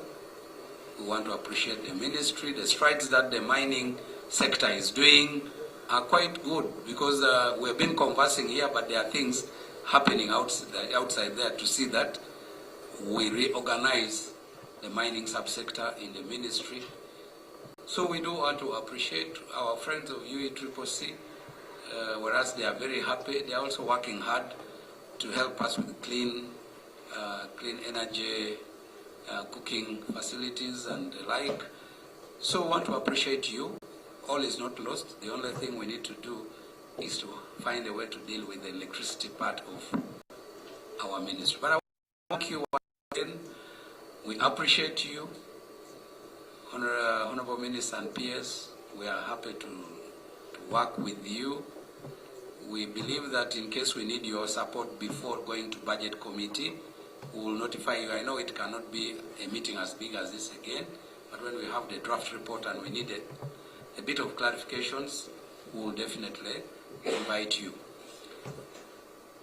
Fortunately, you've starved today, but it is a Passover Thursday. I want to believe, like it was with the apostles, you just rush from here to a small cottage town of Gethsemane, join the Lord in praying, because if it is in the Lord's own wish, He could remove the yoke from Jesus Christ. But if it is His will, let it be done. So I know that from here we are all going for Passover. So it's a good day to fast. So that way the chairman can escape for having starved you for much of today. I wish you all a blessed Easter Triduum. I wish you a happy Easter. Thank you so very much. Meeting is adjourned.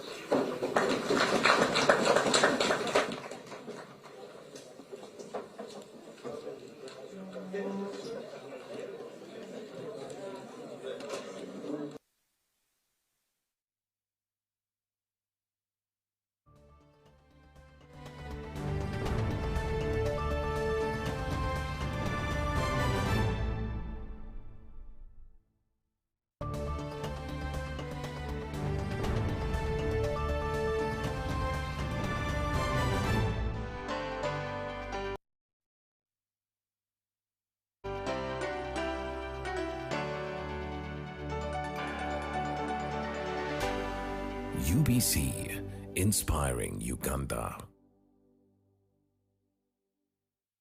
Pick of the day on UBC. He expected me to die like within the first 2 years. Out of the blue, the child will get pains, especially in the wrists. And this happens commonly when children are starting to walk. was brought to you by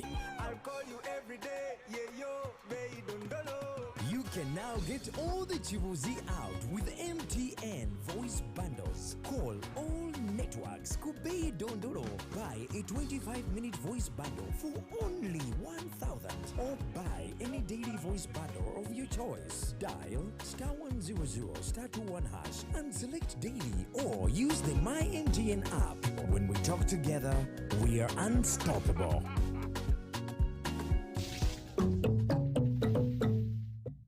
When you don't use Momo, you are forced to quarrel. Mama, balance.